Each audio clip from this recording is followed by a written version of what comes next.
What's up? We're live again. We're live. How y'all doing? Okay. How you doing there, Mr. Gary Roberts? What's up, man? So you like being a villain?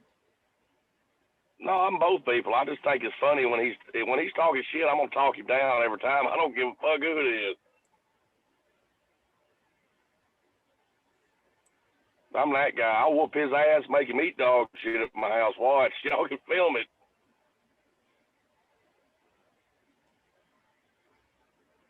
I don't back down from nobody, Mr. Gary Roberts.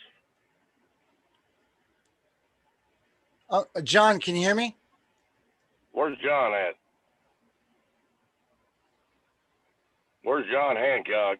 Oh, he was muted. No, I'm back. What's up, John?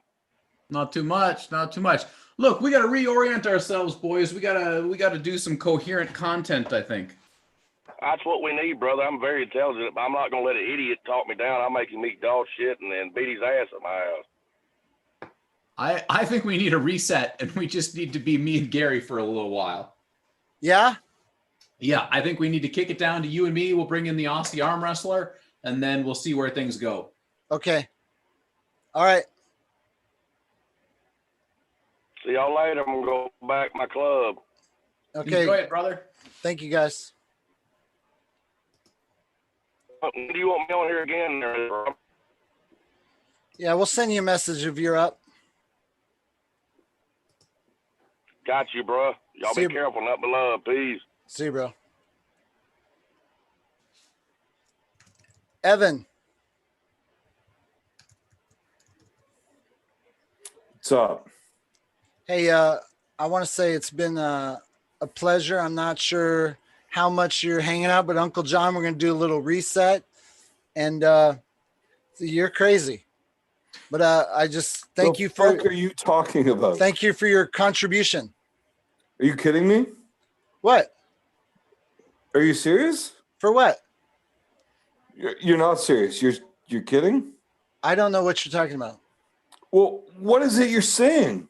I'm saying Uncle John and I are going to reset. We're going to do a little decompression. Right. I want to thank you for being on the show.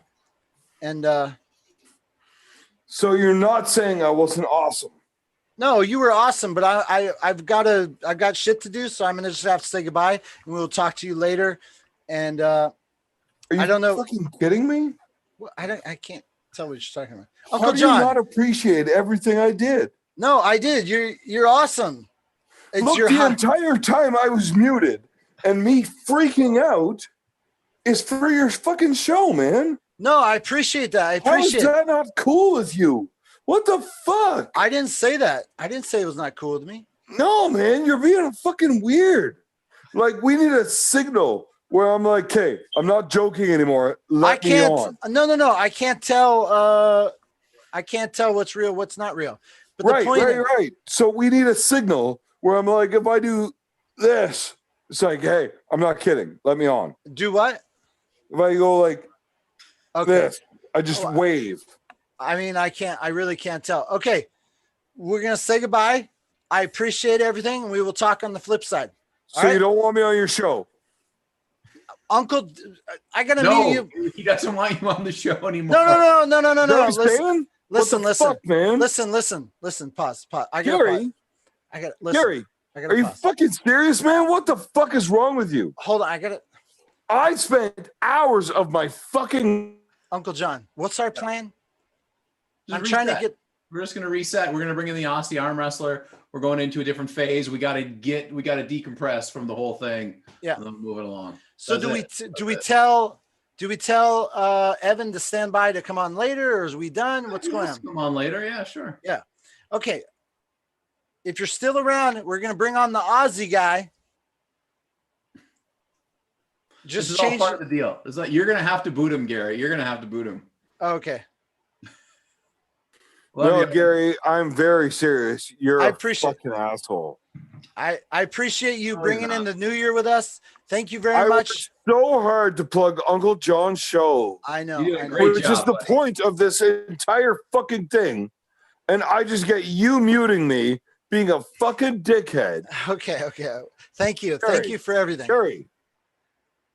Okay. Oh boy. Oh boy. Oh boy. Oh boy. Oh boy. Okay. I got to get the second page set up. Yeah. Hold on.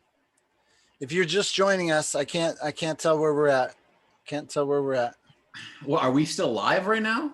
Yeah, we're live. We're live on the second one. We have 45 people watching. We lost Oh my half God, there was people watching? We lost half our audience. Oh my God. I'm surprised we didn't lose 99% of the audience after that. How long have we been live? Not very long. Like 5 minutes. No, total.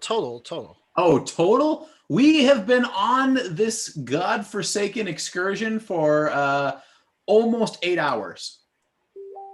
Yeah? Almost 8 hours. Yeah. It's felt faster.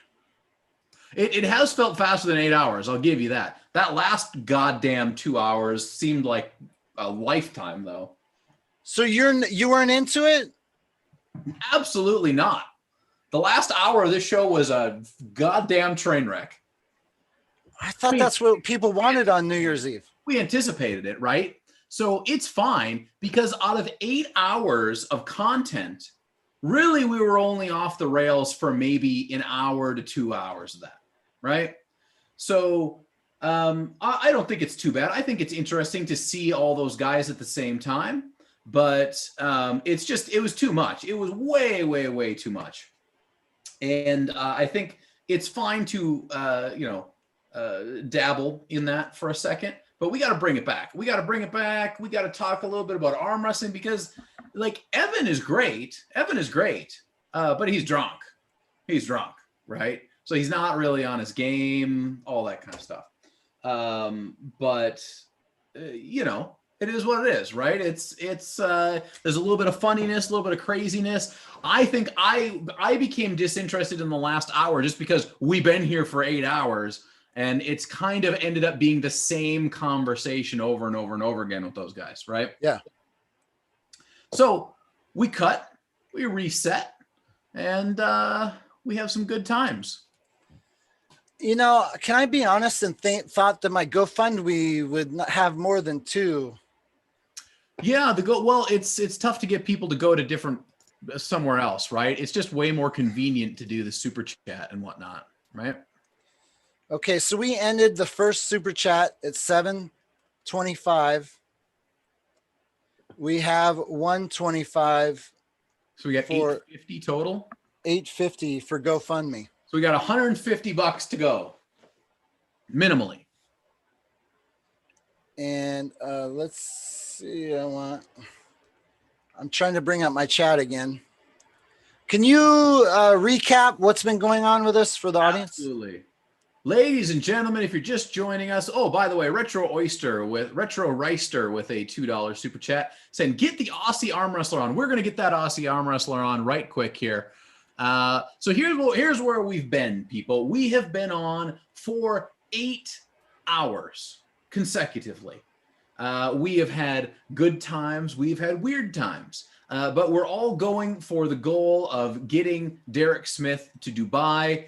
Great dude. He was on. We had Jamie Sheldon on. We talked all about it. So thank you guys for all your support so far. And EnviroPro, yes. If you all care about us, send us money so we can go to bed. That'd be great. We're $150 short. We're going to go until we get that $1,000 mark. No. I'm going till I get 2,000. You're going to get 2,000? Yeah. You can go to bed at 1,000. I'm going to 2,000. Dear Lord, Gary, you are out of your mind. I mean, I need more than a plane ticket.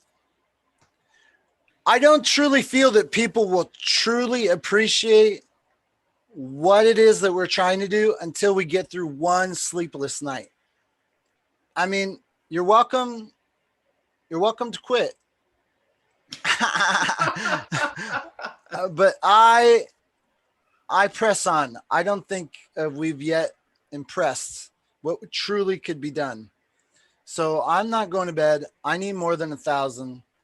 I need to. Okay, I'm gonna get rid of the Barry Bourne shirt. I'll be right back. All right, I'm gonna send a link to the Aussie arm wrestler. Yeah. Let's try to get him in here.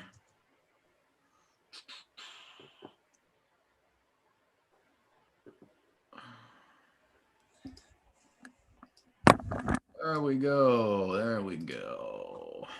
Beautiful. So we'll have the Aussie arm wrestler on here in just a little bit. Let me go back through the chat a little bit. I saw some questions. I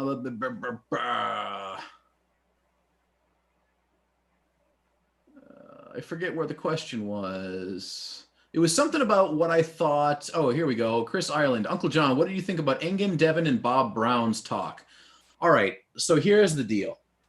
I do not care if the King's move is legal or illegal. I do not care. I do not use the King's move, and there's no one around me who has a King's move good enough to really bother me that much. Okay? I get it at high levels. It becomes a bit of an issue for some people. Unfortunately, everyone is completely messed up about the rule of the King's move. And Engen's got it wrong, and Devin might have it wrong, and Bob Brown certainly has it wrong.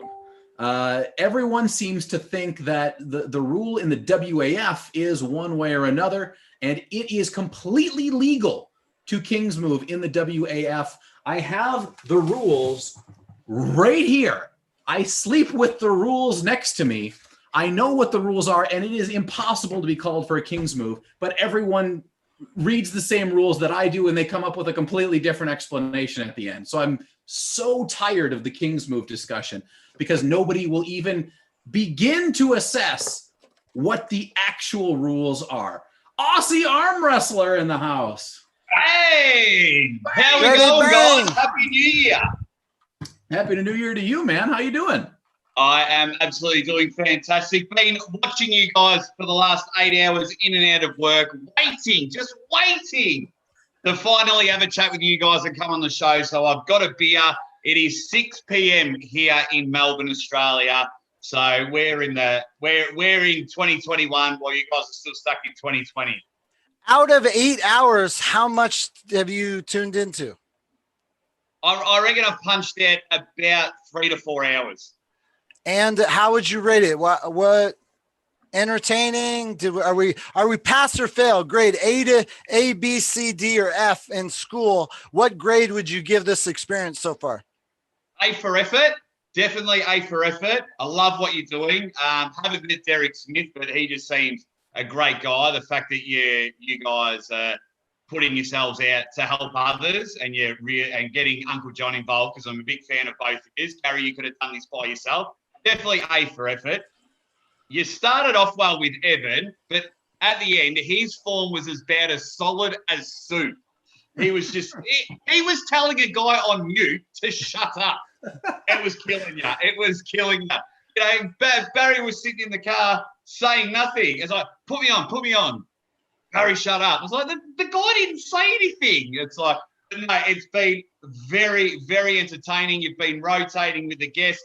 Neil Pickup's always fantastic. Jamie Sheldon. It was good to hear from blokes like Corey West. I saw Jimmy G come on before. We've been chatting. So it's definitely A grade stuff. What you're doing, it's different. You said it was game changing. It is absolutely game changing. Thank you very much for being here, man. No, thank you. Thank you for having me.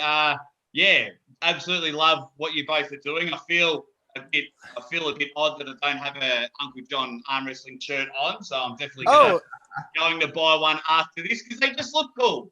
They just look cool, and I just really appreciate you guys even thinking with how big the arm wrestling build is that you think you can get me on for a couple of ready veins. Absolutely. Hey, I wanted to show you what I got for Christmas. Whoa! Yeah. That is cool. Ultimate edition. Cool. Ultimate edition. Believe Santa that. looked after you, that's for sure. Good stuff. Good stuff. That's mad. How are you guys feeling? How are you guys going? I'm doing better than my man over here. Like I said before, when Evan was telling a mute person to shut up, I saw, like, if Uncle John was a cartoon, his soul would have come out and just dropped into pieces. He looked absolutely devastated that this whole thing was still going. Shout out to John Dabo, though. He mentioned, I was watching the John Dabo, he mentioned that he was clean since the Scotty Wynn incident. If that's true, man, that's awesome. That's awesome. I doesn't have to like anyone. That is cool. That is a great arm wrestling story, I reckon, that has gone under the radar if John has stayed clean, because he certainly copped a bad rap for what happened with Scotty. Can you tell us? I'll be honest, 100%. I've watched some of your stuff. I've laughed. I've tried to tune into some of the podcasts, but because these long form podcasts with hours, it's hard for me to watch them all. I got to be honest. So I know what you've done. I've seen some videos. I've laughed. I know you just helped out our channel, but I got to be honest. I know zero about your actual story. So can you fill me in? Who are you? I know about your 3rd place trophy. I do know that much. It's the most famous 3rd place trophy. Well, I've only been in the arm wrestling world for a cup of coffee, so absolutely, there's no offense taken. No one knows who besides a Ready Bang, no one besides that. But the man behind the persona, like anyone that was born in the 80s, I would watch Over the Top with my older brother Ryan, and we were just hooked on arm wrestling. And I am a garbage arm wrestler. And I played basketball and played Aussie rules footy over here. And then once that was all done, I was like, I'll give arm wrestling a go. So I've only been training for about 2 years, and then found out I'm probably a better commentator and a better personality than a better puller, because like a snapback, like that's out my wrist. Yeah, I give up my wrist worse than I give my wife presents. So you're saying I can beat you? Absolutely. Yes. I don't get to do that every day. What's better than beating a fake world champion is beating a left-hand 3rd place amateur trophy. At least I bring my credentials on the show. And I've seen that fake ID from Barry. He worked everyone. Wait, hold on. Wait. Are you saying that ID was fake? Come on. I believed it.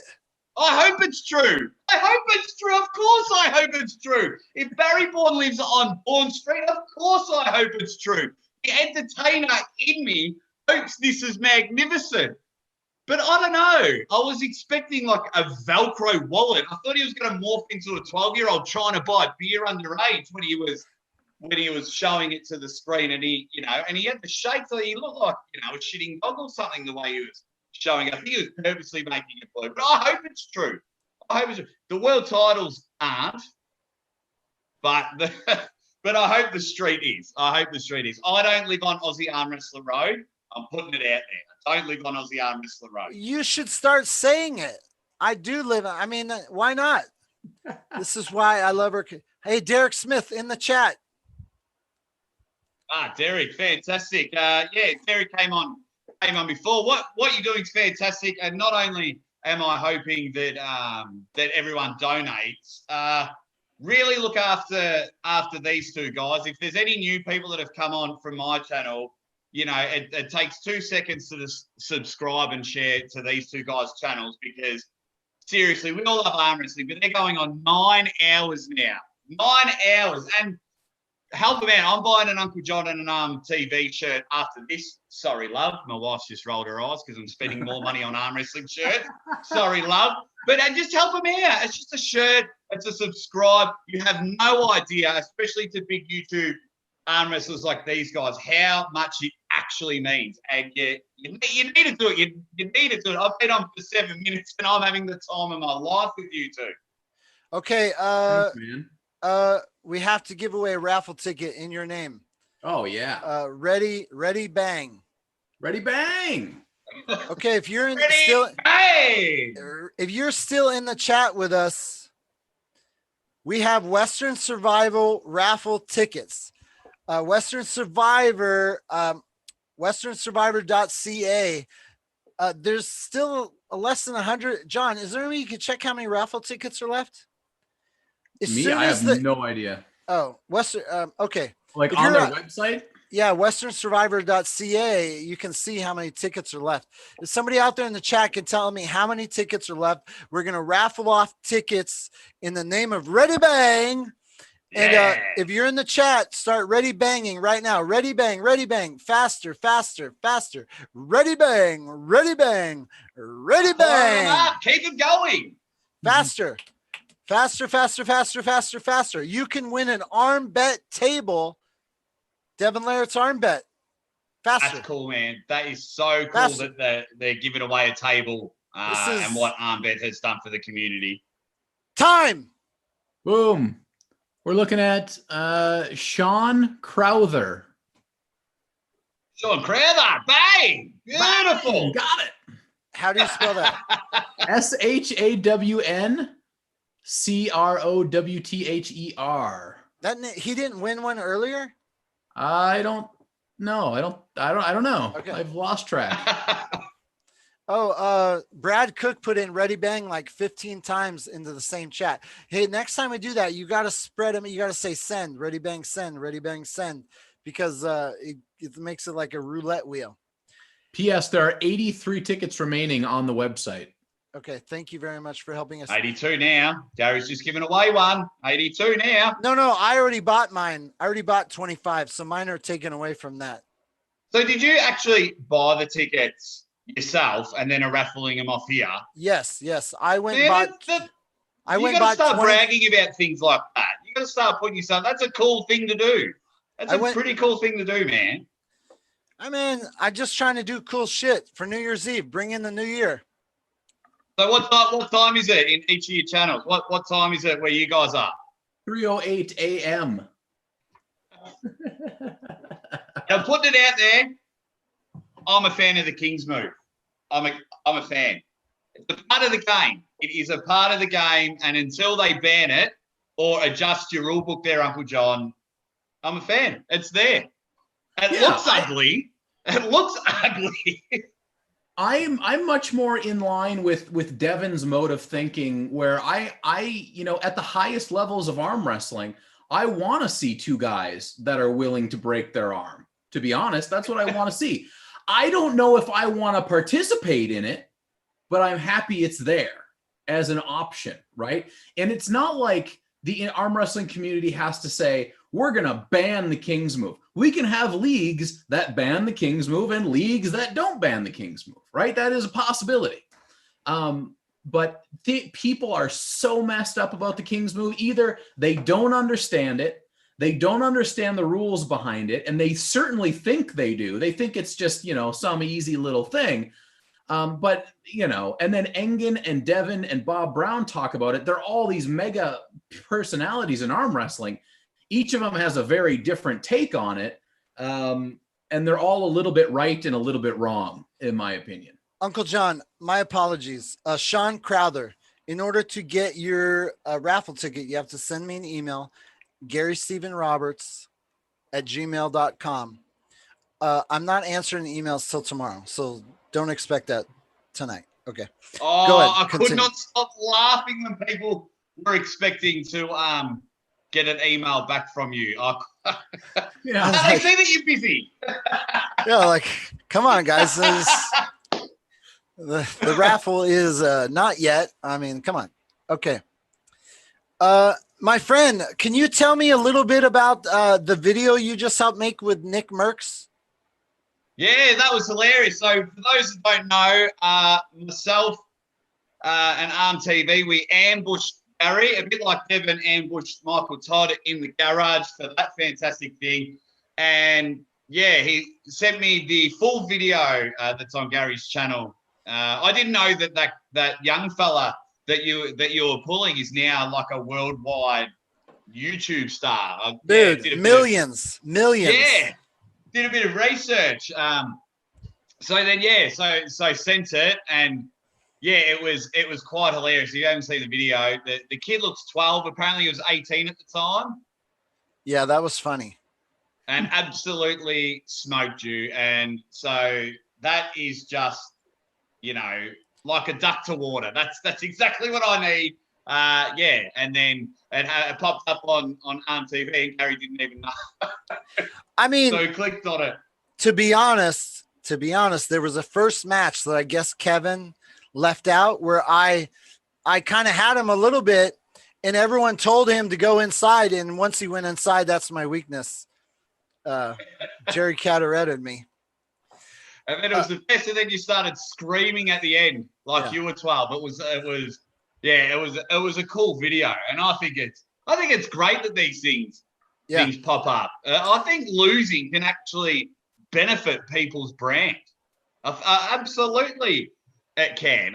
So many people, like I try and organise super matches here in Australia, and if you guys organise super matches, I take my hat off to you, because no one will take on a super match if they think they're going to lose. I'm not sure if that happens where you guys are when you turn up, but we try and do it here, and everyone's like, yep, want a super match, lock me in, it's all sorted, I'll organise it. It's like, oh, maybe not Uncle John, I don't want to pull Uncle John. Maybe not, my wrist and this hurts. Have you got anyone else? Oh, no, not Gary. Oh, yeah, I'm working that day, and it's like, go away. If you're not gonna pull who I tell you to pull, go away.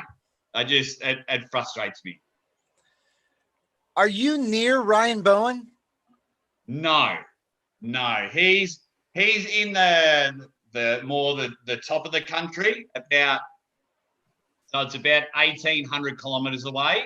So I was actually at Ryan Bowen's house a couple of weeks ago because I hosted some state titles up there, and Ryan was fantastic. He picked me up from the airport, even though I flew to the wrong airport, and his 15-minute drive turned into an hour and 45-minute drive. What? You flew into the wrong airport? Oh, wow. Yeah, look, Gary, I'm not too tech savvy. As you can see, you look at your background, magnificent looking studio. You look at Uncle John, he's got a magnificent looking studio, and his voice could probably serenade anyone. So that's why I've sent my wife upstairs, because we don't want to hear Uncle John talk. And I'm in the kitchen. So I'm not too tech savvy. So when they sent me where the location was, I just whacked on my Google machine, and it was like, oh, okay, well, this airport is closer to the event. So I bought the ticket, sent it to Ryan. I said, I'm coming up, man. It's going to be awesome. And he's like, oh, you've gone to the wrong airport. So what I did is I measured it off the towns. But the town that I was flying to was about a 40-minute drive south. So, yeah, it was nowhere near where I was supposed to go. But Ryan was great. He was a fantastic host. We did a show together.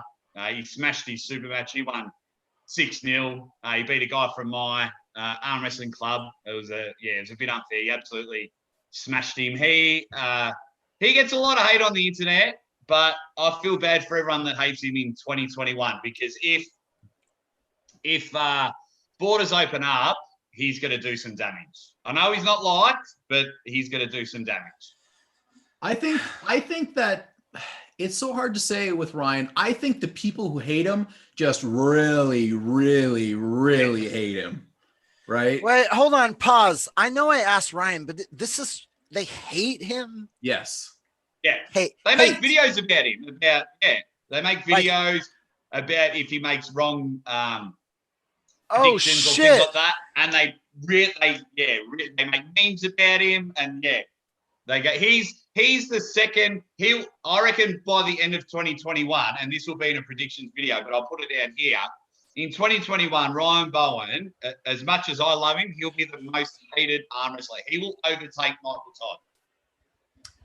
That is very, very viable. And to tell you the truth, I think that I'm glad it's him and not me, because I would not be able to do it the way he does it. Like, he really is able, on the outside anyways, he's really able to, compartmentalize all that stuff.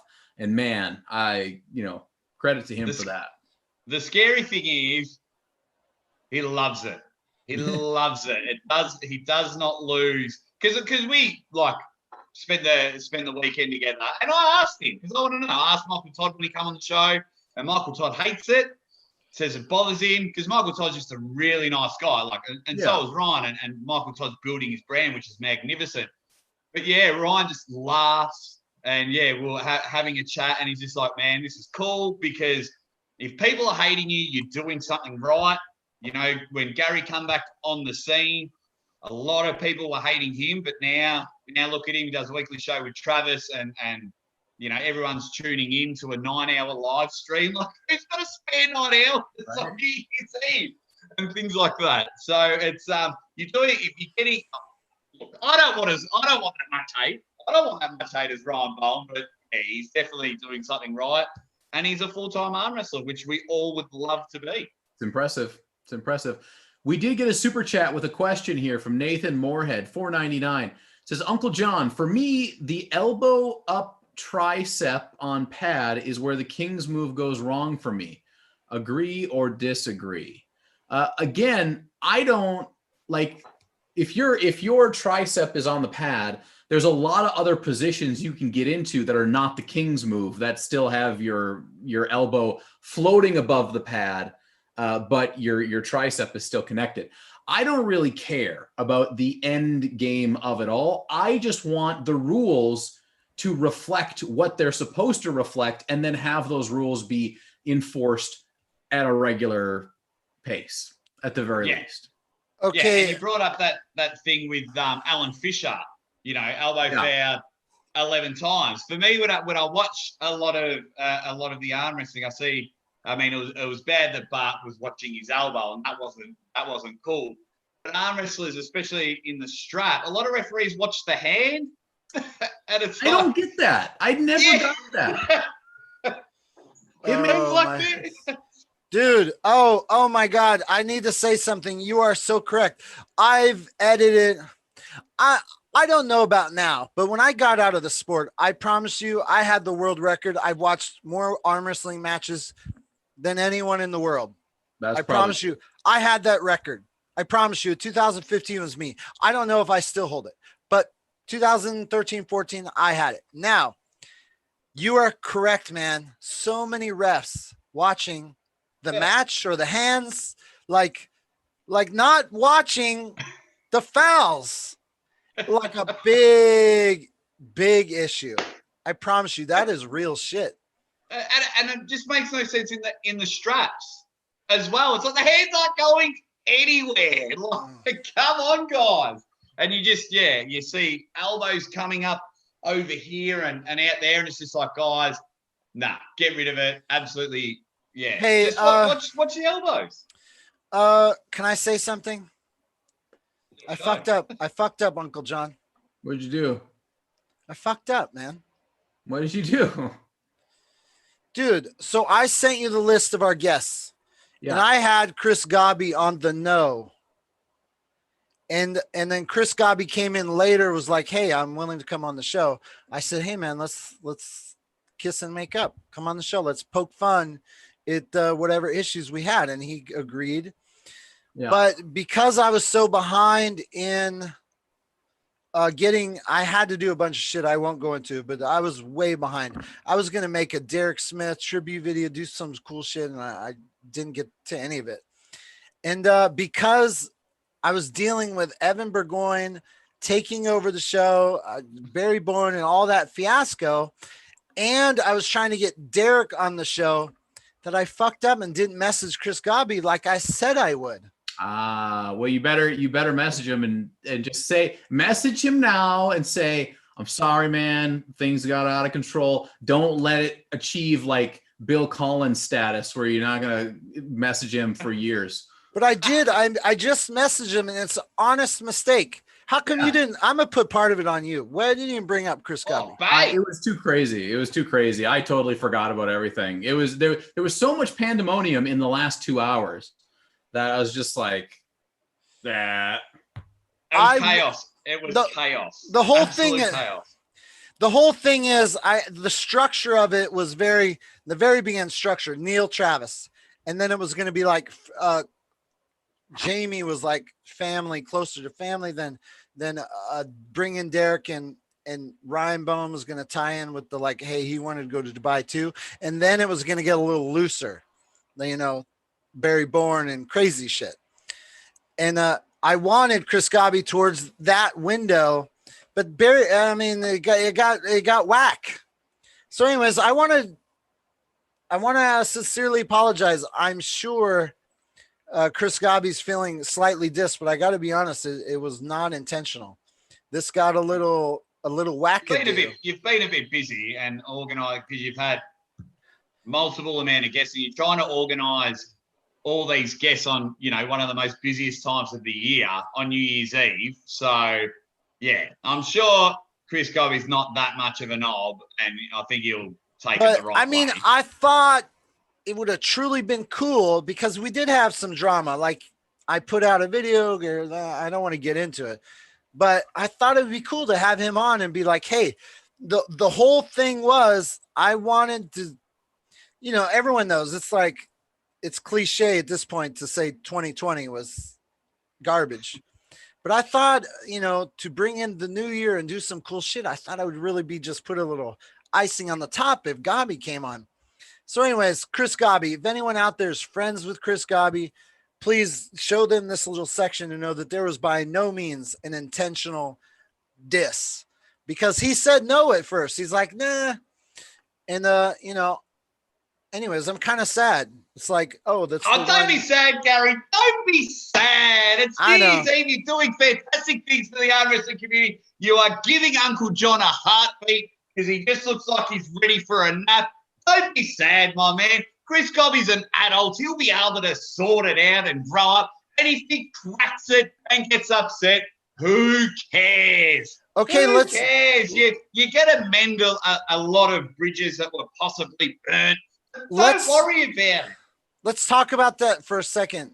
You do look like you're fading, Uncle John. Yeah. Oh, I'm definitely fading.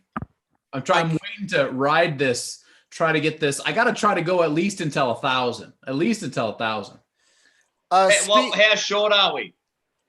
We just had a $10 donation from David McNaughton, and I sincerely thank you for your contribution to help us accomplish a cool mission. David, thank you very much.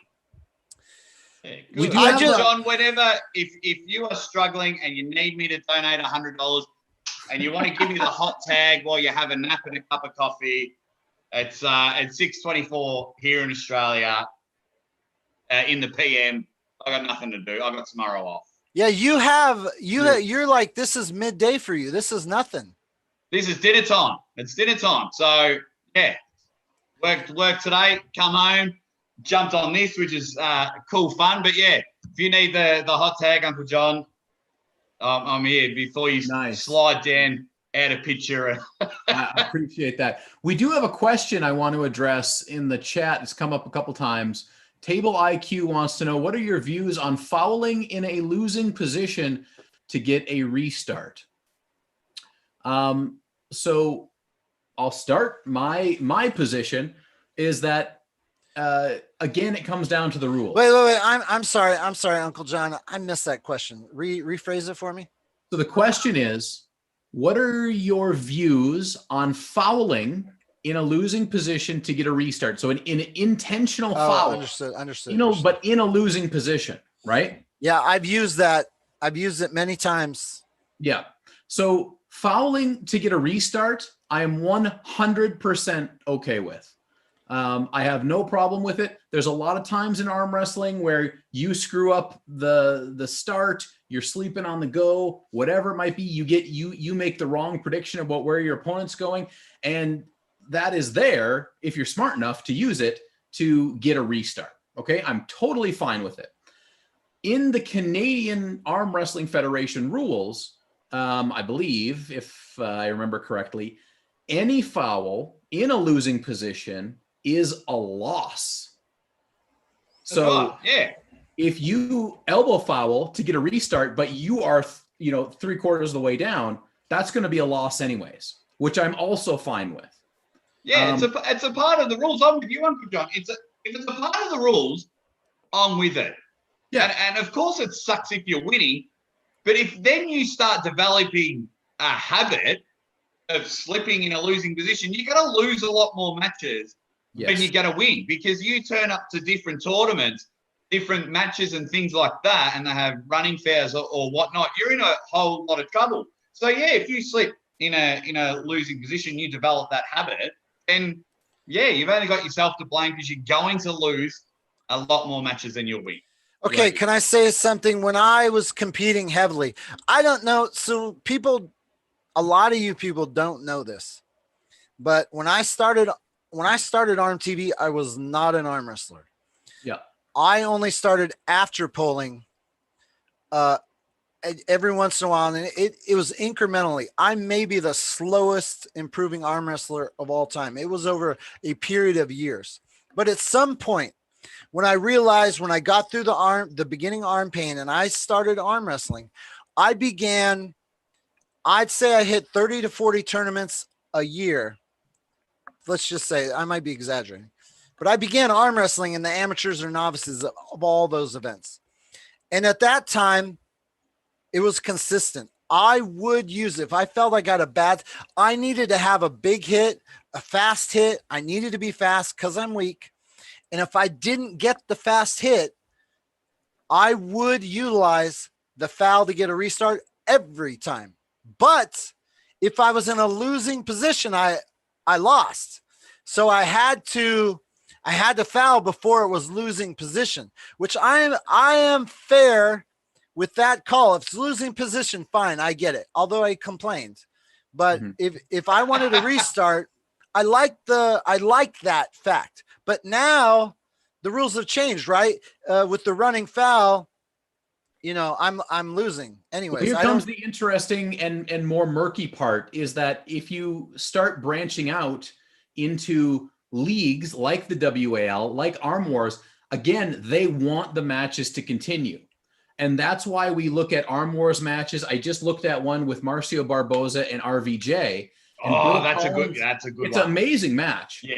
But Bill Collins gave Marcio about 1,000 elbow fouls on the last match before he finally called it, because we get into murky waters when leagues want the matches to continue. And then they will say, okay, there is no, because in Arm Wars, there is no loss for a foul in losing position, right? Because they want the match to continue. So Mizel Jador brings up a point. He had a match, a super match.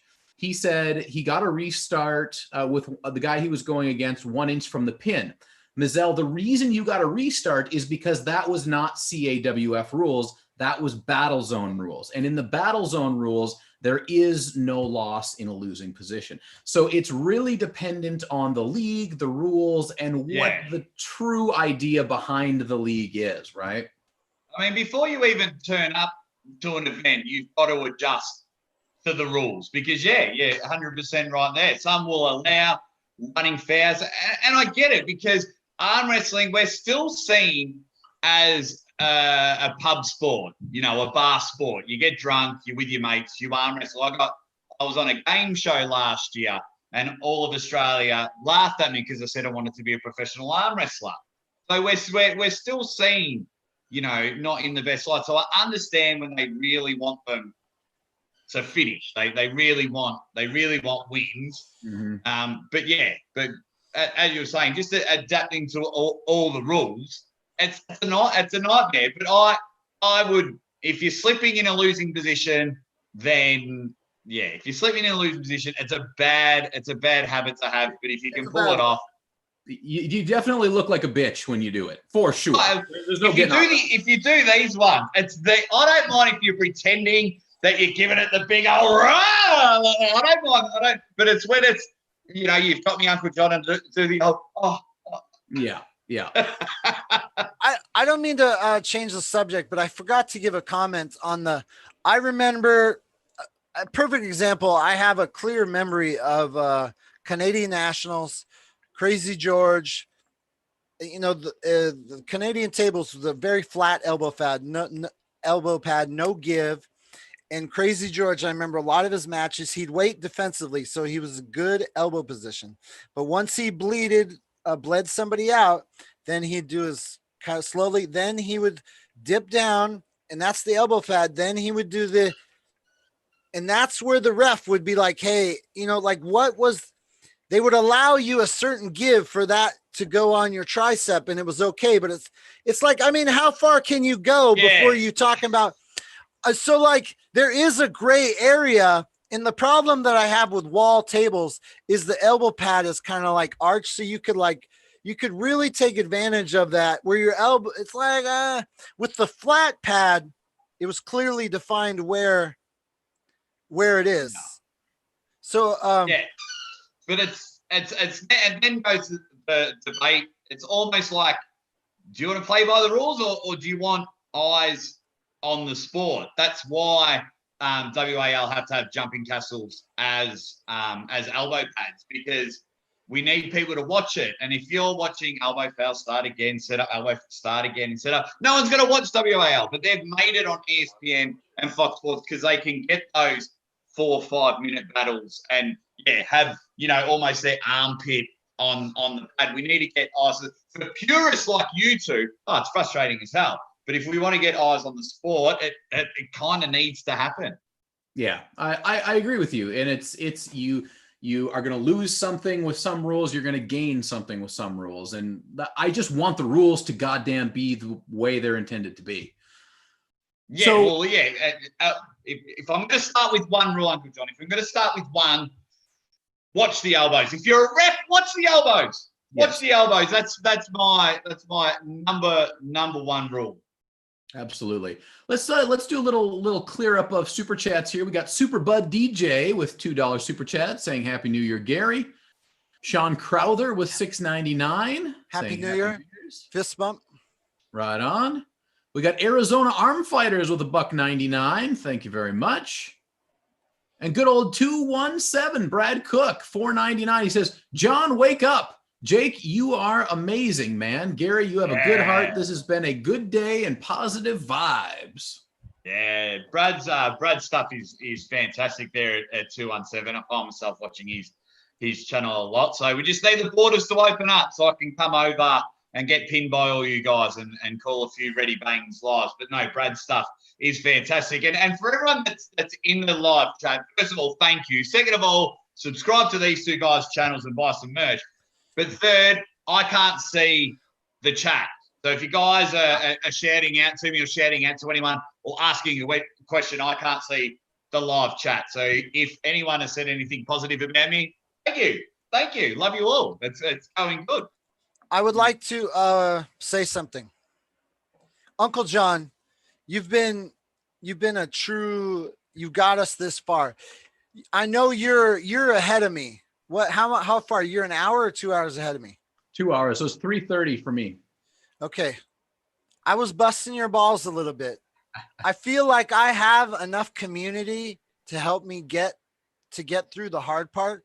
If you need to take rest. I appreciate that. I can keep going for a while. But I was busting your balls, calling you weak bitch. If you can't do it, I just, you know, it's all in good fun. If we have good content to talk about, and if people want to know about rules or just, you know, general stuff about arm wrestling, I can talk about that for a long, long time. I just can't do drunk rambling. That's what I can. That sucked the life out of you. Right. So people want to talk about arm wrestling. Let me start firing off some questions. Hold on. Jake, we have Roger Bailey Learned. Roger is on. I don't know if Evan mentioned it, mate, but do you do pull-ups or chin-ups? Right. Not on anyone's deck, though. Just saying. I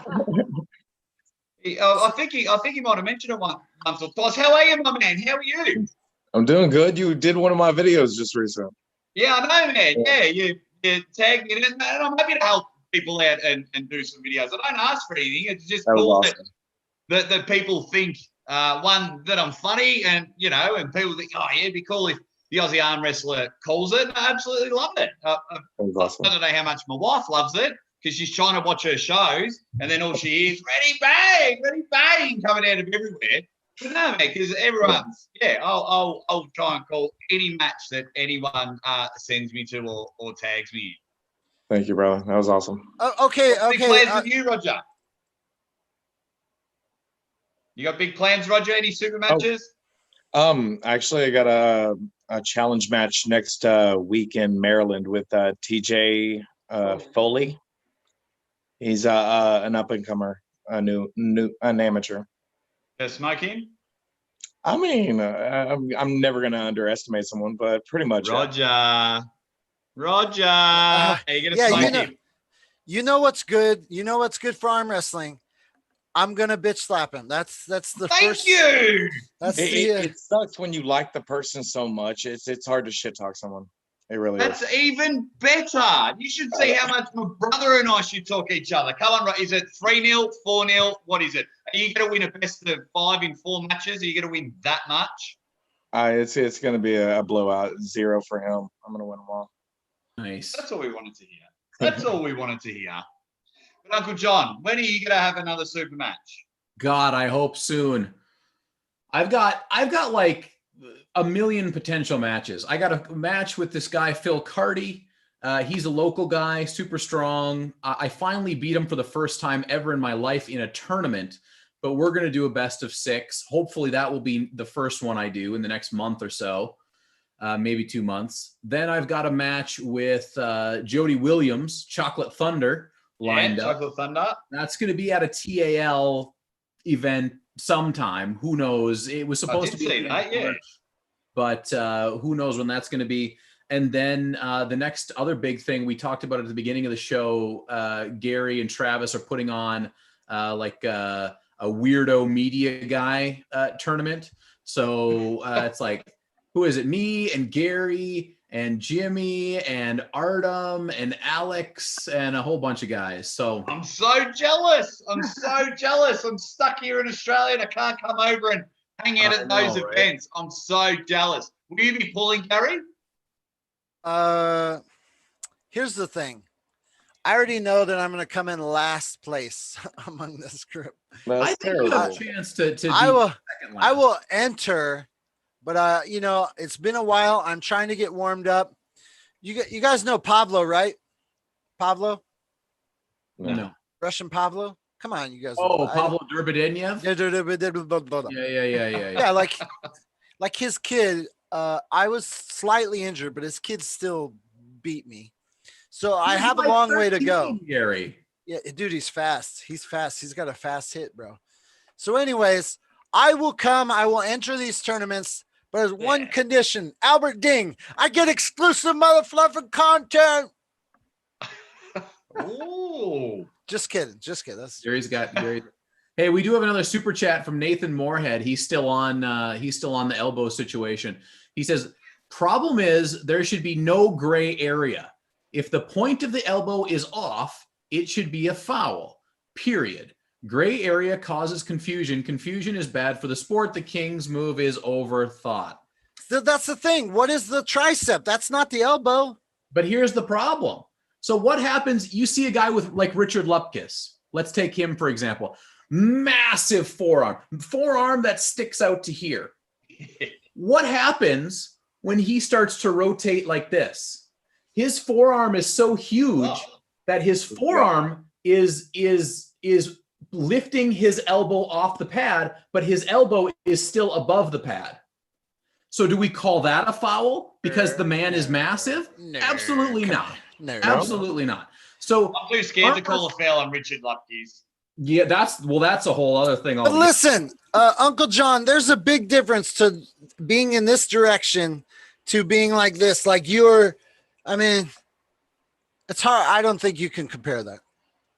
I don't think it has anything to do with the elbow floating over the elbow pad. I think it has to do with the angle of the shoulder in comparison to the elbow pad.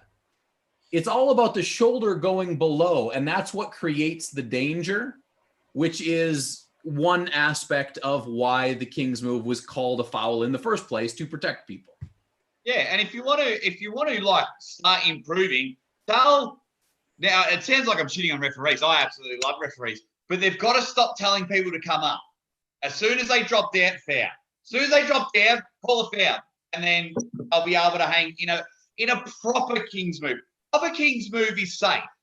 But when they start getting a bit too much, and the ref's like, get up, get up, get up. No, straight away, it just needs to be fair. Yeah. You get once it drops past that angle, fair. Now Roger loves the King's move. He loves the King's move. Look at him. He's like, that's all I'm doing in my challenge match. Has anyone ever felt Michael Todd's King move firsthand?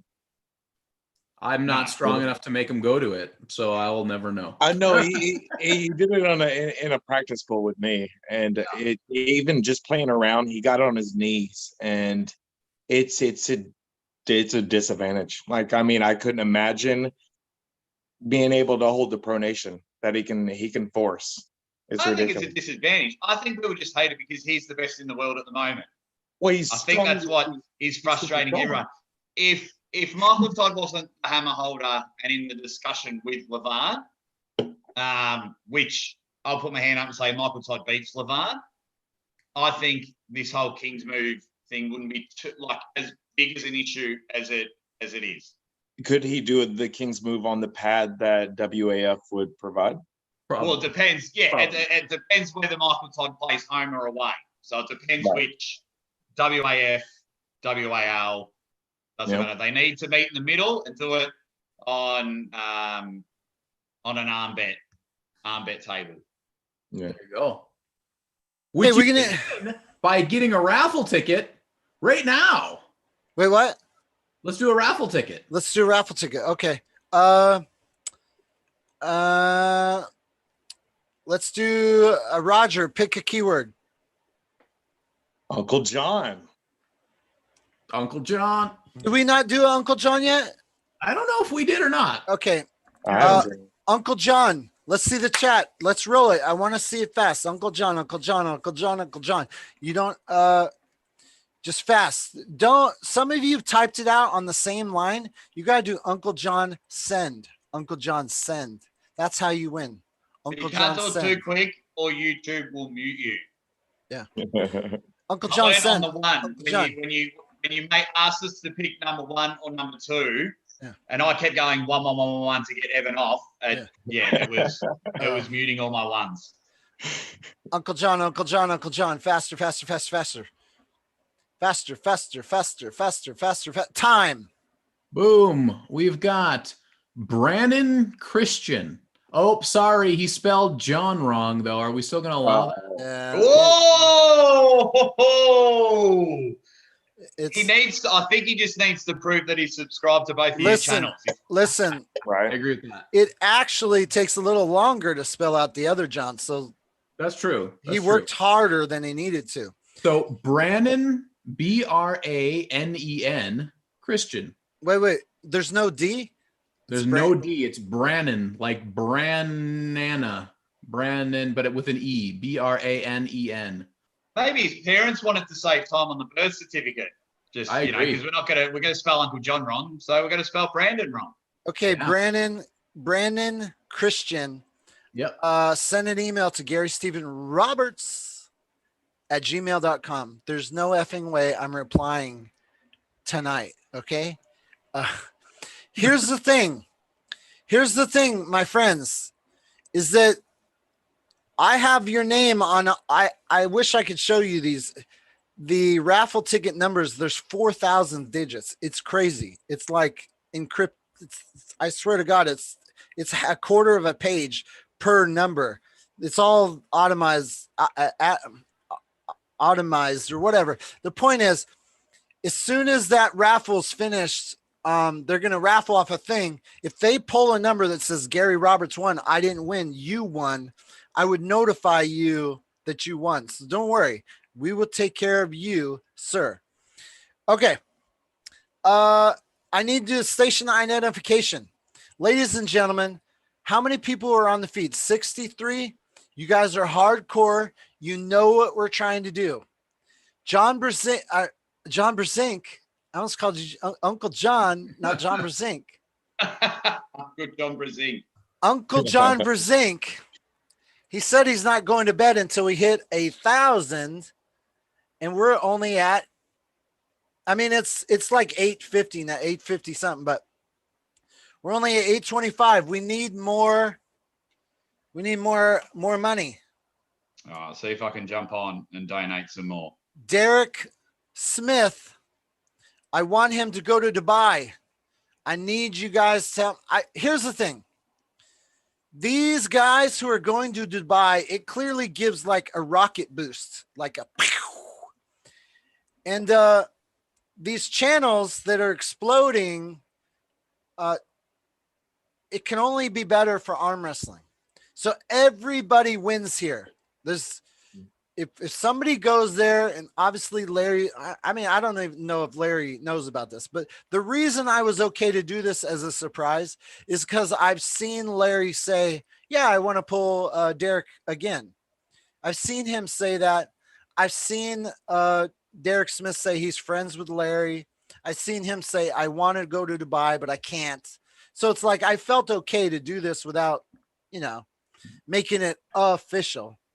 So at the end of the day, obviously Larry has to accept Derek, which I'm sure that's going to happen. Right. Anyways. So what's the prediction? What's your prediction? You get Gary over, you get Derek over there, and they pull in a best of 6. No, so here's the thing. Derek has not talked about going over there because he wants to beat Larry. He just wants to hang out with Larry, coach him a little bit, and I'm sure they would arm wrestle. So this isn't a let's send Derek over to whoop Larry's ass or anything like that. It's just anybody who walks in Larry Wheels' gym right now is getting like a spotlight shown on them. And even if it's in a coaching capacity or, hey, it's nice to see you again and let's bro it out, any sort of that capacity will help Derek achieve his arm wrestling dreams. And I want to do that. So Derek wants to focus on his channel. He wants to create more content. I think going to Dubai is going to help with that, but it has nothing to do with going over there to like prove anything or anything specific. This is a fun trip, a vacation for Derek. No strings attached. You got to do nothing else but get on an airplane. That's all you got to do. I expect if we raise the money, that Derek just gets on the airplane to Dubai. That's it. That's all it has to happen. Anyways. On the other hand, Derek 6-0. Yeah. Thank you. Yeah. Oh, are we trying to create controversy? I just love matches, and I love doing fantasy booking and things like that. And of course, if you're going to send Derek over, they're going to have some sort of match and things like that after, after a deadlifting session or something like that. But I do it all the time. Like, who'd win out of Batman, Superman? Like, who'd win out of ARMTV and Uncle John? Like, I'm just all about fantasy super matches. I just didn't want to get to the point where like I did it. Like, let's say I came in this with a little bit edgier thing.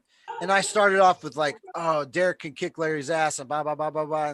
And I got this whole like, will they or won't they? Then I think you'd get a little hate and you get Larry be like, hey, what's this guy doing? Creating all this drama. He didn't even talk to me. And like, sort of like people thought that happened between Khaled and Ryan Bowen. I don't want to have that. This is purely like they're bros. They know each other. Larry helps inspire clearly people to go check out these arm wrestling channels.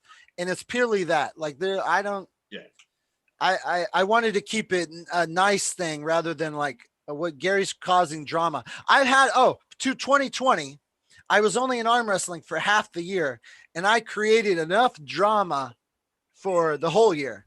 So tonight is not about drama. No, nothing will benefit arm wrestling by whooping Larry Wheels. Going over and whooping him will not benefit the sport. No. Yeah. If people keep flying over to where he is, if people kept coming to my house and, kicking my ass, like, I wouldn't be inviting them over anymore. And if everyone keeps going over and hitting Larry and then talking bad about Larry, then it just ruins the sport. But my question was just purely as a fan, a fantasy matchup. I don't think Derek has it in himself to go over there and make Larry look bad, whether it's on the table or off the table. And that's why Derek is the right guy to send, because he gets it and he knows that and he knows what he needs to do. He will be gracious if he wins. He'll be gracious if he loses. It will be a net gain for everyone. Yeah. And here's the thing. What I love about Larry Wheels, and I don't, again, I had to research him too, because when I came back, I did not know who Larry Wheels, but I love that he doesn't seem too ego busted if he loses. He seems genuinely interested in, we all know I am barely above novice arm wrestler, but I recognize that losing after match after match or match helps me get just a fraction better. So the more I lose, I know I'm getting better. And it happened in the past where I actually became okay, amateur. But Larry seems genuinely interested in wanting to learn, and he's welcoming people to come on, let's arm wrestle. He has his team, and it's so cool and refreshing to see a guy with such a following not be hurt by having his followers see him take losses. He's so confident in what he's done. It's amazing that's happened. Yeah. Oh, absolutely. And I think Larry, being a professional himself, I think he because the top guys have gone over there, really appreciates and understands that what actually goes into the training for arm wrestling. So when he sees that he's the strongest bloke in the gym and people are coming over and moving his arm, like a Harry Potter wand, he takes it, as you said before, Gary, he takes it the right way and he appreciates it. And it's absolutely so much better for us that Larry Wheels is and not only participating, but as you said before, staying in the sport. It's magnificent. Yeah, there's probably some people in the world with that kind of following would want to create a dominant look and only invite people they can beat, for their viewers, and build up this persona where it's kind of fake champ. And Larry's showing no signs of any of that, which Uncle John said, it makes Derek the perfect dude. You know what I mean? That'll be cool. People just donate. The more we're talking about it, the more Gary and Uncle John are making sense. If I'll in the next minute, let's go 2 minutes. In the next 2 minutes, I'll match any donation. Oh man! What? Holy smokes! We got a matcher. 2 minutes. We got a couple super chats that just came in. We got just before the minute started. Henry Mullet Arm Wrestling 449. Hey. Looks like that was Australian. You might one of your boys. Yeah, great guy. He's a monster. He'll be awesome in the next couple of years. He's 6'8" or something. Just coming to the sport. Okay. Great guy. Brutal. Nice. Nathan Moorhead with another $1.99. Nathan's been donating quite a bit. He says, how much left to 1,000? We must be pretty close to 850, huh? Total? I hold on. I can't talk. I'm trying to donate. Don't donate too much. We've had a rough 2020. So we've got Aftermath Arms for $4.99. He says, Jake and Roger, do you guys have an opinion on the live tournament stream concept from last night, which was actually done by Gary and I? Did you guys see that at all? Yeah, I watched a bit of it. It's cool. Especially in 2020, we're starving for it. We're starving for competition. I love it. In my opinion, any content, anything that stimulates arm wrestling or anything that gets you in the mood to arm wrestle is good. Yeah, it was really fun. Not having, I love commentating live. I have a difficult time commentating recorded matches, but live matches, I love to commentate so much. And just being able to rip and do that with a bunch of, excited young arm wrestlers who are all banging to, try to get that top spot. It was really cool. It was a fun time for sure. And in this weird COVID-ness, that might be where we're heading, right? I mean, those are, if that's what gets, that's the most exciting arm wrestling thing I've done in the last 2 months, probably. There we go. Oh, Aussie arm wrestler. Oh no. I just busted 100. Oh yeah. Uh-oh. Well, 2 minutes is up. I will match that. I tried to donate before. So let me get a pen. I What just have you done? 100. I just did 100. Has anyone else in the last 2 minutes donated? So there was one other donation from Michael Gronholm, which was 200 kroners, Swedish kroners, but I don't know what the exchange rate is. I think it's probably like 20 something dollars. All right. Well, we'll go. I'll donate 130. 130. I'll write that down. Nice. Wow. Wow. Legendary. Oh my God. Aussie arm wrestler killing it. We really did. I'll match it. I'll match it. This is brotherhood at its finest, honestly. Absolutely. Well, first of all, Roger, absolutely. But Gary and Uncle John didn't have to invite me on.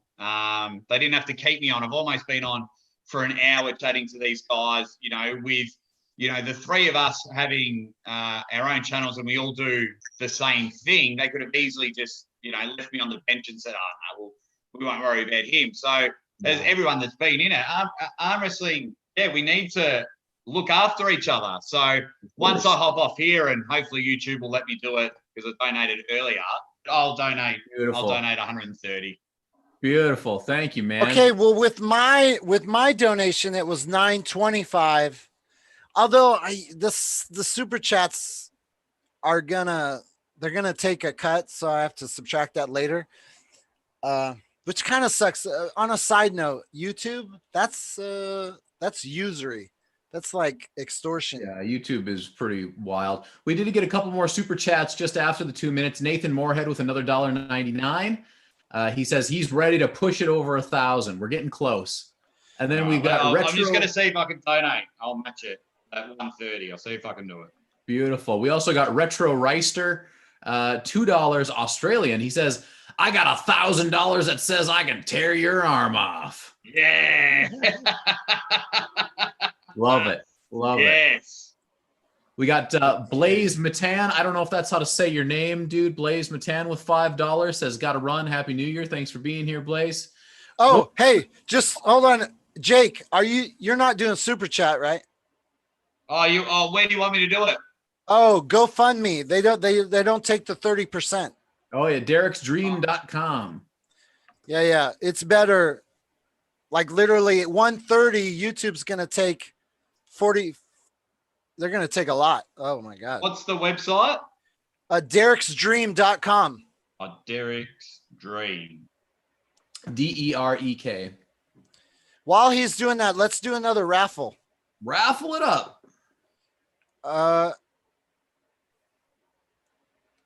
ARMTV, have y'all done one for y'all? Okay, we did it earlier. Let's do another one. ARMTV is the code. ARMTV is the code. Say it. ARMTV, ARMTV, ARMTV. ARMTV. ARMTV. Say it. ARMTV. Gotta be fast. Gotta be fast. Gotta have my ARMTV. ARMTV, And ARMTV. spell it properly. ARMTV. It's only 5 letters. Don't be lazy. Yeah, ARMTV, ARMTV.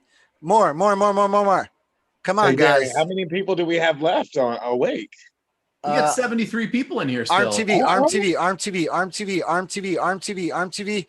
Faster. Come on, man. I want my ARMTV. Time. Boom. Kulfer.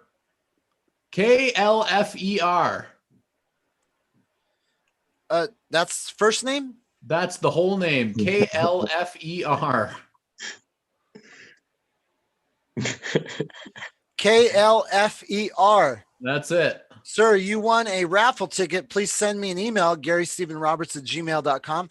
I absolutely will not be responding tonight.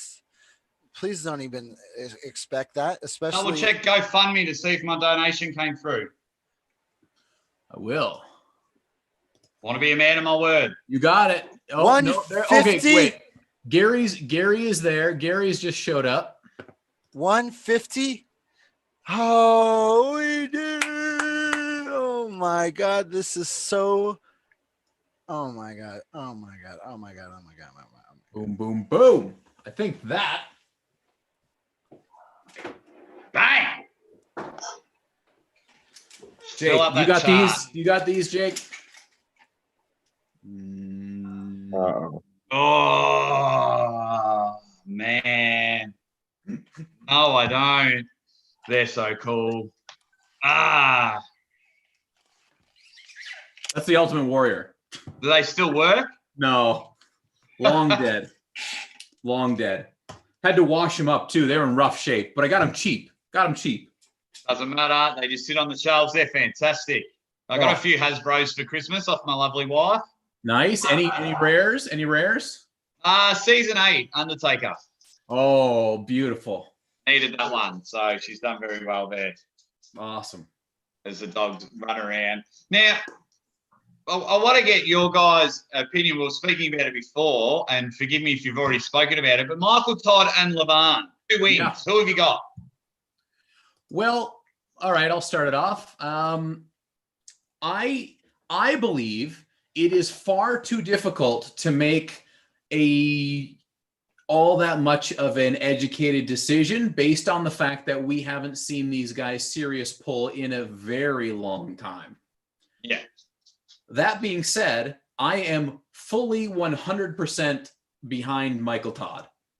Yeah. I want Michael to win. I don't dislike Levan. I love Levan. I think Levan is a freak and I want to watch him. But I want North American arm wrestling to be on the top. That's it. So, and because if Michael Todd wins, then we know more. If Levan wins, it's really going to be like, okay, how much stronger was Levan than Michael? Is it a quick win? Does Michael hang him up? Like if Levan just blows through Michael, what do you even do from then? Wait for Saplinkov to get healthy, I guess, and Lalatin, I guess. But will they? I don't think they'll ever reach. I don't think Saplinkov will ever. I don't know if he'll get to beat Saplinkov. Yeah, it's totally possible. Yeah. Okay, can I make I need to make an announcement. Yeah. Okay, so our super chats are up to $800. Nice. But after YouTube takes its cut, it's $560. $560 plus the $385 puts us at $945 officially. $945 after the cut is taken out. After the cut is taken out, which is excellent. That's beautiful. I think that's close to airfare. Damn, that's good. Nice work, everybody. You guys, well, they got to keep going. Keep it going. Just get to the 1,000. Uncle John needs a nap. Just get to the 1,000. So what about you guys? What do you guys think about Levan and Michael? Roger, I speak too much. Michael, I'm just biased that way because, like I said, I felt him, and I hope he wins. Like you said, North America. Yeah. It's Michael's. Like, look, for me, it's based on technique. I think Michael Todd has more arsenals. He has more weapons, where Levan is all about brute strength. I mean, the guy's massive and heavy, and his hand swallows anyone and everyone. So Michael Todd would be able to work around that. I mean, you don't have much time to work around someone that's 180 kilos or whatever he's weighing these days. But the technique and the table IQ would give Michael Todd the win. And now that his brand is building even more, it gives Michael Todd more time to work out and train specifically for arm wrestling. And here's another thing to put in perspective too. I mean, just to think out of the box. Do you think Levan is actually training with someone bigger than him? Well, not really. No. I mean, but he's training Michael with Todd's like got Gennady. Corey. So I mean, Michael Todd's got someone who's actually probably Levan's size. I mean, weight size that he can, kind of get the feel for, and that gives him an advantage. I think the country of Georgia would be looking after Levan because it is a professional sport over in Georgia. So I think they would be looking after him to ensure he keeps or is in least the conversation as the strongest arm wrestler in the world or the best super heavyweight in the world. So I would assume that they're looking after him over there. I mean, with here in Australia and you guys over there, we see more of Michael Todd. We don't see too much of Levan training, but I do see some videos pop up and nah. Hey, nah. we did just get a super chat, Gary Roberts, from Nathan Moorhead, another $4.99. He says, I'll finish the 1,000 through GoFundMe. How much do we need? $55. $55. Nathan Moorhead. Nice, buddy. Thank you.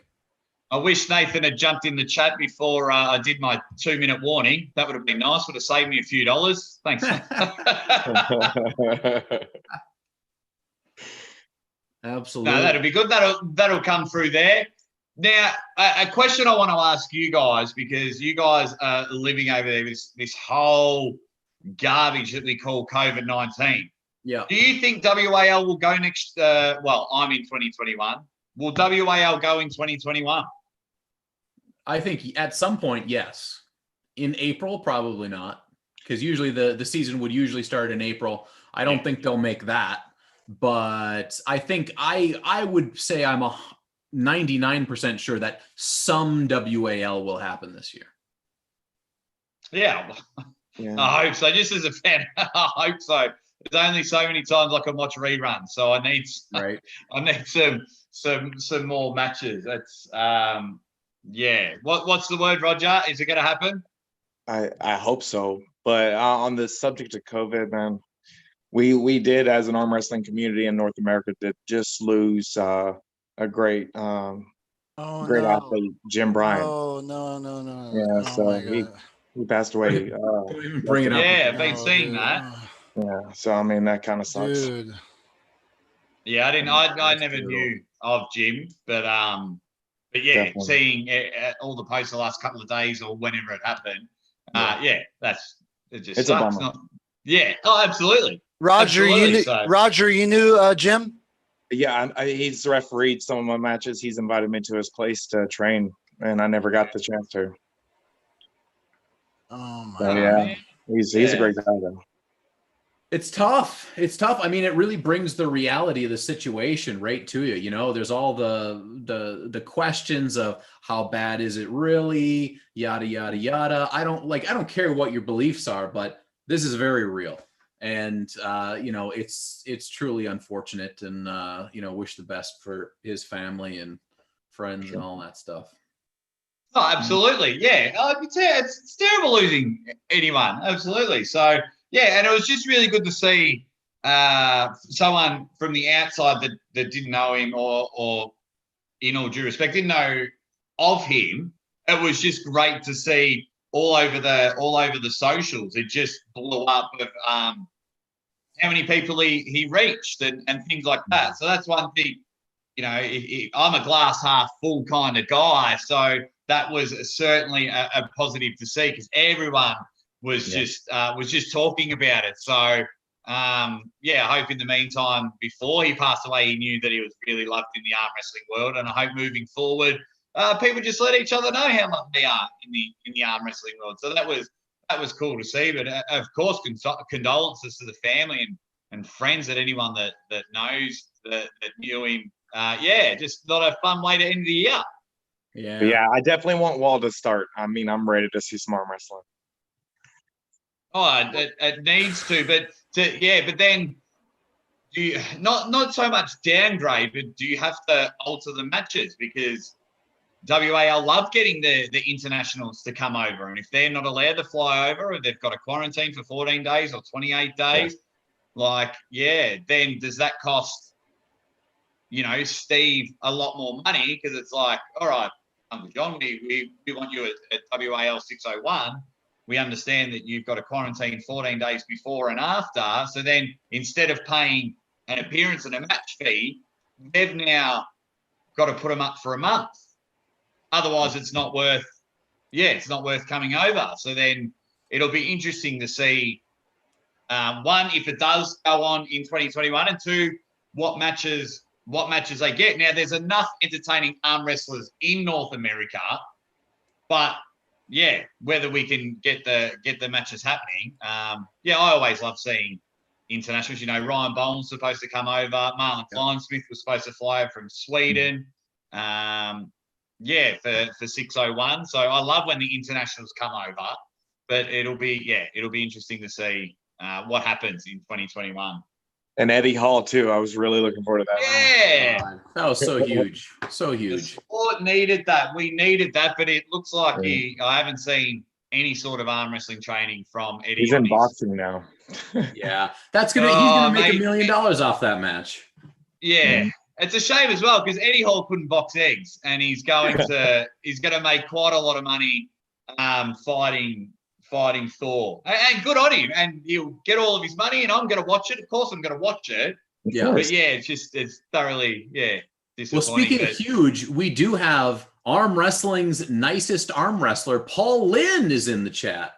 Oh, Paul Lynn. I am a huge fan of Paul Lynn. G'day to you. Because when I was first starting out, I think Paul Lynn was my third or fourth guest on the show. And I had a really good laugh because I got my times wrong. I thought Paul lived in a different place in America.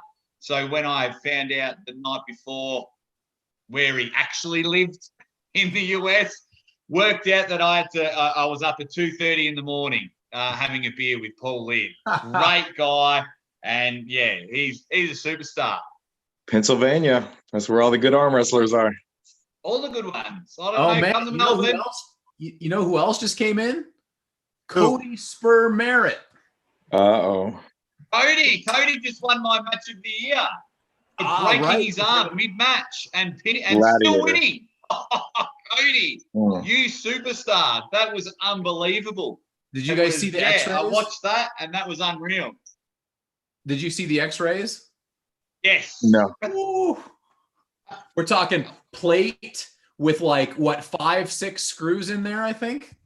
How many screws, Cody? How many are in your arm? That was unbelievable. And I try and watch it. I've watched the match a few times, and I struggle to pinpoint when it happened. Tough. So was it a compound fracture? Was the bone coming out, or was it just? He finished all the matches somehow. That's crazy. You won 3-0. 3-0. Yeah. I don't get it. Guys, Cody, when did you think you broke your arm, Cody? When did you think it did break? When did it snap? Like a deck of cards. When did that happen? Because then I'm going to rewatch it and then just see you pin Robbie another 1 or 2 times. That's unbelievable. Yeah. Wow. Amazing. It's like, well, the question is, was there already a previous injury there that opened it up? Did it all? So Cody says there's 6 screws in there. Cody, do you know if there was a issue beforehand that just was exacerbated by the match, or did it all happen in the match, or maybe you don't even know? But that's wild to be able to do something like that.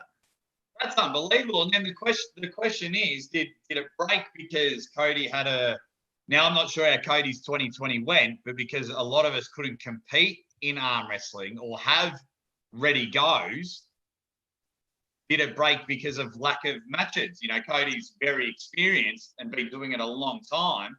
Did you have time off, Cody? And then just went, I'll pull it TAL, not a problem. And was that a factor to it? Because that was the one thing we were worried about. I went up north near where Ryan Bowen lives for the state titles, and that was the one thing we were freaking out about. We had 307 matches for the day, no arm breaks, but we were worried about an arm break because everyone had been either secretly training or, like myself, I had other stuff on, not training at all.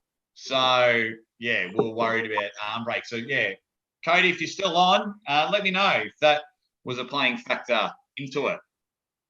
I got a question, Aussie. Just real quick, if you're in the chat and you want to know, I'm not tired. I feel amazing, but I'm trying to do some housekeeping on getting links out to let people know we're still going, putting some updates on how much money we've raised.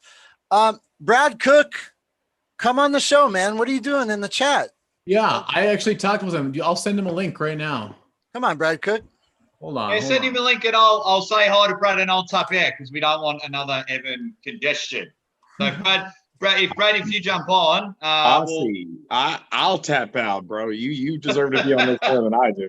I mean, God, I'd rather hear Yeah, you. well, Roger. I'll go to the chat. I enjoy you for being here, but yeah, well, let's let someone else come on. Thanks, bud. Thank you for having I me. just gotta love you, Roger. Take it Speak easy, to you brother. soon, You're buddy. welcome. Thank you. Cody Merritt just messaged me. My arm broke at 1:48 seconds into this video. If you look closely, you can see my arm twitch. And he sent me a link to the video. Oh, I can't even read. I can't even listen to you read that. Just him saying my arm twitched. Which match was it? Was it the first match or the second match or the third match? Well, a minute 48, so I'd have to watch it. Hey, Lynn, dude, you're welcome to come on the show. We take turns. We don't. No one's drunk, so like I would love all of you guys to come on. I would love to hear from Cody. I'd love to hear from Lynn. Obviously Brad Cook. Dude, I am not going anywhere. I don't want to tell you guys, but I'm crazy. Well, it takes a crazy person to do this. You know, it's fantastic, guys. You're in the chat. Just even if everyone in the chat just donated another $1, except for Nathan Moorhead, I think you've almost donated more than I have. Yeah, if people just donate $1, like it helps out. Like Gary's legit. You guys have been on now just over 10 hours, maybe 10, 11 hours. Gary says he's not going anywhere. He's not. So okay, Cody, let's give for Cody, let's give a Western Survivor raffle ticket. Type Cody, K-O-D-Y. Cody. Get it fast.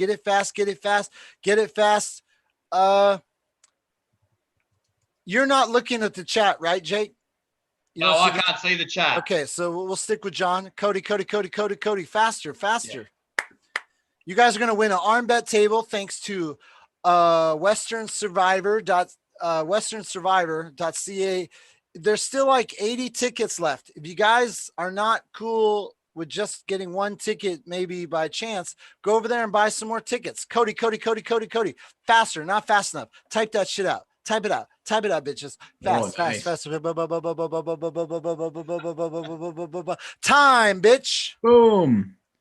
We've got Splash. Oh, God. S-P-L-A-S-H. And then the last name is N-T-R-E-Y-S. N-T-R-E-Y-S. Splash and Trays.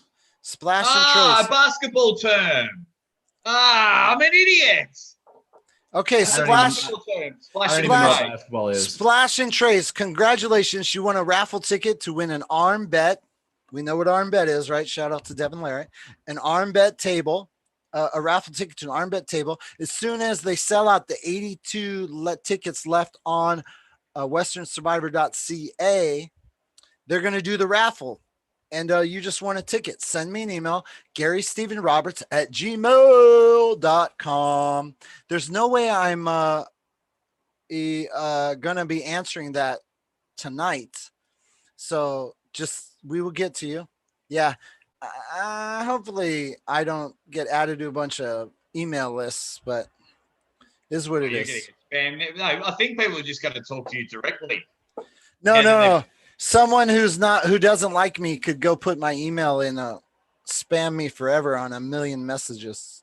Yeah, RussianWives.com and things like that. Make your man bits an extra 6 inches. They're good emails. Guys, I just want to thank you very much for everyone who's participating. Everyone's still watching. I want to let you know, if you are still out there and you do want to go to bed, keep it on. Keep playing. Turn down the volume. YouTube doesn't know the difference. Keep playing. Nathan. Sorry, Nathan Moorhead. He helped us get to 1,000 officially. On GoFundMe. Nice. Yeah. Nathan, you did it. 1,000. That's amazing. Let's go ahead and do. What's your limit in time, Gary? So just say people that they just want to watch you suffer, and the donations dry up. Is it 3 days? Is it 5 days? Will YouTube ban you and then you move to Facebook Live because you've live streamed for 4 days straight? Is it a week? Am I going to tune back in March just to get you over the line? I don't know, man. Here's the deal. I told my wife I want to do this crazy thing. I said, but I can't do it without your support because obviously I have a 10-month-old baby. And she gave me the go ahead. I kind of didn't tell her past 2 days, but I mean, I figure once I'm in deep, I'm in deep. I got the plane ticket. Now I'm going to get hotel money. Yeah, that's man. What about you, Uncle John? What's your limit? I don't know if we can keep up with some good questions here. I can go for a little while longer. I'll probably. I mean, it's 4:20 here in where I live, and I got some things to do. But we'll go. I'll go until 5 at least, probably. Uncle John, once you do end up taking a nap, at any time you come back and join us, I will still be here. I will still be here. And I want people to see that we made the magic. This is officially at least a plane ticket. Nice. That's at least a plane so ticket. So much more without the fees. What a shame, those YouTube fees. Yeah. That's brutal. It's crazy how much YouTube takes. I'm waiting for a class action lawsuit from YouTubers because it's seriously, it's bad. I didn't realize it was 30%. Yeah, 30%, dude. It's really, if you go to a loan shark, they limit how much interest rate they charge you. They should have some sort of limits on this type of service because YouTube, being such a Goliath, all they're doing is acting as a middleman between banks, and they're taking a 30% cut for, man, it's unbelievable. Yeah. I had a lot of people calling out 420 because it's 420 here in Canada. And since in Canada, marijuana is completely legal, there you go, ladies and gentlemen. There you go. Yeah, that won't get you in trouble. Hopefully, you might get a live arresting there in Canada, guys, on this channel when they knock on Uncle John's door. So don't put it in the chat. If you know where Uncle John lives, don't put it in the chat. Legal, though. In Canada, it's 100% legal now. Oh, it's legal. Sorry, I thought you said it was illegal. Sorry. No, they made it last year. No, I think it's still illegal here in Australia. I'm pretty sure. If you would like to come on the show, we want somebody to click on the Zoom link. It's in the description and in the chat. You're welcome. We're taking more people. Get on there, guys. Get on. You have no idea how much fun it is. And these guys are going 11 hours and they're still bringing the energy. They're still clawing on, wanting to make it happen, guys. We are surrounded by people that don't think that we're weird, that love the sport of arm wrestling. So get your questions in, because these guys and myself, as long as I'm on the chat, we'll talk about arm wrestling. Give us fantasy matchups. Give us if we prefer a hook over a top roll. Give us what you think of past matches, or Gary leaving the sport and coming back into the sport, which I think is fantastic. Tiger Woods can do it. Gary Roberts can do it. So you've got guys that want to talk about arm wrestling. Get on there. That's it, man. We got somebody. Somebody. Might be Brad. Brad was looking for a quiet place to go and be able to. Oh, it's Paul. Paul Lynn.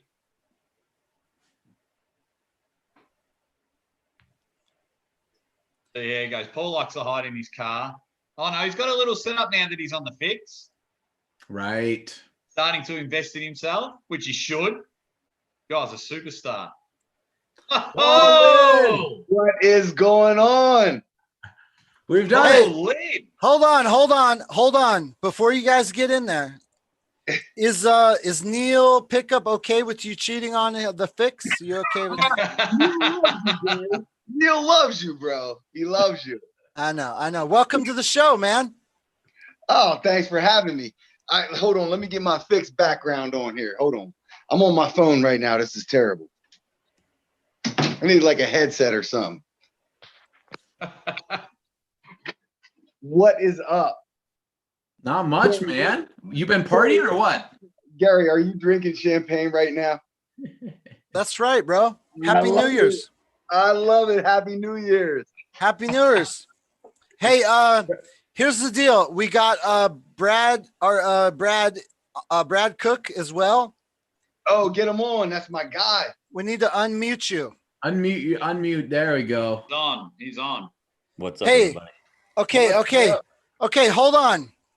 I want to do one at a time. So, Brad, if you can just stand by just 1 second. I just want to talk to Paul, little intro, and then we go to Brad. No problem. Paul Lynn, what are you doing still up? Bro, I'm a vampire. I'll rest when I'm dead. I will rest when I'm dead. What do you think about what we're doing here? I love it. It's phenomenal. I'm just mad that I didn't get to be a part or follow the previous 10 hours of this shit. Word, It was 6 good hours and 4 really questionable ones. I don't care. I'm going to rewatch all of it. word is that there was a couple hours there that are worthless with Barry Bourne, Drunk Evan, Burgoyne. Bro, I love Drunk Evan. That's my favorite person ever. Oh, Drunk Evan's good for small doses. 10 Small minutes. doses. Oh, I got a few pictures from Evan with like some Michelob Ultras, at 4 o'clock in the afternoon today. That was like a long time ago. So I can only imagine how that progressed. Paul, what do you think about our surprise? We're sending, we've raised at least a plane ticket to send one Derek Smith to Dubai to reach his dream of being able to do arm wrestling for a living. That's phenomenal. Wait, hold on. But is he going to go there and like stay there forever and do it as a living? No, just get that little pump, that content pump. Derek is the man. And if Derek's in, how long is he going to stay there? For a long time? I have no idea. He's going to stay there like Michael Todd for like no, he has a job. That's awesome. I imagine a week would be excellent. Maybe it's up to him. Derek is an awesome dude, and the fact that you're raising money for him to do that is phenomenal. He didn't know. He had no idea. He didn't know that? No. I didn't know it. I just found it out right now when you showed me the red scribbly thing. So Cody's, if you got to start your video, Cody would like to talk to you too. You got to start your video. Brad Cook. Dude? What's up? What do you think about what's going on tonight? Dude, this has been crazy. I've been trying to follow along as much as possible while I was over at my parents' house, but man, I think it's awesome what you guys are doing. This is great. Did you hear us blowing you up a little bit earlier? You are really good at your job, bro. Dude, this has been an incredible day. After watching Neil's podcast with all those guys and just all that stuff and showing my family and then finally hitting that 1,000 subscribers and everything, like it's been a good day. Oh, yeah. Oh, yeah. Dude, how do you only have 1,000 subscribers? Yeah, that should be against the law. I don't know, man. I don't know. I think a lot of it's just got to do with like, I don't have a whole lot of clickbait videos. A lot of it's just like Paul was. What are you trying to say? We clickbait up in here? I mean, it's true though. Like, I mean, I had that opportunity to go up to Chicago with you guys and watch Devin pull and all that stuff. But man, it was just going to be a long, crazy night. And I just decided to turn it down. But you know, it's like Paul said in that podcast today. I'm just kind of stuck right now in the Midwest filming a lot of stuff. I got to go down to Mississippi, but you know, we're going to get out there in 2021, man. I'm going to start moving out and doing bigger things. Can I be honest? So like I listen to Uncle John and I think, God, he's so good at this. Like he's way better than me. When I look at your shit, I think, oh my God, I might as well just put the camera down. I can't even compete. You have like a creative level to your work that I admire it. It's good. It's good shit. You can tell effort's been put in with Brad's stuff at 217. You know, the guy just lives and breathes videography and gets it as an arm wrestler. So therefore it comes out on the screen. So I hope you don't get too embarrassed that I'm just stuck in my kitchen with a very poor setup there, Brad. I hope Are you looking at this? Yeah, but you know, all the equipment, you know, Uncle John and Gary and I will have a bit of a laugh about it before. But yeah, if I moved the camera around, you would just go, and make no mistake. Yeah, make no mistake. I'm not used to this. I'm not used to being in front of the camera. I'm used to being behind the camera. Okay, listen. This is very important. I listened to one of your shows and you said something in the comments or on Facebook that you're not entirely comfortable with, like, you know, the interviewing or talking to people. And I'm like, what? It's like, I don't like hearing my own voice, man. Dude, your voice, one, sounds perfectly fine. And two, I listened to you start doing some interviews. You're fine, dude. Don't worry. Don't even you got this. You honestly, got that, bro. I got to give you credit, Gary, because you're the one that I feel like started everything off. And it's because of your style of videos and ARMTV all those years that inspired me to want to break out of my little cocoon there and try to start doing some of that stuff. I'm glad you're doing that because you can only elevate.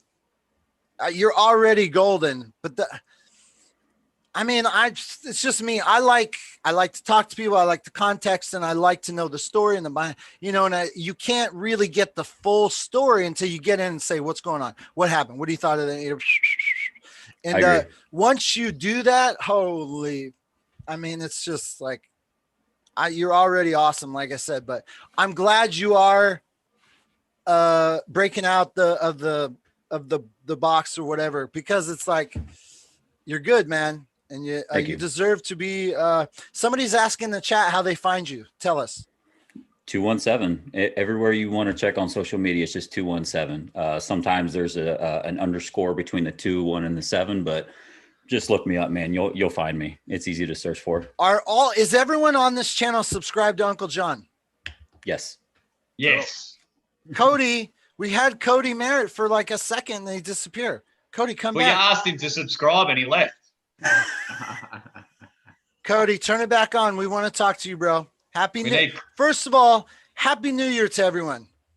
Happy New Year. Happy New Year. Mate, it's almost the 2nd of January here in Australia.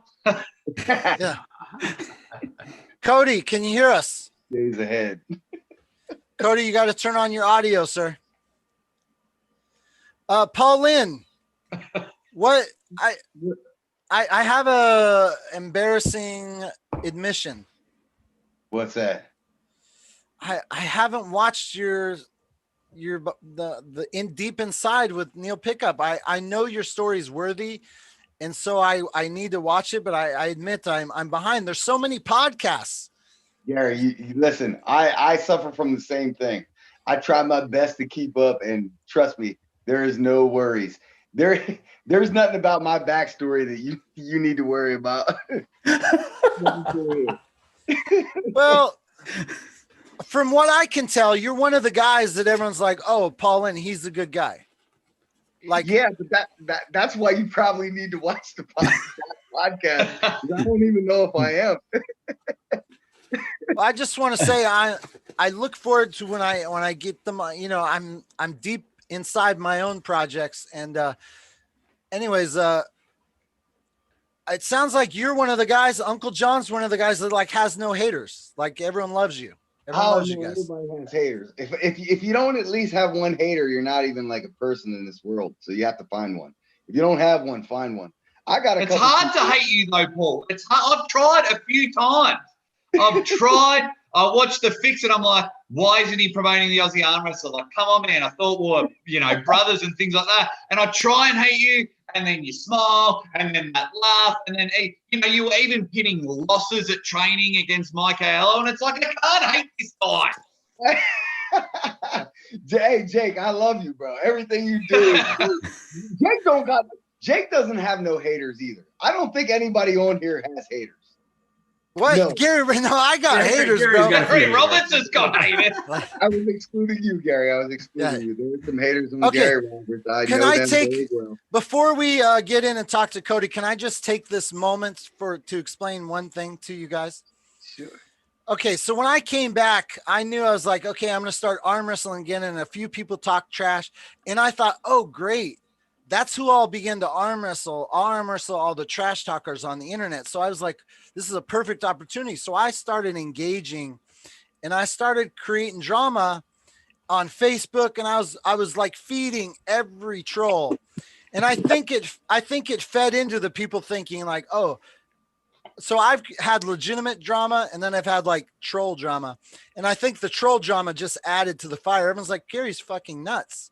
But I was like, I was thinking I would have this perfect world where I got on an airplane and traveled and arm wrestled all these trolls and had fun, cool content. But of course, COVID is like, my wife is like, hey, you can't go anywhere. You can't go anywhere. So anyways, I've relaxed. I've stopped picking fights with every troll on the internet. Okay. That's good. Hey, Gary, I love you. You know, I'm good buddies with Ryan Bowen, right? So I understand all that. Yeah. We had Ryan on the show earlier. We talked about it a little bit, and I didn't know Ryan Bowen had a hate. I swear I'm learning this. Ryan is like the most hated guy ever because he speaks his mind and sometimes tells the truth when people don't want to hear it, and also sometimes says things that might be slightly outlandish. And are easy to hate, but that's why he's so great for the sport. Absolutely. Phenomenal. I said earlier, Paul, before you jumped on, I said my 2021 prediction. I spent the weekend with Ryan a couple of weeks ago, but he will be the most hated arm wrestler in 2021. He will overtake Michael Todd as the most hated arm wrestler. Did he say that, or did you say that? No, that's my prediction. That's my prediction. I love that. I won't hate him. I love the guy. He's awesome. Oh, he's phenomenal. He looked after me when I went up. I was explaining earlier. He's a great guy. He's unreal. He's done nothing. I don't think he's done anything wrong by anyone, but he's done nothing wrong by me. But just watching it and then watching the hate firsthand, even we did a little show together while I was up there, and we were just hanging out, and even just watching it firsthand, it's like, man, and now Devin came out and said he's going to win Zloty, and Ryan believes he can win Zloty, and there's nothing wrong with that.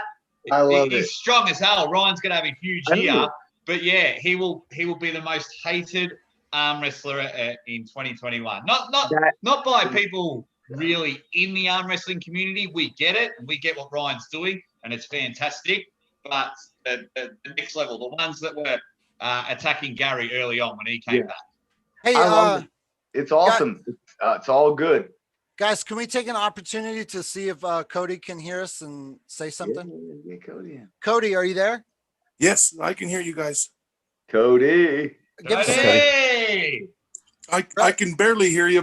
For some reason my sound on my phone's not very good, so I'll try and keep up as much as I can. We can hear you, okay? Perfect. Tell us, how are you? I'm sitting here icing the arm right now. Oh, Damn. Oh, there! yikes. Cody, what are the doctors saying, like, for the future? Because I know you were like pretty ominous early on. So previous to the surgery, the doctor was really concerned about it healing up. He said it's going to be a really touch and go healing. I have to be very careful, not do anything wrong. After this, he called me the day after the surgery, and he said the surgery went way better than he ever expected. He did say two things that kind of worried him, and one that really worried me. One of the things is they had to put an incision down the kind of the outside of my forearm, about 6 inches long. And he was worried about the radial nerve that goes across your forearm. Right. Because they had to work on both sides of that, and they were worried about damaging it, but he didn't think there was anything bad with that. But then the thing he did say is, in order to get that plate in my arm, he had to take my supinator muscle down to nothing. So I don't know exactly what that meant. I have an appointment with him next Thursday, and I'm going to find out exactly what that means. He did say most normal people would never even realize that that's missing, but because of what we do, we would notice it right off the bat. And he said it'll come back, but he said it'd take a long time. I mean, and I don't know what a long time means, and I don't know what it means by taking it all the way down to nothing. In my mind, it almost sounded like he deflated it or something, but I don't know if that's even possible. Right. But it took me 25 years to get it to where it was. I don't necessarily have that much time again. You know, I wonder if he just means that it's going to atrophy, like the muscle's just going to contract and just go back to where it feels like it's nothing. He already said that it had atrophied 100%. Ooh. That's rough. That's rough. Yeah. So I don't know what the recovery on that's going to be or how it's going to turn around, but that's the last I heard. I'm going to talk to him more about it next Thursday and find out exactly what he meant by that. I'm sick to my stomach to even hear that. What's that, John? Did they give you a general timeline of, like, are we talking like 6 months, a year, just for like the healing portion? So the original prognosis was going to be at least 12 weeks in like a splint and then a cast. After the surgery, he said the recovery should be a lot faster than that. Should heal quicker. He thinks I should be able to start training as soon as the bone is 100% healed. Okay. So with those screws in that plate, I don't know how long it is. I'm guessing like 6 to 8 weeks, somewhere in there, before I can start training it. What he did say was he was originally going to put me in a cast. I went into an appointment on Tuesday, but the swelling was so big, they were actually going to just put me in a sling, like a brace, like a knee brace for that athletes would wear, but for your elbow. And because my swelling was so high, so much, he actually decided to keep me in a splint for 1 more week to get the swelling down, and I go back on Thursday and I actually talked to the physician's assistant, not the doctor, on Tuesday. So hopefully I get to talk to the doctor on next Thursday.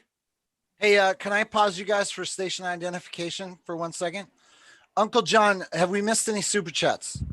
We haven't missed any super chats, but I will say this. Right now in the chat, Neil Pickup is here, and we interviewed him over 9 hours ago. Oh my God. What's up, man? Woke up and jumped back on. I see Nathan Moorhead, $4.99 super chat. Oh.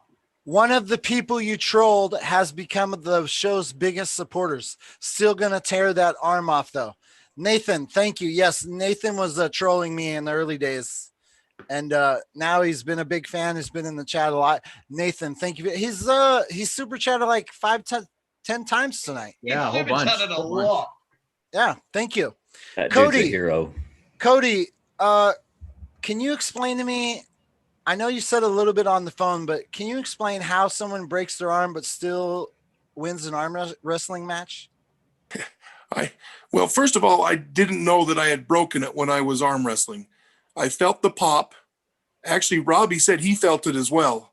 Oh, man. But it didn't hurt. It felt, so I thought it was more like a muscle pop or maybe a tendon tear.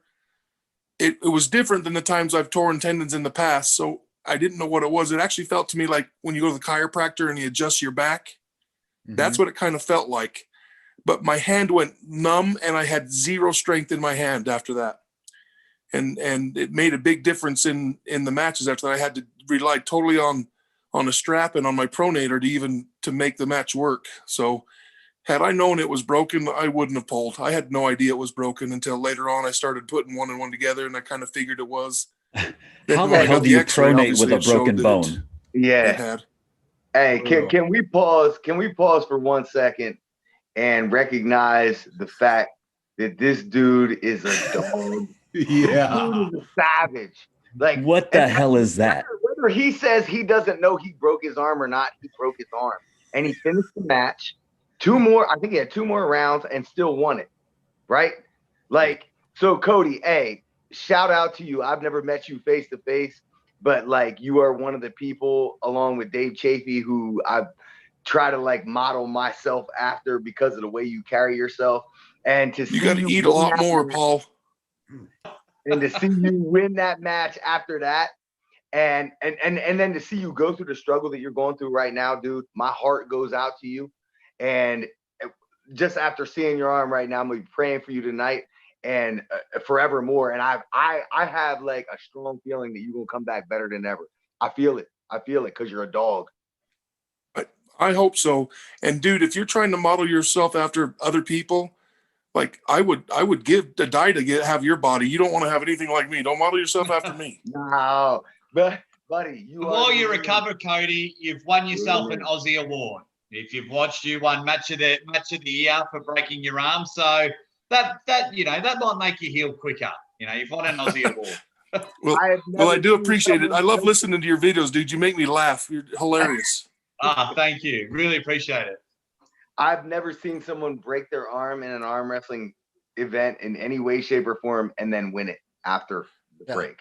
Well, this is a little bit different than like the humerus break. Being the radius bone, I'm sure the ulna had a lot to help keep it in place. I don't know. I asked my doctor how it even could have stayed together with, like when I pressed through that. It just amazes me that the arm didn't like come apart somehow. Buddy, I know how humble people talk. You're a savage. You're a dog. Period. End of story. You are. Absolutely. I appreciate that. We love you, bro. Well, thank you. Thank you very much. Have you spoken to Robbie afterwards and just gone, hey, man, yeah, with a broken arm? Like, have you had a chat with him? Robbie and I are actually really good friends, even before the match. And so we were talking. We've talked quite a bit afterward. And at first, I didn't really want people to know that I had broken my arm in that match because I didn't want it to shine worse on Robbie at all. Because he put up like a hell of a fight in that match. It was an incredible match. Yeah. And I didn't want people to think, well, Robbie sucks because he got beat by a guy with a broken arm. Because that's not the case. Robbie's a beast. And I didn't ever want anybody to think that. So I was kind of like iffy about even mentioning anything about the arm break because I wanted to have him hold face kind of, I guess. He got beat by a guy with an iron will. Period. Yeah, absolutely. 100%, Paul. Spot on. Guys, I'm just gonna quickly jump in. I'm gonna tap out because my wife needs the kitchen to cook some dinner. Gary, Uncle John, I want to thank you so much for having me on, and then getting Paul, Brad, and Cody on. It was just cool to meet Brad and Cody, which is awesome. I love talking to Paul. I'll jump on either in the chat or if you need me later on in the night. Yeah, just send me a message, guys. Really, I can't thank you enough for allowing me to come on and help you out for a couple of hours. Really, really appreciate it, Gary and Uncle John. Hey, can I say something? You were a natural at this. You're really good. Absolutely. I mean, Uncle John as well. And I was like, okay, this guy, I 100% confidence I could leave you guys all in charge and I could go take a nap and you'd hold down the fort and keep the conversation flowing. Well done. Absolutely, man. If you need me a bit later on, I've got tomorrow off. I love arm wrestling. As I mentioned earlier, I interviewed Paul at 2:30 in the morning.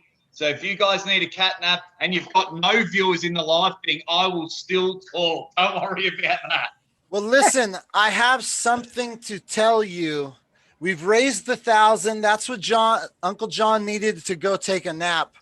But I'm letting you know that I'm not going anywhere. I want to get the full 2,000. I don't know if I can do it, but I'm not tired. So I'm staying put, bitches. Let's go hard. Hey, everybody follow Jake Ward at Aussie Arm Wrestler on every platform. Follow this guy. He's signing out. We love you, Jake. Yeah. You are the man. Oh man, thank you so much. Another Thank you. underrated dude for sure. Yeah. 100%. Gonna blow up real Thank you quick. very much. Thank you very much, Jake. Take it easy, bro. Thanks, guys. I'll thanks. speak to you soon. Thanks for your donation, sir. Thanks for matching. That was fun. My pleasure. Thanks for sending me broke and have an awkward conversation with my wife. Thank you. Awesome. Take care. See you, Jake. Yeah, guys. John, I know you want to take a nap. You're welcome to leave. I got this. Awesome. I just got here, dude. He can't leave yet. So here's what I do want to say. Neil was looking for an update on mission number 1. And mission number 1 was to send Derek Smith to Dubai to get him a plane ticket. And at this point, it's fair to say we have accomplished that part of mission number 1. We are going to have enough money to send Derek to Dubai. Yeah, but he needs to sleep. He needs a does need to hotel. sleep, and he needs to eat. He needs to eat. He needs. I don't know if he has a passport. I'm going to pretend like he doesn't have the passport. So I got to add the passport with the rush. Yeah. And why don't we all go there? Let's just all go. That's what I'm talking about. Let's do this. So do you guys know? If you're scared, say you're scared. Let's go to Dubai. Hey, I want to pause for station identification and give away a raffle ticket. Paul Lynn will be the code. So if you're in the chat, we have 83 people watching. We are how many hours into this broadcast? Not part 2, but total. I think almost 10. 10 hours. I'm just getting started, motherfucking bitches. Almost 10. Paul Lynn, chat it up. Paul Lynn, put it in the chat. You don't do it on the same line. You do Paul Lynn, enter. Send it. Paul Lynn, enter, send. Paul Lynn, we are giving away an arm bet table. Oh, I mean, a raffle ticket. Look at him flexing on us. Oh, man, I ain't got none of that. I ain't got none of that, bro. I ain't got none of that, bitches. Hey, type it in. Type Paul it in. Lynn, Let's go. send it. Paul Lynn, faster. Type Paul, it. Paul, I don't dare do that. The last time I flexed too hard, I broke a bone. Paul Lynn,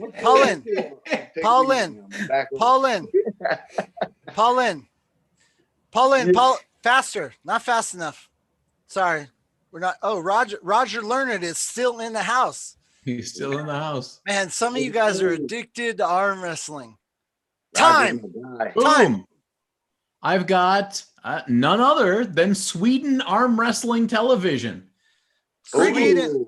Sweden Arm Wrestling TV. Yeah.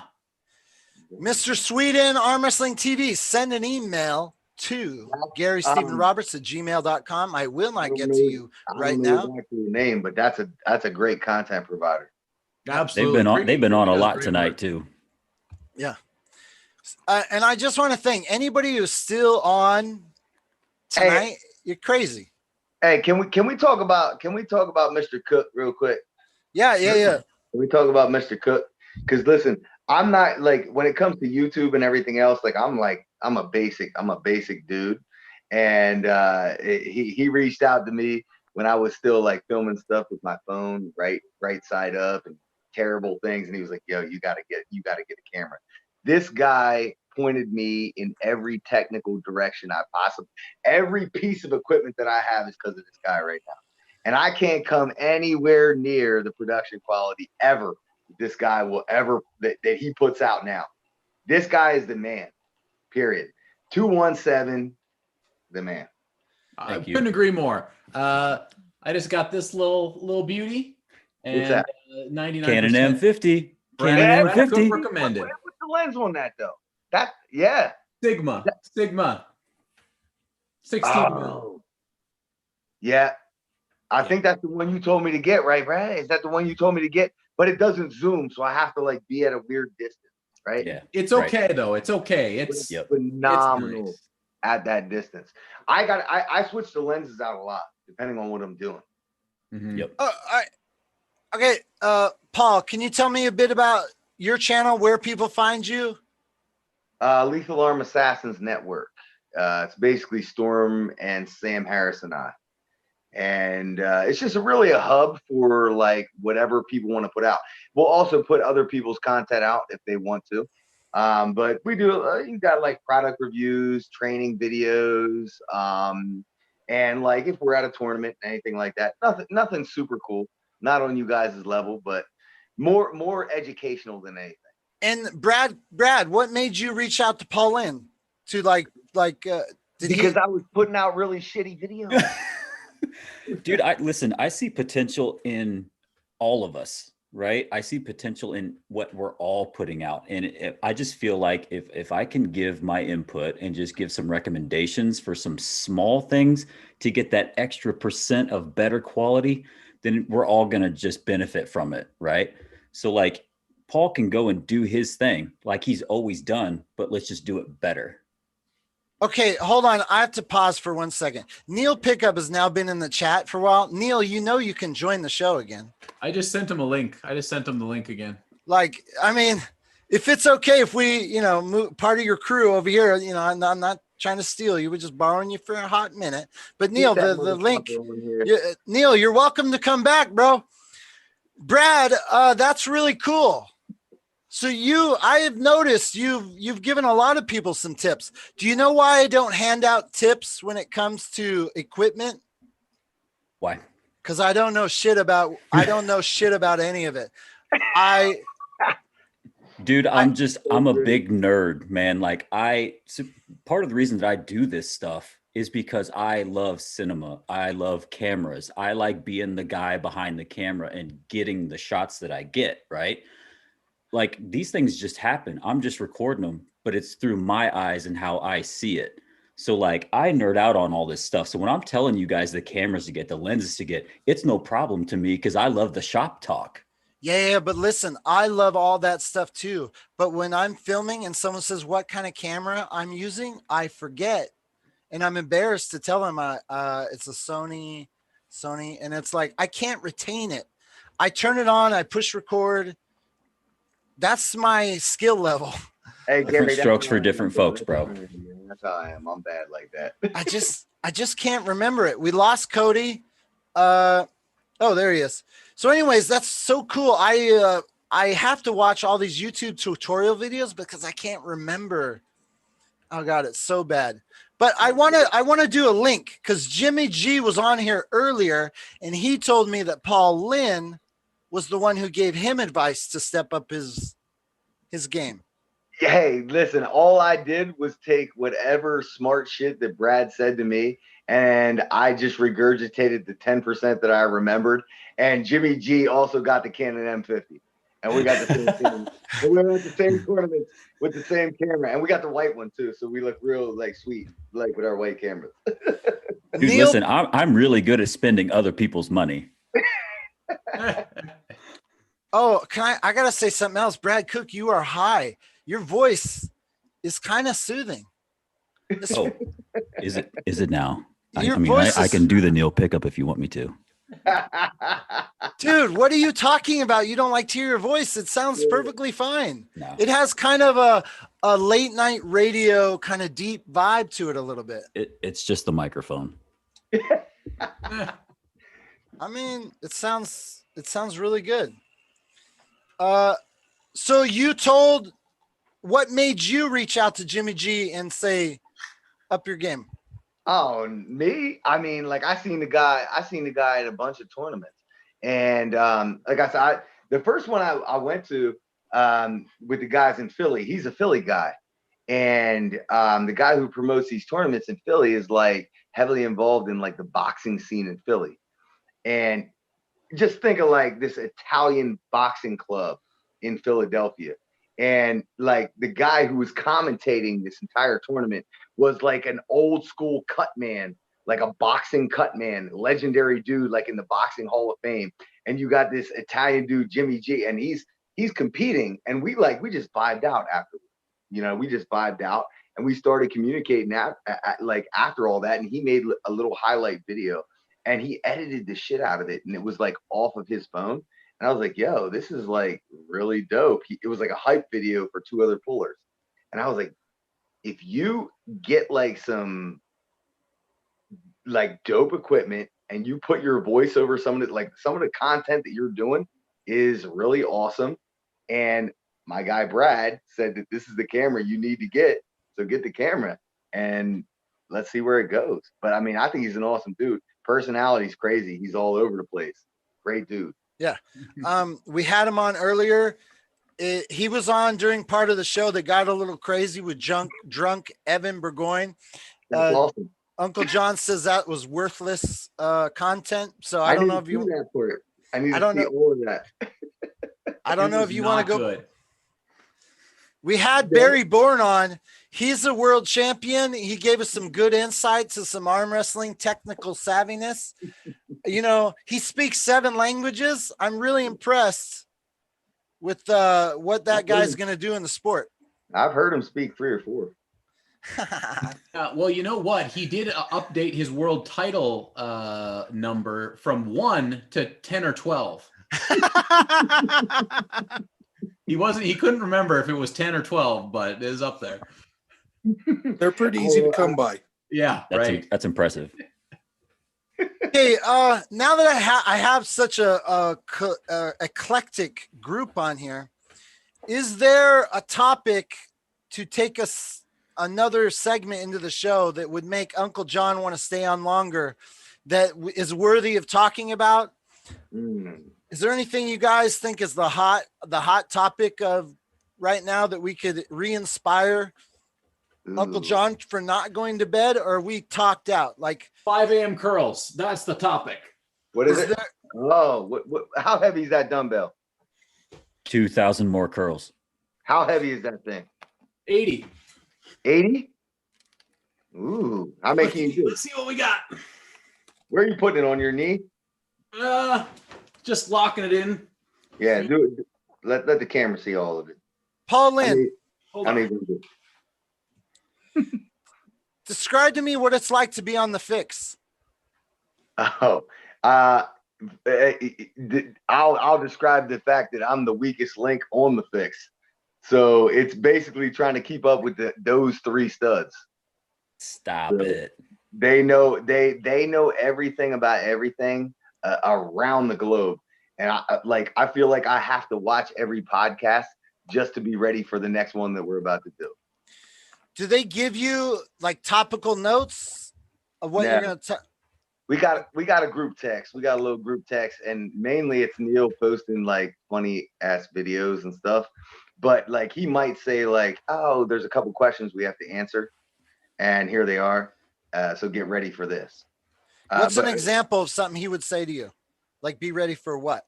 It would be a cut and paste of somebody who wrote a question in the comments. So usually they're like training related or like current topic related. Like, is Khaled really the strongest human being on the planet? And then we would have to like answer that or something. Like, can Khaled beat Michael Todd in like curling or something stupid? And then we just have to be like, all right, how you guys going to talk to this? But like, there's not a whole lot of planning. And how each filming, what would you say? How long is it? We usually do 2 episodes at a time, probably an hour a piece. So you guys stick to about an hour time cap on an episode? I haven't really noticed. It'd be an hour, and then we go and refill our beverages and come back for another hour. And how long from the time you film an episode till it airs? Probably like 3-4 days to a week. And that's where like the current events kind of potentially get rusty. But Neil does so much, you know what I mean? He has so much. He has content coming out basically every day. So he has to figure out where is he going to fit the fix in. But I think the fix does pretty well, like on his channel in comparison to everything else. It sucks because I have to do it at like 5 a.m. Oh, I can't get that early. Yeah, but like Ryan, I think Ryan's like midnight. So it's like to get all those different hemispheres together, we got to do what we got to do. I'd like to remind everyone that we are still trying to complete a mission. Have we had any super chats? I feel like the fundraising has slowed down. Let's look. We are up to $90 in the super chat. That's good. That's Man, we good. still have 80 people in the chat right now. Yeah. Guys, DerekStream.com. We're at 455 over at the GoFundMe. They take a little cut, but not Hey, nearly when is Derek going to Dubai? What is this time frame? I haven't spoken. He just found out tonight. So. Okay. Well, I missed all this. What's the time frame? When is he going? He didn't know we were doing this until the 4 hours ago. You guys are just getting all the money together, but it's an undetermined time, right? So he told me, he's like, thank you very much. I don't know what to say. Like, this is crazy, but let me talk to my work to find out about getting time off before we actually book a ticket. Yeah. So we will obviously communicate that with him, and at some point Larry has to be notified and be like, yeah, okay. I don't want to send him over there and be like, Larry, oh, I'm out of town, you know? So obviously Larry's got to be chatted, and you know, I just want to be able to say we can buy a plane ticket and hotel or food and passport. Brad Cook, tell me about Rivals. Yeah. So this is something that we kind of kept under wraps for a while. Myself and Bill Schumer, he's the one that does the armfights.com website, and he does the rankings, hosting the rankings for you guys. It was just something that he and I kind of came up with. It was kind of like his brainchild after a tournament. We just got to drinking after the tournament was over, and he just hit me with this idea. And I was like, yeah, dude, let's run with it. And so we just kind of came up with this idea of doing team versus team, but it's almost like Game of Arms meets Fight Club meets, you know, it's like an undisclosed location. Nobody knows about it. We meet there, we film it, and then it just gets put out on the internet on my channel. And that's it, man. Like it's awesome. It's best of 5. And the team leaders meet up with Bill. He takes care of the entire front end. They figure out all the matches. They figure out who's going to be the best matchup for who. And then we meet together on the match day. I film it and take care of the back end of it. And it's a beautiful thing. How many people and what weight classes? So it's not necessarily by a weight class. It's the closest person in weight, but it doesn't even have to be by weight. It's who they think is going to be the best matchup for that day. So you got 5 people or 6 people? What is it? We had, let me think here. We had 26 total matches that day.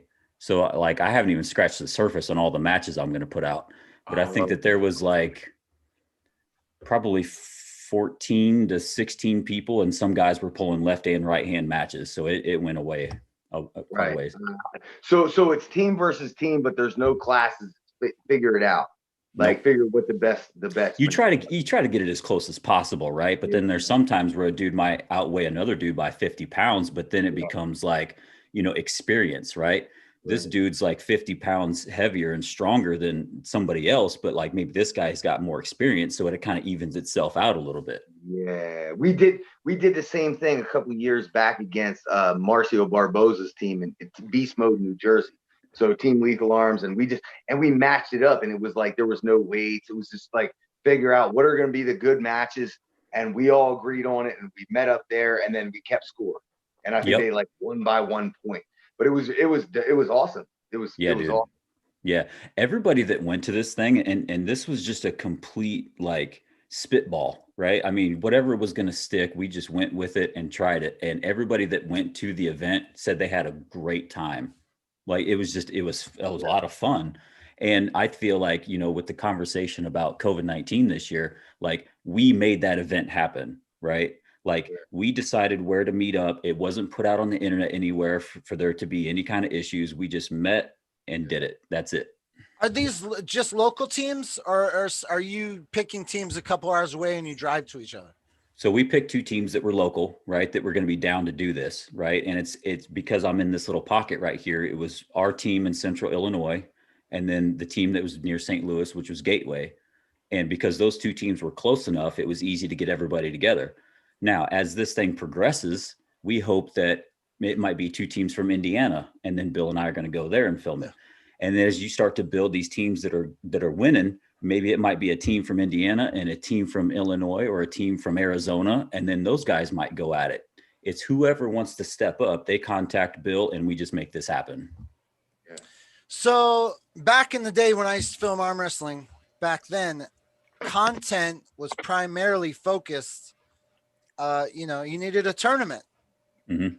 You needed a big tournament. You needed a big tournament to get the big, and it was like very specific.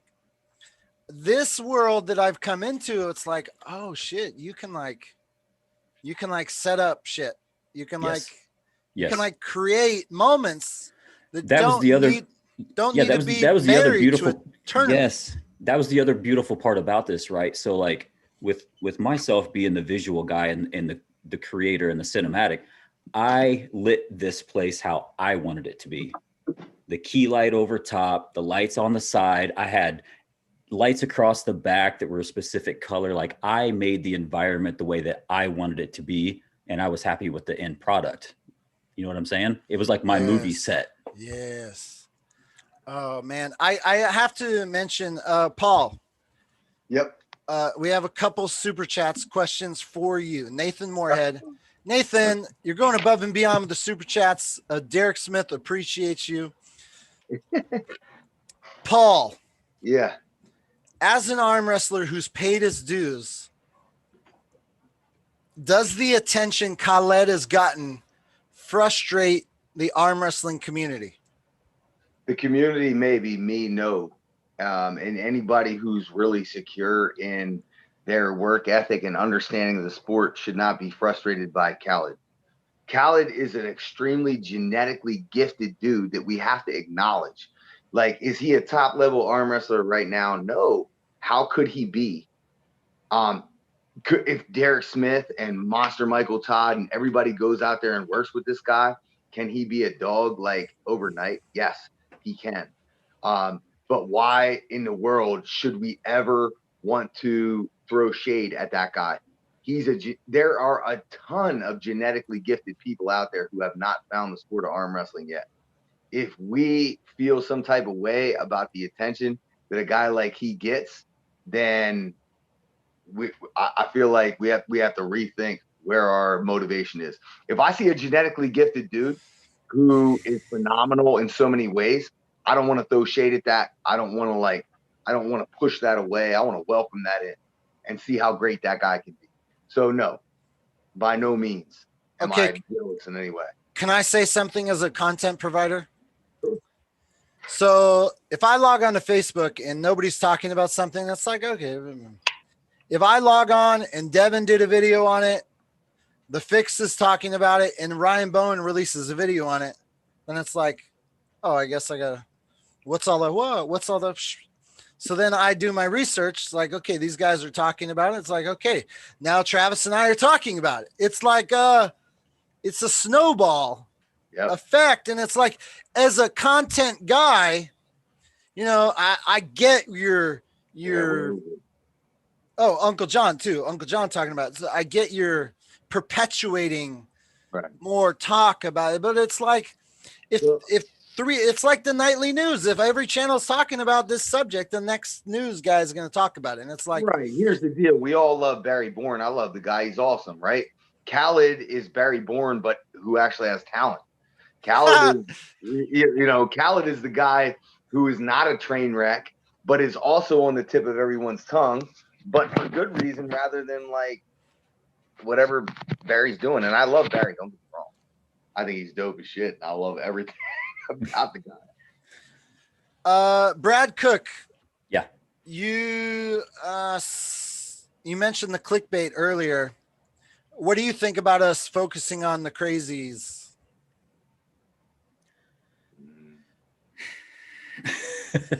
So like, I understand, and it's got its place, right? I mean, there's really only one way that's the easier way. Let's be honest, the easier way to drive attention, and that's clickbait and titles and thumbnails. That's how you get it done. I've just chosen to go a different route because I just want my artwork to be seen and not to have people just click on videos because of a title. But I feel like to get points across, there's still a place for clickbait thumbnails to be done a specific way, right? There's a right place and a right time for everything. Brad, you are the man. I identify a lot with like the way you approach stuff, and like we can talk about like the kind of the way I started my YouTube channel was really geared towards like a finite group, like training, like how to train, the shit that I wanted to know early on that I didn't know, you know, and like what you're doing, your niche. With all that said, like we all have like these are our focus. We may be like the arm wrestling purists, but when it all comes down at the end of the day, we watch the clickbait stuff. Oh, without a doubt. We watch Beauty and the Beast. We watch 100%. We watch 100%. So like, and I'm with all of it. You know what I mean? I think all of it has its place. Absolutely. It's all phenomenal. It's all growth. And if you don't want to grow, like talking about Khaled and everything, like this guy is growth. This guy is growth. Larry Wheels is growth. Everything that we're doing right now is growth. And what we should be doing is shining more light on guys like Brad and Uncle John, because these guys are the ones who deserve the credit for the growth, maybe more than Khaled and Larry Wheels, even though they're the avenues that are really pushing us forward. Okay, can I say my motivation? I hated YouTube. It put me out of business, essentially. These are facts. Right. These are facts. I used to be the only one filming arm wrestling besides Scott and Arm Sport videos. And at first I was like, wait, there's another guy filming arm wrestling. I was really annoyed. But we found our niche and we worked together. And you know, then YouTube came along and Facebook came along and people could upload everything else. And it was like, oh, I don't like YouTube. So I hated it, but I had a channel and I never paid attention to it. And during the 5 years that I was gone, I never monetized it. I never looked at my clicks. I had no idea that Gary Roberts versus Sarah Backman had 4 million views or whatever it has. I literally did not know. I knew Justin Bishop Shocks the World had some viralness, but I never paid attention. I was so angry at YouTube. Okay, that being said, it did 7 million views without me ever doing a thing to YouTube. Never paid attention, never knew. So now I come back. Wes Bjornsson with the grip, he acts like I'm like some shady guy who knows what I'm doing. And I'm like, dude, I didn't know anything about how to use YouTube in August. I YouTubed how-to videos, and it's like I just look at YouTube as an experiment. How do I beat the system? I have no idea. So I'm an experiment and try to figure this out. I look at it like in 6th grade when I played Nintendo all night long. I was trying to beat a game. I kind of look at the YouTube system. I'm trying to figure out how to beat this game. And so I have experimented with everything that I can think of regarding like what could work, what doesn't work. And, you know, I want people to watch it, but at the same time, I don't want them to feel tricked. But like, it's like, obviously I know you can turn somebody off if you completely throw them off, but I feel like I'm trying to be nuanced and get your attention. But if you watch the video, if you fully do it, then you'd be like, okay, I see where he's going, but I'm not trying to trick my audience. I'm just trying to trick YouTube, if you will, you know. Anyways, yeah, the algorithms are weird, man. Yeah, dude, for sure. And listen, I think sometimes the term clickbait can be often misused or misunderstood. Clickbait is just something that gets you to click on the video. It doesn't have to be misleading, right? Yeah. All I need is a couple of videos that say Devin Larratt, and all of a sudden I've got all kinds of traffic. Well, as long as it's got Devin Larratt in it, then it's legit. But it's still a clickbait video because of Devin. Okay, so if Travis and I talk about Devin Larratt's not in the video, but we've talked about him. I've added Devin Larratt in the title, and I asked Devin, can I? Is that clickbait if we've just talked about Devin, but he's not in it? Hey, Gary, the arm wrestling community might perceive that as clickbait. Okay. Yeah. This is one of the biggest things. Like the arm wrestling community's perspective on what they perceive as clickbait or what you do is not driving your actual views. So like what is going on in the arm wrestling community? Like if the arm wrestling community does not approve of what you're doing, it has no bearing on your actual views. You know what I mean? So like if you choose to type that in the title, it's not going to like I love what y'all are doing. I really do 100%. And like the arm wrestling community is like you talk about Wes and different people, that those people like, and this sounds so bad, but these are not the people that you should be driving your content towards. You should not be driving your content towards me. I'm going to tune into your stuff no matter what. It's the people who are non-arm wrestling like people. And that's what you guys are picking up. You are picking that up. And that's the growth of the sport, in my opinion. Okay. And all that I'm learning, but I've been the guy who has danced with breaking the law at times. You know what I mean? I'm like, I break rules and I'm not afraid to do that. And it's gotten me in trouble many times, but it's also helped me do some cool shit in my life. So I recognize, but you know, I'm just trying to figure. Uncle John, what do you think about titles and clickbaits and all that business? I think that it's really about intent for me. I'm fine with whatever. I always put it on me to decide, okay, is this, because you can tell, like if you look at something and it's bullshit, you can usually tell it's bullshit, right? And that's especially in arm wrestling because you know who is making what. And if you're really involved in the community, I'm going to know what people mean when they put certain things in there. So I'm okay with pretty much everything, but the intent, like when I do clickbait, my intent is really to do it in a funny way, right? I want to have a joke or a laugh about something to, even if I do trick you into watching my movie or my video, at least you'll have a good laugh at some point. So I think that's fair. I know when I click on an Uncle John video, there's a little bit of satire, and that's what I love about it. That's the key for me. I will say 100% that all titles related to Barry Bourne, world champion, was intended to purposely. That's awesome. That's a perfect clickbait. World champion. It's like, dude, he said world. I'm like, I'm going to talk world champion. I want to be the first person to bitch slap a world champion who's still barely a novice. I'll be the only novice arm wrestler in the world to destroy world champion Barry Bourne. Did you guys watch Jimmy G's thing with him? I have only got 30 minutes in when he said I spoke 7 languages. Oh my gosh. That was the funniest. I couldn't stop watching it. Yeah, I got to go back to it. Ladies and gentlemen, in the chat, Noan Mitz, he's the man who did the intro music, outro music for Beauty and the Beast. He's the one who did the shirts. He did the Barry Bourne shirts. Yes. Very nice. Noan Mitz. What's going on, fellas? Good evening. Hey, I would like to say that Devin Larrett messaged me and said, "Hey, I got my man Noan Mitz. I want to connect you to." So I actually know him because of Devin. Who are you, bro? Introduce yourself. Right on, man. Hey, if you've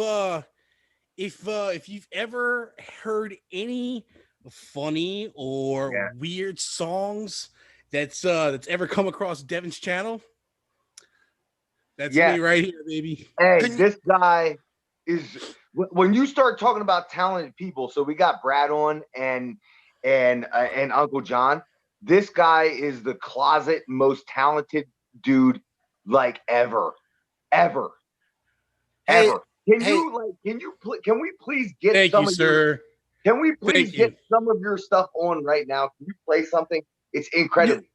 Okay, hold on a second. Noan Mitz, Pauline, I messed up. I promised Ray that I read one more question to you, Paul, and I skipped him. And before we get into Noan Mitz, I just have to finish that.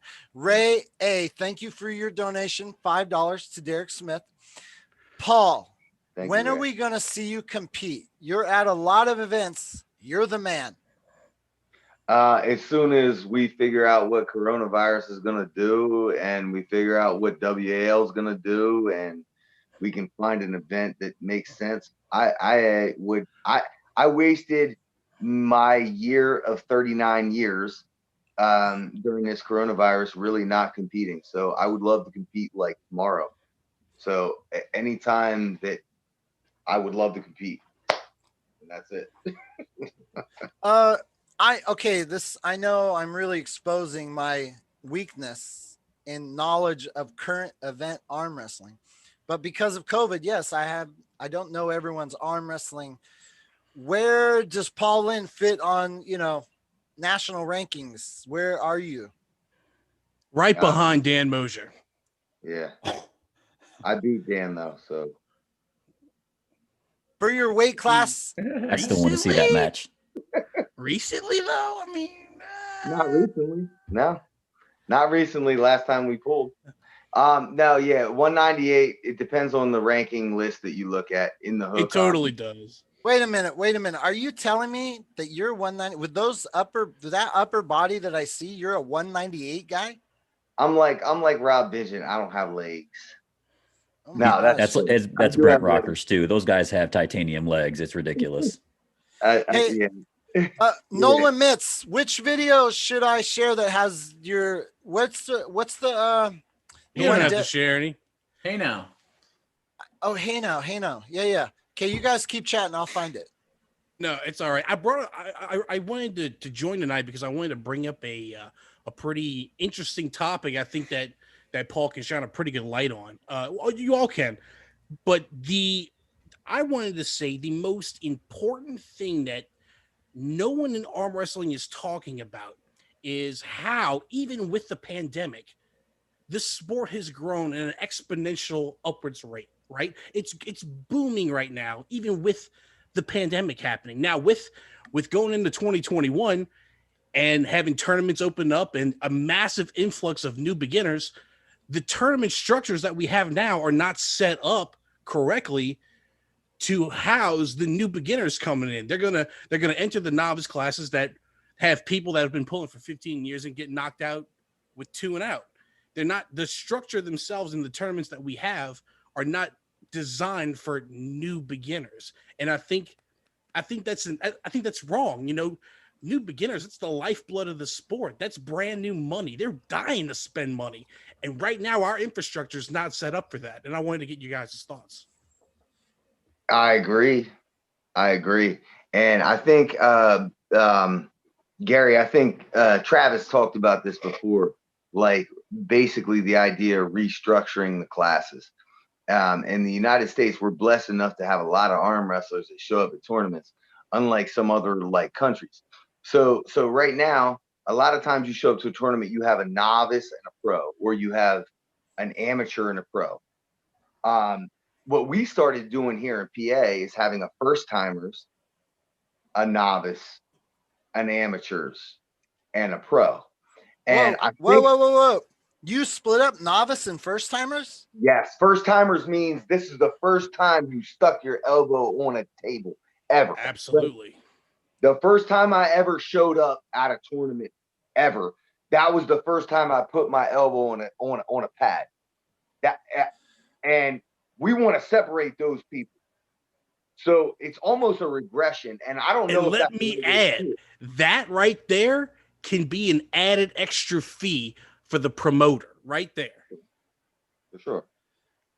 Neil Pickup, you need to unmute. We need audio. Can't hear you. Nothing. Raise your thumb if you can hear us. Okay, we can't hear you.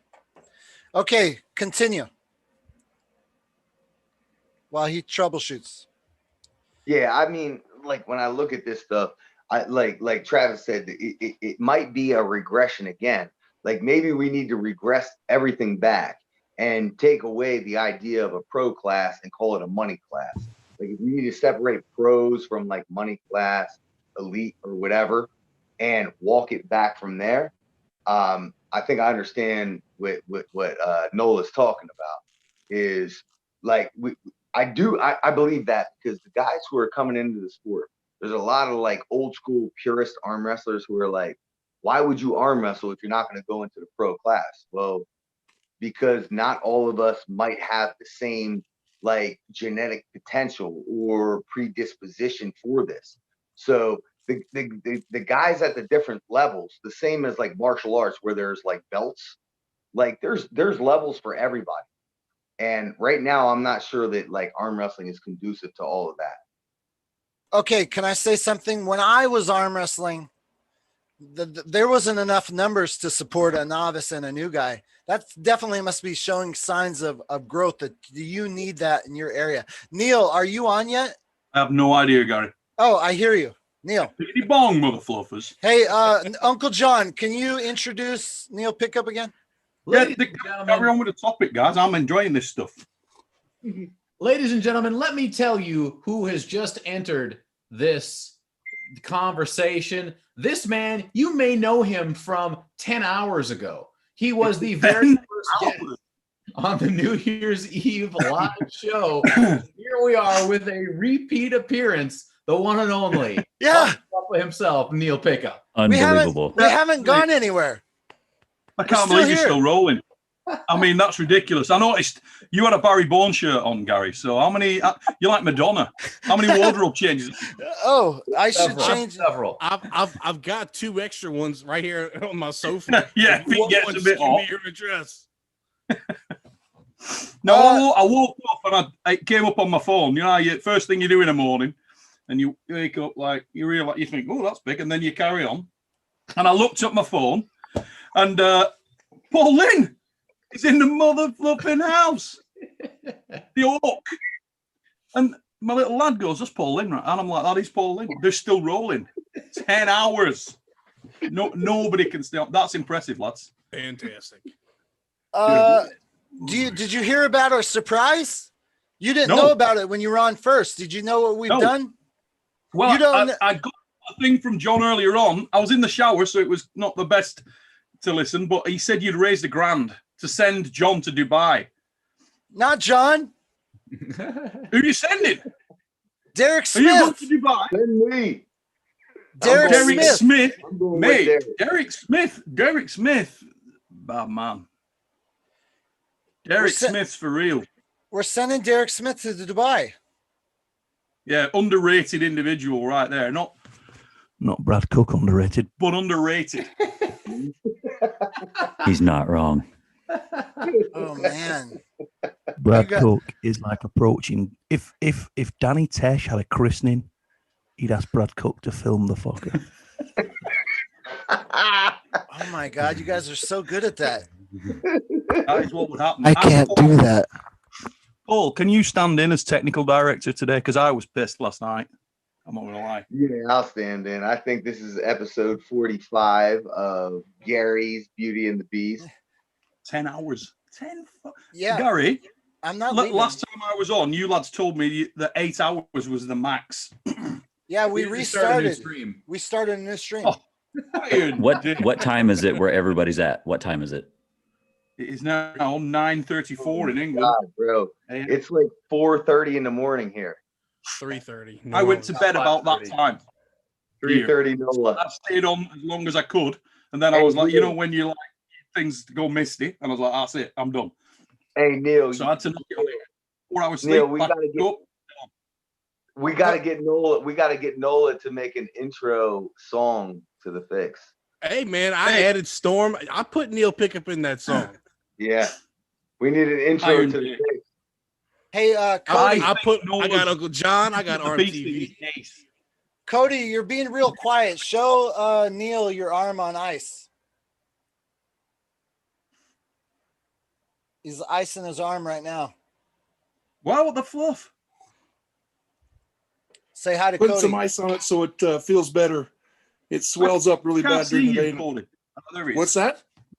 I couldn't see you, mate. You just popped up now.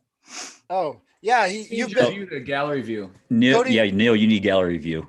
Cody Merritt has been very quiet during the chat, but we thank you for joining us. Cody, you're a mate. You're a friggin'. You could get frostbite on your dick and carry on sledging. So I hope that's not the case because I don't have a lot of that to lose. So yeah. Hey, those fatties know how that is, right? Yes, sir. Okay, guys, I need to give away a raffle ticket. Will the keyword is Noan Mitz. You can spell it however you want. Noan Mitz. All caps with a space. Type it in. Noan Mitz. He did all the cool music on Devin's channel and the outro to Beauty and the Beast. He also Noan sent Mitz. me a Type bunch it. of dope stuff. Type it. Oh man, I have tons of stuff that's just never been released. Type it. Noan Mitz. Not fast enough. Noan Mitz. Noan Mitz is mega talented. And Neil, you do a lot. Like I know Neil, you have those songs, like the spoof songs and everything. This guy working on one right now, actually, Paul. Noan Mitz. Myself and Neil are a little bit like spirit animals. Yeah. Because I am actually there is one big difference. He's really good, and I'm like shit. Time. Uncle John. Donovan Beck. Who? Donovan Beck. Donovan Beck. Send me an email, GaryStephenRoberts@gmail.com, and I will get back to you. Make sure you subscribe to Uncle John. Thank you, Nola. You will. Do you have a social media channel, Noan Mitz? You have anything you want to plug? Negative. Okay. Neil Pickup. Since you weren't here, I want to get your take on clickbait titles. I know I've danced in the clickbait-ish world, and I want to say, like, are you like, am I like a child that you want to scold? Like, Gary, don't do that. Like, Paul Lynn told me when I put Devin Larratt in a Beauty and the Beast title, when we're just talking about Devin Larratt, that he said that's clickbait. What is your take on that? If you're you should have at least some reference in there, you know. So just putting something on there and then there's no involvement. There's no, you know, you're not either with the person talking. We're talking about Devin, talking about him. Okay. Is you're that talking okay? about Devin? About Devin. Devin. Of course it is. Okay. Yeah, there's much worse examples than that. You know, much worse examples than that. Have any of the videos I've posted, you thought that I was egregious in clickbaity and should not do? No, actually the opposite. One of yours was so accurate that I didn't finish my shower because I was that pissed off. You said WAL destroyed arm wrestling, and I thought I wanted to slap this out Christian so bad that I was going to do it while soaped up, Gary. That happened. Yeah, you know what? My eyes have kind of lightened. I still think Uncle John brought up earlier that an Alan Fisher match on Wall had no, that was Arm Wars. Oh, you said no, that was Wall. That was 2015 regionals. Okay. Where they didn't call 12 elbow fouls? Hey, this is another. Can we make a distinction between WAL post super match and pre super match? Definitely different thing. Listen, this WAL is an evolving thing. People think WAL is a platform, and it's at one set level. It just isn't. They are trying to improve all the time. Running fouls. The running fouls in WAL are not done correctly. The square in the air, huge thing. I don't. Oh, shit! What does that mean? Square in the air. Listen, Arm Wars had the running foul dialed. Okay. The key thing to running fouls and doing it in the way that WL are trying to do it is excellent use of the square in the air. Because imagine you've got Brad Cook in the house, who is massively underrated and maybe the best videographer on earth. Yeah, I agree. Now then, you got Brad Cook. There he is. Always with a camera. Now you got him in your house, and you think to yourself, "I'm going to do a show. How can I best use this dude?" So he knows everything about camera. He's an arm wrestler, so he knows angles, and you can discuss angles. the key angles in arm wrestling are a fixed entity. They don't change. You know where the foul is likely to occur. You can capture that, and with Brad Cook's in the house, you can even make it look really good. Brad Cook probably give people a hard on watching a foul. I've had to provide replays. There you go. That's not happened in arm wrestling before. I think you can do it. But the thing is, once you've got that, you bring the square in the air into the show. You make it part of the show. So when Devin and Bart are up there getting into it, they don't need to. It's not contestation. You can show the entire friggin' place, the venue, the people at home, the announcers, the presenter. Everybody sees it. We had examples of that with 15,000 people in the crowd at the Trafford Centre in Manchester. Yoshi Kanai pulling Michael Todd actually took Michael Todd's world title off him that day. The Arm Wars title changed hands that day.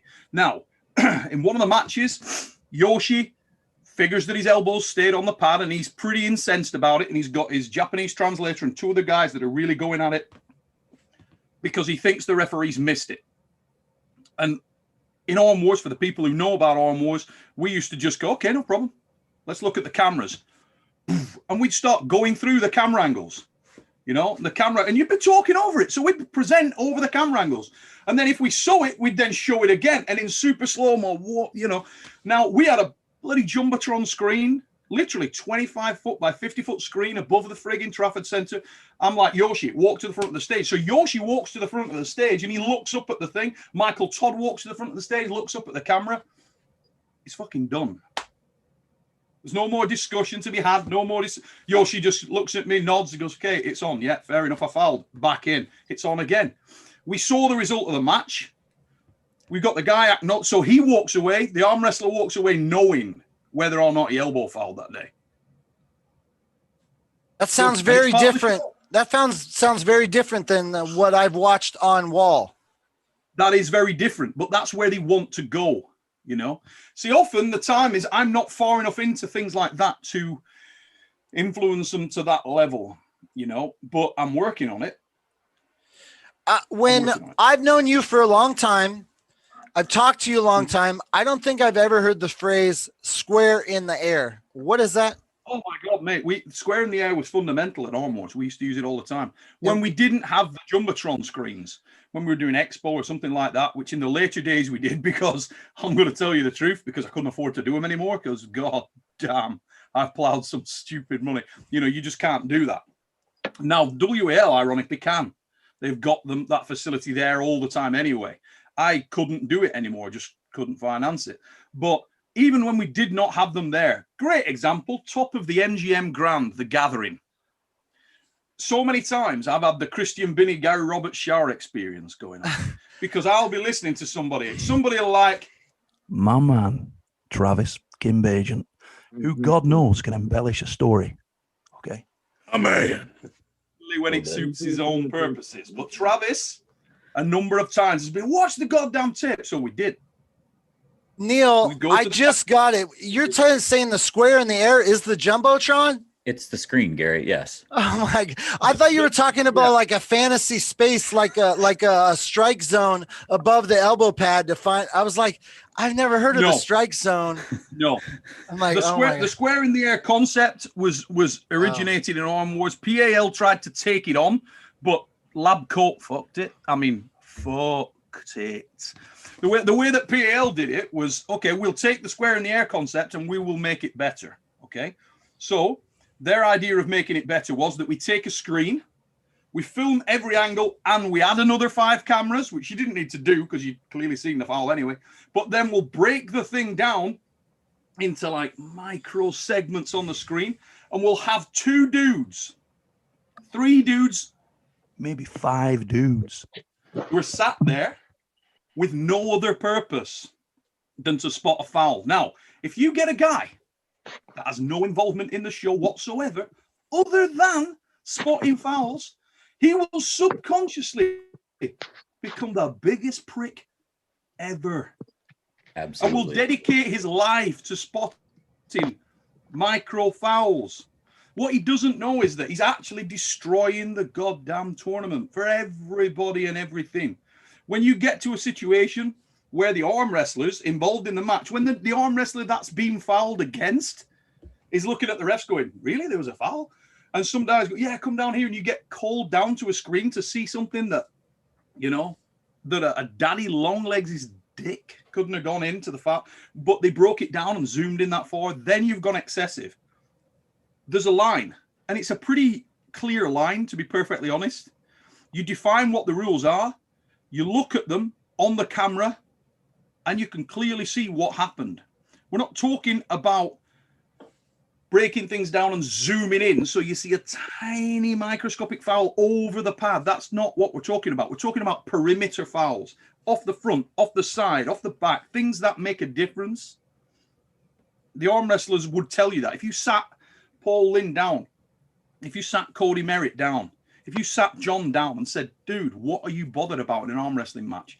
They're bothered about, number one, the match itself. They want to be in an arm wrestling match. They don't want to be in a foul fest. Nobody likes that. You know, it blows, not in a good way. Yep. Now, the other thing is that they want to know that they were in the match and they weren't completely screwed over. The guy didn't have an advantage within the match, which was live and present, and changed the outcome of that match. Now, if a guy commits a micro foul, and I'm talking just to be specific here so the chat doesn't light up with hate, we're talking millimeters, a millimeter, no more than a millimeter in the center of the elbow pad, a little bubble like this. We're stopping the match, zooming in. When you have to zoom right in to show the foul, you fucked it. Yeah. You know? So, I mean, you don't have the influence on Wall to be a little tighter, not zoom in, but like a little.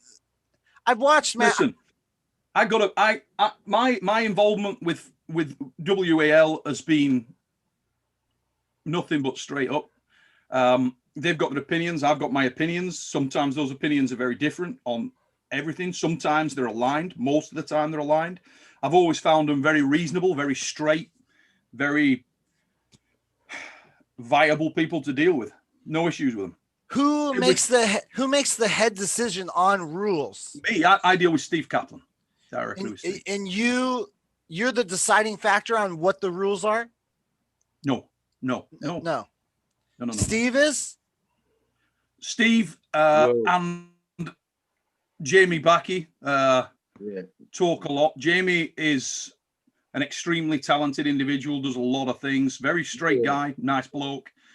He will look at information from various people, from Bart, what's in question? Other referees, from myself. Sorry, Paul, say again, brother. I'm just trying to understand what's in question. Exactly. Well, what I'm wondering is, in Wall, is it good television at all costs and rules are like secondary? No, absolutely not. No. I mean, that in itself, that question's out there, baffles me beyond belief, because it just, how the fuck has that arrived? You know, it's like, I always hear that and I think, well, that's just ridiculous, because look at the Dave Chafee Devon Larratt match, all right? And the amount of scorn that gets poured onto WL for being, oh, it's bullshit. Look, the same thing happened at the WAF Worlds. Exact same frigging thing with Hale and the Russian. You see and has been happening at the Arnold Classic for year after year when Azakowicz has got a guy hung up. WAF Worlds 2001 when Anatoly Monoseyev's hanging up Engin. Engin still hasn't got over it. Right. The reason I kind of asked this is because I've heard it in the comments of few people say that like Wall is creating bad habits for arm wrestlers who want to like say compete at Worlds, and with the ref script and the loosey goosey fouls that it causes lazy arm wrestling, and then now they can't go to Worlds. And let me paint you a scenario, Gary. Okay, if you're Artem Tainov and you win the WF Worlds, and you're a young man and you're from Ukraine and you go over and you pull in the Arnold Classic, okay, and a 5'6", 5'7", 60-plus-year-old man beats your ass, you're telling me that when you go back to Ukraine, you're not thinking, I mean, that was embarrassing, but God, that was cool. How did that old man beat me like that? Because I would have been thinking, how did that man disable? I'm really good at arm wrestling. How did that man disable me? How did he do that to me? Now, whether you love it or hate it, that question remains, because Crazy George had it dialed to the point where he defeated a man that 90% of the people on earth couldn't beat at that time. And he made him look a bum. I mean, he just hung him up for as long as you want, was talking to him, you know?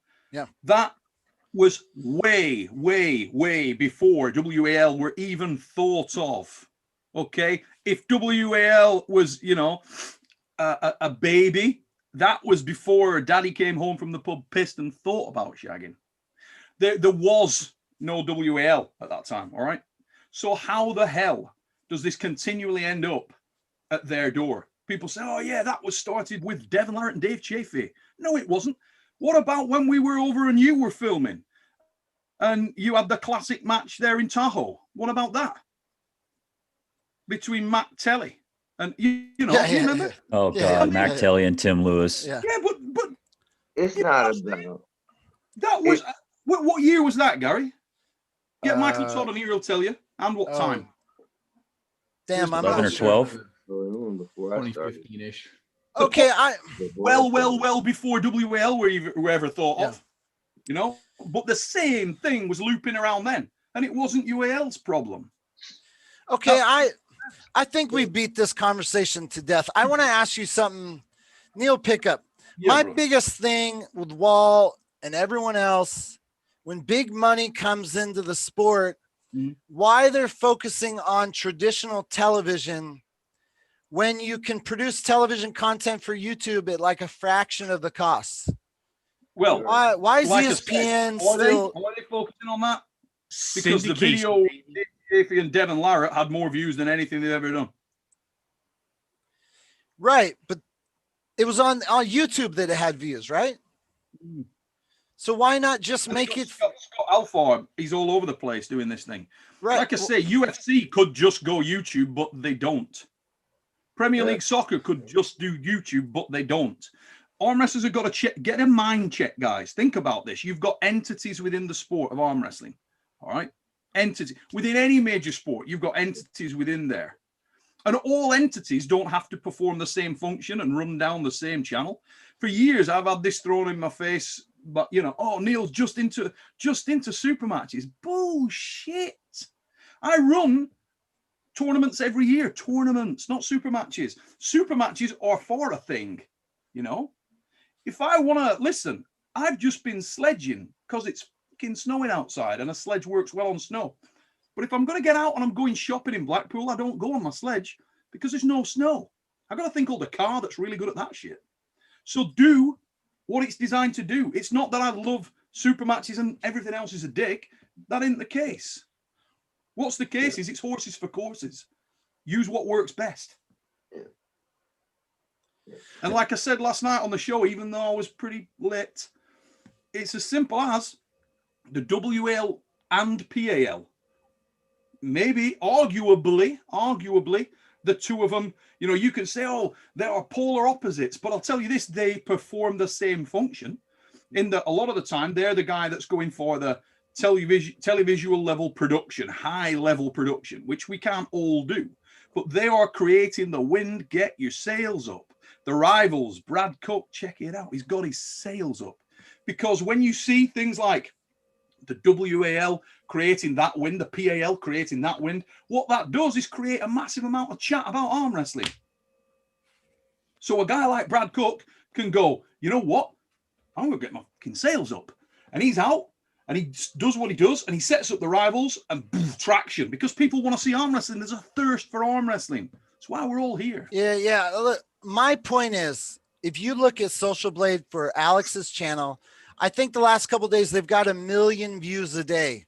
Arm wrestling people on the streets, and then you got Wall. You have monitors and lights and a whole structure that costs thousands of dollars to host and do that. Why would you need to spend in today's market? Why would you need to spend that much money when you can just go on the street and dress up like an old man and beat people and get millions of views. Because that's exactly what Kimbo Slice did on YouTube and other social media platforms. But when he became mainstream, everything changed. You know, the real money is the mainstream stuff, endorsements and things like that. There's backyard fighters who are doing exactly this same stuff. But in order for it to be legitimized, it has to be that way. Dude, you can you're in a situation, mate, where there is a transition, okay, over to YouTube. And a lot of that transition is led by younger people, and they're very young. My son will watch, both my sons will watch gamers on, you know, whatever. They'll come downstairs, they don't put on the TV, they put on YouTube, and they're away. And that's how, you know, everybody's going that way. But a lot of the people that are making decisions in major sponsorship deals, in major endorsements, things like that, are not they're not converted to that yet. You know what I mean? I think let's not get it twisted either. Like, just because you have 1 million followers on YouTube, there are hundreds of millions of people that watch mainstream TV. Okay, there's YouTube and there's major TV. What those people are ringing in for, like, views, like eyeballs on mainstream TV, still it's changing to streaming and that kind of media, but it still doesn't even hold a candle to what people are still watching on mainstream TV. My point is, why does Monday Night Football not just take place on YouTube? My point is, one day it will. One day someone's going to produce a TV channel just on YouTube. It's a very slow transition. They're going to bypass studios altogether at one point. I mean, studios will transition as people cable cut. I was the first person I knew. And you can all ask me how you were. In my life, I was the first person to cut my landline and only have a cell phone. I told everyone I knew, I'm not having a landline. Fuck that. I'm a cell phone only. And people told me why that shit wouldn't work. And I was like, no. Then I cut cable. I was like, all my shows I watch on the internet. That's where it's going. And television shows, you won't be able to tell the difference between the YouTube television show and mainstream TV. Sorry, some YouTube channels have a bigger audience than ESPN's shows. Some of them do. Anyways, okay. Yeah, but Gary, it all boils down to this, mate, right? If it doesn't make dollars, it doesn't make sense. Yes, sir. And while the money is there, dear Paul. While the money is there, are you going, Paul? Yes, sir. Gotta go. It's 5 a.m. Love you guys. Going to sleep. See you, buddy. Thanks, Paul. Mate.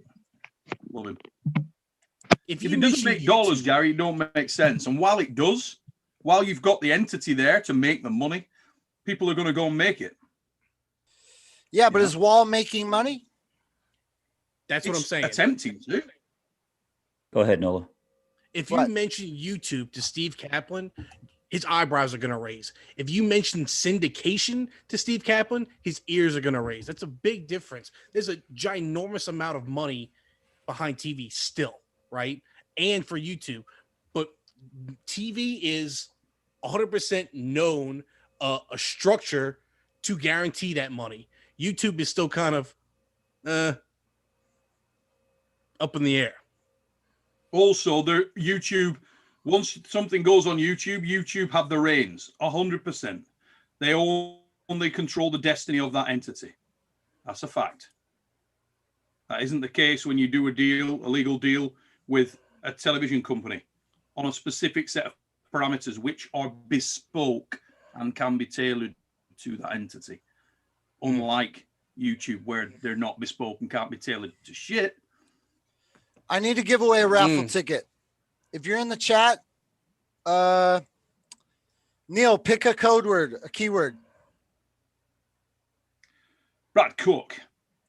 Brad Cook. Brad Cook. Brad Cook. We are giving away a Brad Western Cook. Survivor raffle ticket to win an arm bet table. Thank you, Adam, for hosting this kind of fun game we're playing. I bought 25 raffle tickets, and I'm giving them away to you guys so you can win this table. Brad Cook, Brad Cook, Brad Cook. It's got to be fast. I got to see the chat rolling. Brad Cook. Also, thanks to Marco GT5 for 5 British pounds on the super chat. Brad Cook, don't slow down, guys.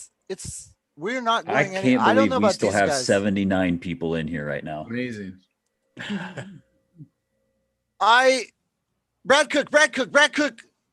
Oh man, you guys you're really going slow. Brad Cook. Time. Fine. Time. Chris Ireland.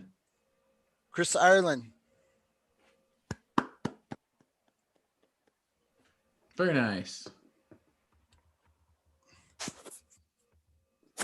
Okay. Does anyone else, Uncle John, you got any comments on this topic we've talked about? Nothing in particular. I think it's a really interesting time to be in the sport and to be alive, because everything is changing, right? As much as we talk about the importance of TV, the newness of the internet, it's all changing extremely rapidly, and arm wrestling is rising through the other normal changes, right? That's what Nola said at the beginning of this. Yeah. Right? It's, in 100%. my opinion, the reason that arm wrestling is growing despite the adversities that we have with COVID-19 this year is because it's forcing people to get out of their comfort zones and out of their boxes. You're seeing new creators and people being forced to do something new and different, and it's making a difference. Like, look at this. COVID, if COVID didn't exist, there's no Uncle John After Dark. There's probably a lot less stuff going on Neil's channel because he would be busy with WAL. Wouldn't be here. Right. Gary, who knows where ARMTV would be? It's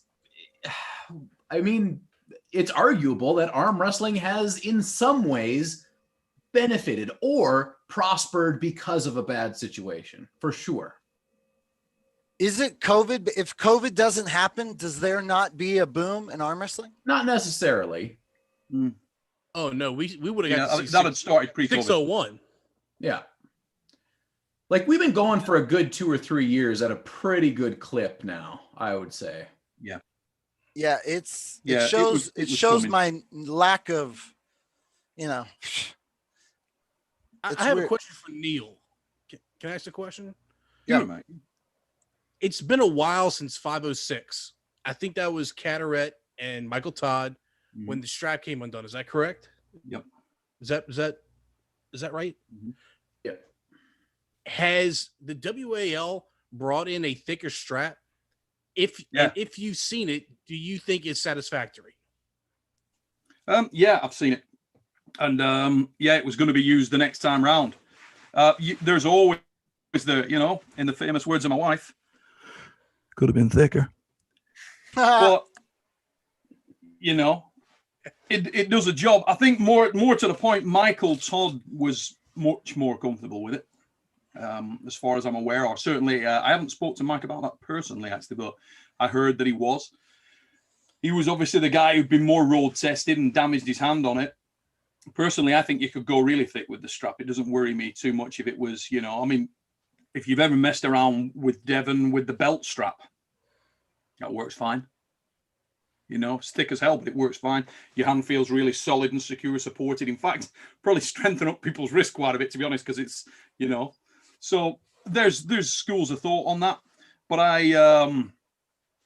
I said it earlier, I think that if there is an obvious leaning towards anything within World Arm Wrestling League, it would be evolution. They're trying to improve, trying to listen, trying to get better. One that I'd like to see changed, I don't like the bigger pad. It wasn't broke. So I just don't, if everybody's moaning about the benefits that it gives to the King's move or the benefits that it gives to the top roller because the distance isn't reciprocated going forward, so the guy who's trying to hit the inside movements can't get there, then you've two schools of thought here, haven't you? You can go towards the more freedom arm wrestling thing where you just make the pad bigger and bigger and bigger, or you think to yourself, well, actually arm wrestling ain't broke, so I don't need to fix it. Travis told us this story about how the elbow pad did evolve. Can you give us any insight? He said it just came in one day and it had a different pad. You got any insight of why? It sort of really predates I have no involvement in that at all. The only thing that at the time I was right on the fringes. Steve hadn't sort of told me to come over at that point in time. We were in conversation and I was sort of playing hard to get a little bit.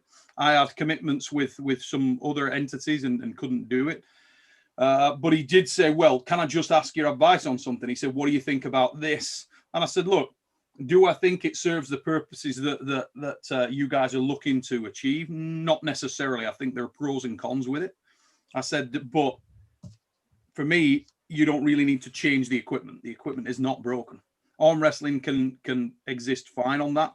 And also the benefit there is that it makes the sport more universal in some respects. Obviously, the counter to that is that if you've got a unique WL table, then you've potentially got a piece of merchandise that's unique. The Octagon in the UFC, but let's be honest, the Octagon in the UFC was more around an aesthetics, creating an effect, a cage, and it just happened to be an Octagon because, if you read about the background of the UFC, that was more about impact. They wanted to give a perception to an uneducated audience. The elbow pad in arm wrestling didn't make a scrap of difference. They were looking for longer matches with less fouls, ironically, So I don't know. Neil, I'm not a fan. Neil Pickup, we were talking on the phone when you called me and you were in the shower, naked, wet, and you reminded me how much did it cost you to reserve the Trafford Center? Are we allowed to talk about that for one day? Spend around for a single day, about 31,000 sterling. And you did that for 4 days, twice a year, for how many years? Oh, I did it for 4 days, once a year at the Trafford Center for 12 years.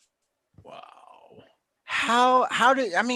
Can you give me the 5-cent version on how you pull that off? I worked my ass off trying to get sponsors in the evenings and stuff, and I put any bonuses that I made from my work, my job, my income, I put it into the sport, everything I had, because and I'm not like there's no sort of bleeding heart story in terms of Neil was so kind, he was trying to do that. I was investing in what I thought could hopefully one day be a few, if I could achieve it, if I could get it going, then that would pay back. And for me, listen, it's not about the money really in that respect. Of course, it's everything in life's about the money. I want to provide for my family. I've got 2 boys and my wife, and that's massive, more than anything. But looking back now, there's a side of you that thinks, oh God, you were pouring, tens of thousands of pounds into arm wrestling year after year. That could have been put away and doing other things. Yeah, it could. But life's a journey and it's a risk. And at the time I was doing that, I didn't have kids. They weren't there. But arm wrestling was, and arm wrestling was everything to me. That's what I did. It's what I do. Travis and I have both talked about it, that we're kind of like a paycheck to paycheck kind of people, not big savers. When you were doing this, you did sacrifice like retirement. You could have put into retirement. Yeah. You chose to put into arm wrestling. Is that biting you in the ass at all? Or you will you have to work till you're 200? I'm a lot less wealthy than I would have been as a result of that. Did you how did you get it? Like television in the UK, like when you did have Arm Wars on TV, I don't know how that works. I've only ever done ARMTV website and now ARMTV YouTube. I have no idea how you get arm wrestling on television. Wouldn't know one step. How did you learn that? Do you have to down that road a lot? Do you have to pay? Do you have to pay for the time? Do you have to find sponsors? Like, you paid for the traffic center and then you got it on television? Yeah. The Trafford Center was the Octagon, because when, like I said earlier on, you got a situation where it needs to be impactful.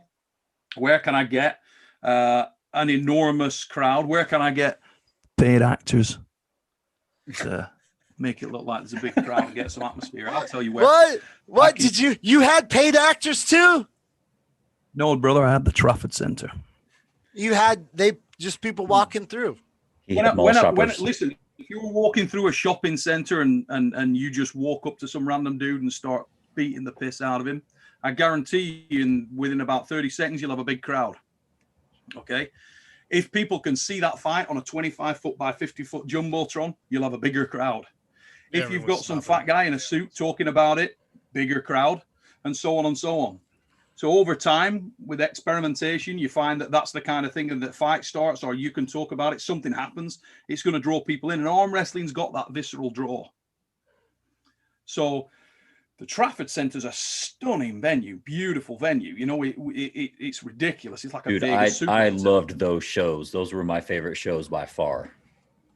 Yeah, mate, to this day, Arm Wars Acid Rain, where Devon pulled Michael Todd, that first, I wish, if I could encapsulate one moment of my entire arm wrestling career and cast it round to every arm wrestler so they knew what it felt like, that would be it. Because the noise in that place was fucking ace. Yep. That was when 15,000 people, the place is like a friggin', that was an atmosphere. When Michael Todd was going ape shit in round one, that was an atmosphere. Just the sound system, everything as they were approaching the stage. I remember that like it was, I mean, bristling. It was ridiculous. Neil, man, that was what it's about. Neil, can I ask you a hard question? And you may not want to answer it, but I've got to do it. I had dreams. I had big dreams. I didn't accomplish them. I went to a wall event. I saw they were pulling off my dream and 100 times bigger than I did.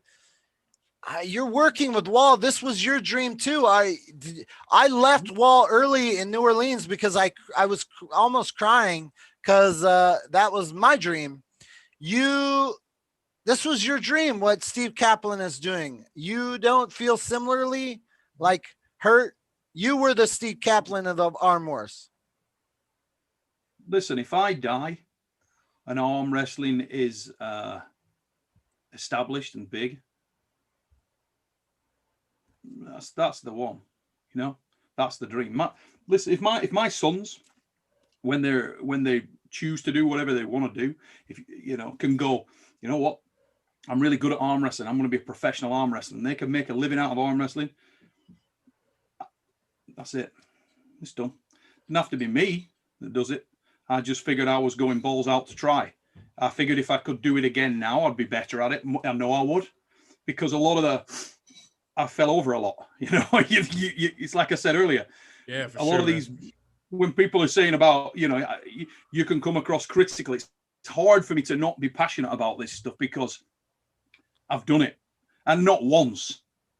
You know what I mean? If you're trying to pull off, my sons ride trials motorcycles, and we'll go outside and we'll stand at a section, and those little bastards will try and ride up something and they'll fall off 150 times, but it's worth it that one time that they clear the section. But that doesn't mean that one time that you make it is because you fell on your head 150 times. Now, I fell on my head a lot of times, but every time you fall on your head, stand up, dust off, weigh it up. Where did you make the mistake?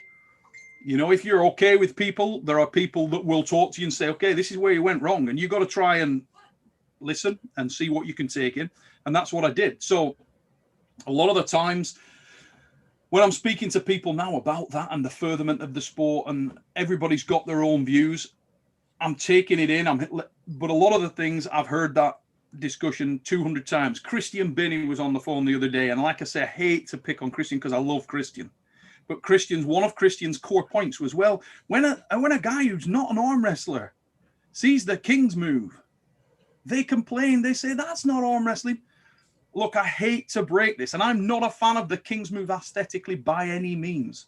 But what I will tell you is, honestly, when a guy who's a non-arm wrestler sees a top roll or just sees somebody utilize their body in an arm wrestling motion, they also tell me that that's not arm wrestling. So let's not lay too much on that particular point of view, because it's not necessarily that founded. I get it. I understand what you're saying. And if you're not a King's mover, it's a powerful argument to the uninitiated. But it doesn't carry too much weight with me because I've heard that one. Is it okay that I keep asking Neil questions? You guys are okay with that, right? Have at it. Happy to listen to Neil. Yeah, I mean, all I day. had Very one, passionate and knows what he's talking about. Alternatively, guys, I don't want to hog the Good. show, and I will get my ass off here and do something if genuinely. No, if people in the chat want me to stay on, I'll stay on a while, but I don't. I have one. So you've now COVID. You started your podcast. Is the a lot of people love what you're doing. If the world turns back on, can you continue that? No. Yeah, I plan to. Yeah. Put it this way, Gary. That's in that question. My destiny in that direction is controlled by the people who watch the show. If I can get to a point where it's viable for me to do that, then it's viable for me to do that, and I would love to do that. Right now, is it viable? Yeah. The sport needs you, Neil. The sport needs you to continue your channel. It educates. Not only have you got the humor and everything, but you know just about everything inside and out about the sport. So if you're directing any newcomers to a channel, they should be checking your channel out first. Absolutely. 100%. So keep doing it, and you're hilarious as well. So that's just a bonus. So Australian Aussie. Jake, how are you, my man? Hey, I gotta. John, clearly we're losing the man. I've got to step out to try to troubleshoot how to get Derek back in because I accidentally removed him. Can you run the show for 2 minutes while I'm gone? What, Nola? I got a question for Neil. Okay, but can I leave for 2 minutes? Yes. Absolutely. Okay. All right. Run the show. Run the show. All right, Neil. The Arm Wars where everything was filmed on that balcony. Is there a particular favorite story you have from that day? Man, that was a fucking ass. I mean, one story that really shines above them all. Oh my God. Let me think. And I need to think about this because I've heard the entire day was absolutely crazy. I've heard a story that you were at that Las Vegas one, that you were prepping everybody about how the tournament was going to run, and Cobra Rhodes interrupted you to tell you a specific increment about his own body. He did that. Is that true? Yeah, he said, I've got a really big dick. Yeah. Yeah, he was kind of, yeah. I heard that. I thought that was hilarious. Oh, I'm so glad that's been confirmed for me. Thank you so much. No, that did happen. Yeah. But to be honest, Cobra, as I'll come back to the gathering in a minute, but Cobra is an absolute character. I've been in a bar with Cobra in Virginia Beach, right, where he was hammered drunk the night before Worlds. I was kind of loaded up as well, and we got some let's just call it a slight altercation. Started with some doormen in the States because we were arm wrestling on tables that weren't meant for arm wrestling, and I'd had a few beers. And Cobra, wearing a straw hat with a flower in it, decided that he was gonna jam himself into a door. Okay, and he put his arm in this doorman's trying to remove him from the bar. He's literally picked him up and he's walking him out the bar, and he puts his hand up in the door, puts his other hand up in the door, his feet at the bottom corner, and this guy's trying to friggin' push Cobra out the door, and Cobra's there like this with his fucking hat with the flower on in the bar, and he's looking down at this guy and he's going, I am fixing to hurt you. I was crying, mate. Oh my God, we had some fun. Absolute quality. I've had some. I was in a car with Cobra in India. We were late for the tournament, right? I could always rely on Cobra to be late because he was a bigger dickhead than me. So we came downstairs and he's like, "Oh, Neil, shit, I'm really late. Have you been over there?" And I said, "No, dude, I ain't been over there. I'm literally just come down from my room now. I'd slept late." So we're like, right, we need to get a cab. So we hail a cab and we're off. We set off down the tracks to go to the bloody, and Cobra says to the taxi driver in India, he says, right, don't muck about. He said, give it some. So this guy starts absolutely hammering it in the cab. And this guy's taking risks. He's going like, they don't really have pavements in this area. but they have like designated walkways. You knew they were walkways because there was market stalls on them, motherfuckers, right? And over there, cows are sacred, so that you don't hit a cow. Oh. This guy comes tearing around a corner on this dirt road, and there's a cow right in the road. So he swerves the cab, and we're thrown about in the back of the cab, and this guy hits a man who's walking in past one of these market stores. Boom! Guy hits the front of the cab, right up over the top of the roof, lands on the floor. Cobra's like, oh my fucking God, dude. You just ran that guy. The guy gets out the cab and starts telling the guy off. He's bollocking the man. He just ran away. You're slowing him down. And I'm like, wow. It was the most surreal shit ever. Swerve to miss the cow. Boom. Nailed the dude. Absolutely nailed him. So me and Cobra are like trying to keep as low profile as fuck in the back, thinking, oh God, we're going to prison. We're like, oh shit. Yeah. Mate, I've had some fun with that, man. I've had a lot more fun. We can't talk about a lot of the things, but yeah. That's great, man. Oh man. Just to be a fly on the wall. Dude, Cobra Rhodes is such a legend that, so last night I'm doing my show and Cobra Rhodes pops up in the chat and I'm like, is this the real Cobra Rhodes? Is this the real deal? It's the real deal, right? Absolutely. So Cobra's like, call me after the show. Call me after the show. And I talked to Cobra for about an hour last night and he tells me all of these stories. He tells me like 4 or 5 stories. And at the very end, he's like, I don't mean to suck my own dick. I mean, I can, but that's not what I'm trying to do here. And that was the end of the conversation. I mean, he had to tell you. I mean, that's have to know information. You have to know. Oh, if any man could do it, it'd be Cobra. If any man could do it. Hey, of course he can. I'd be surprised if people didn't realize how good Cobra was. Cobra in his day. Good. Wow. First, in my opinion, the first global arm wrestling superstar. Okay. The first. When it went worldwide, Cobra was the first dude that was, internationally recognized all shall bow guy. You know, whether you were super heavyweight to bantamweight, you couldn't deny the guys that he would come in and do stuff, and he did it with a flair. You know, he did it looking cool. Yeah. Is that because that he would constantly put himself into that arm break position? I mean, he was so close to it all the time. He would get in these Captain Breakout. Yeah, he would get. Mate, he never lost his wrist. In the early days, you'd very rarely see Andrew in any kind of situation like that because another email. It's not letting me. Only when he's become mortal, when he had damage, and then only then did you start to see Cobra in that position. Really, not before. He was always, very, very good at keeping his hand and wrist in any position. I remember in Geneva, 92, in the overall, he pulled Stonewall near Khaled of Israel, who was the 90-kilo world champion. Yeah, Geneva 92, I think it was. And they were pulling in the open. And Cobra had already had some great matches that day, but all of the matches he had, he was so confident that he was going to be world champion that he made every match a show. And that was the difference with Cobra at that time, barring all other arm wrestlers. He was like the first guy. He was the guy that when I was like 13 years old, 14 years old, I was sat at the table thinking, that's a cool motherfucker.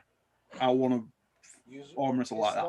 Because I would stand there and watch him. We'd go to the Worlds and he'd just suck up. Some Georgian would slam him into a hook, and he'd just sit there, and then he'd start talking to the guy and talking to the crowd, winking at some Swedish bird on road 3. He was just, he had this aura that was bigger than the room. He was the first guy that had that, but he could do it. It wasn't just talk, he could back it up big time. And later that day, you'd see him in the super heavyweight class doing the same thing with a lot of those guys. And when he pulled Khaled in 92, nearly had his ass. He was much stronger than Andrew, but couldn't finish it. And Andrew just out arm wrestled him, wore him down and beat him. And it was like a masterclass of how to cut through a guy with a top roll. You have a computer. And at the time, I remember it inspired me massively. I think it was about, well, I'd been then 17, 18, but I was, I was in the crowd watching that right on the front row, just thinking, Is everybody getting this? Where the fuck is Brad Cook? Get the camera on this. Because I'll tell you, no, seriously, unbelievable. Mega match. Will Cobra compete this year? You know, if Cobra's going to come back on the table, I love what he's entertaining as hell, as you mentioned. I haven't spoken to Cobra a great deal in a while, actually, which is a shame. But yeah, there's a lot of you lose contact with people, and it is a shame, you know. But I don't know.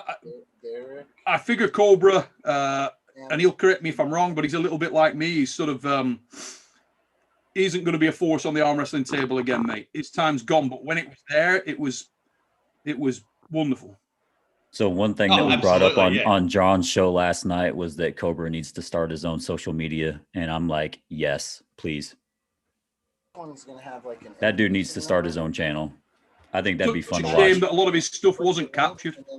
Yeah, you know, a lot of his best moments. I mean, if anyone that was in Vladikavkaz for Russia '99 and saw his performance there, that may have been one of the singly greatest arm wrestling performances ever put in by any individual ever. I mean, that was just the caliber of puller that he beat. But speaking of people coming back on the table, Neil, what will it take for you to get back on the table and start pulling these young guys and showing them who the alpha male is? When are we going to see you back on the table? Probably a new elbow. Yeah, to be honest, mate, for me to start pursuing the sport and that side of things again, it'd genuinely take a massive thinning out of what I do, because if I was gonna do something, I don't know whether I can do it half-assed, because I've been at the top of the game, and I don't mean to sound like a prick, but when you know in yourself that at a time you were the man, to not be the man, it's like, what am I doing? You know, I still love arm. I will arm. If there's a tournament on, sign me the fuck up. I'll arm wrestle. I'm not gonna win it because I'm a bum now, but I'll arm wrestle. My love for arm wrestling hasn't changed. It's just that I'm not gonna dedicate time to all the nuances and to training. The only thing that could potentially change that is my sons. If my boys ever got really into the sport and really wanted to pursue it, it's on. Nice. They should. And I hope your sons are watching. They need to get on the tables, because it would just be absolutely unreal to see like a father-son combination and just take over and just get that fire. But I think, like I just said before, I think the sport needs Neil pick up what you're doing now. I think that will be more beneficial for arm wrestling than say seeing you compete at a WAL or WAF event. I think it's better if you're I agree, Jake. and doing your show. Each person's got their time in the sport as an arm wrestler. My time in the sport as an arm wrestler, when I was any good at the thing, that's past. I'm probably better served in other areas now. There are so many great young arm wrestlers. It'd kind of be a travesty if I took any shine off them, because my God, there are some great arm wrestlers out there.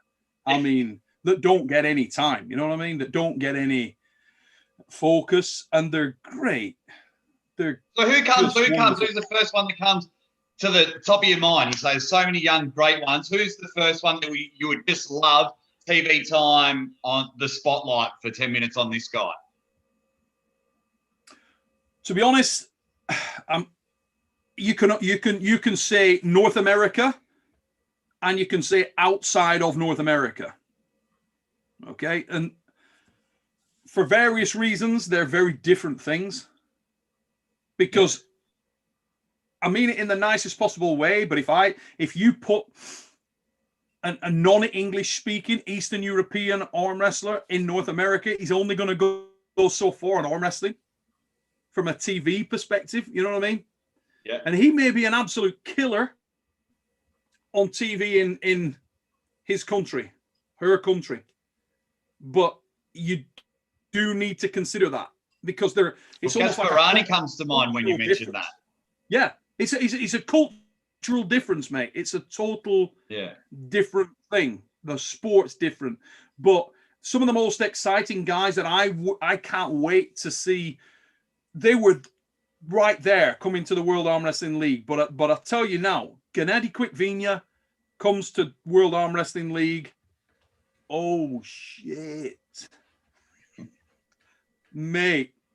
So who would you pair him up with first off if you're the booker? Fire through bushes, Jake. That motherfucker is real. And he's better than he was last time out. And I'll tell you what, first whoever gets him first, oh. Who would be your sacrificial lamb? Who would you throw and just? I would never. Honestly, I wouldn't. There wouldn't be my thing in arm wrestling has never been sacrificial lamb. My thing is to make a match that I'm not sure who's going to win. Yeah, of course.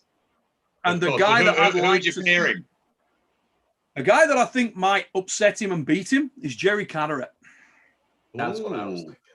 Yeah. Because a very ready Jerry Carteret is a very, very hard man to beat. And there's very few men that get his experience like that.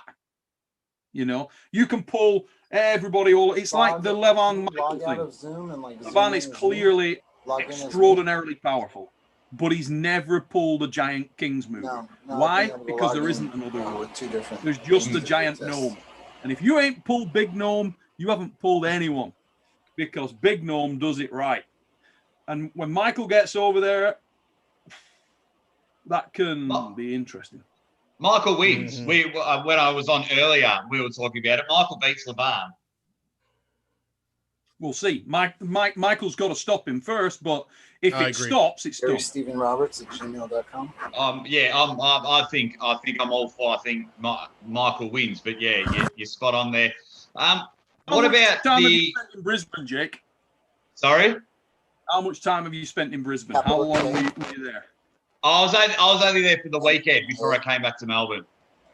Did you feel, when you got back, did your hair grow more? Did you just feel more manly? I felt very disappointed when I came back to Melbourne, because at the moment with this COVID, it's in Melbourne, it's disgusting. Like, you've got to wear masks everywhere, and we were in like lockdown and can't, the horrible things that are going through. But when I flew up to Brisbane, you wouldn't have known. You wouldn't have known there was a pandemic. Everyone was happy and smiling, and we could see people's faces. So when I came back to Melbourne, I was just like, what a nightmare. I was no tournaments or anything. There's tournaments up in Brisbane. I was just, it was shattering. I think, hey, Derek Smith in the mother fluffing house. Sorry for the technical difficulties. It took us a minute. Hey, you got to unmute. It's Gary Roberts part 2. Yeah. That's the before picture. Hello, Derek. Dude, Derek, we did some finagling to get you on as me. Let me put on I can barely hear you guys for some reason. Let me put my headphones on. Neil Pickup. I want Derek Smith to hear some cool words. Can you say something nice about my man here and what we've done for him tonight? I don't know. Say something cool in the Neil Pickup way. Ladies and gentlemen, many of you may not know Derek Smith, but I promise you, if we do this show in 2 years' time, you will. Why? Because you're I can barely hear you guys. And if when your mom is looking at that poster and you're sat downstairs and you hear a faint buzzing, don't go in the fucking room, because mom is getting nasty. Derek Smith.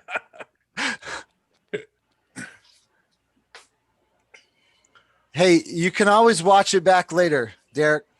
All right, I'm here. I can hear now. I can hear you perfect now. Thank God you didn't hear that, Derek.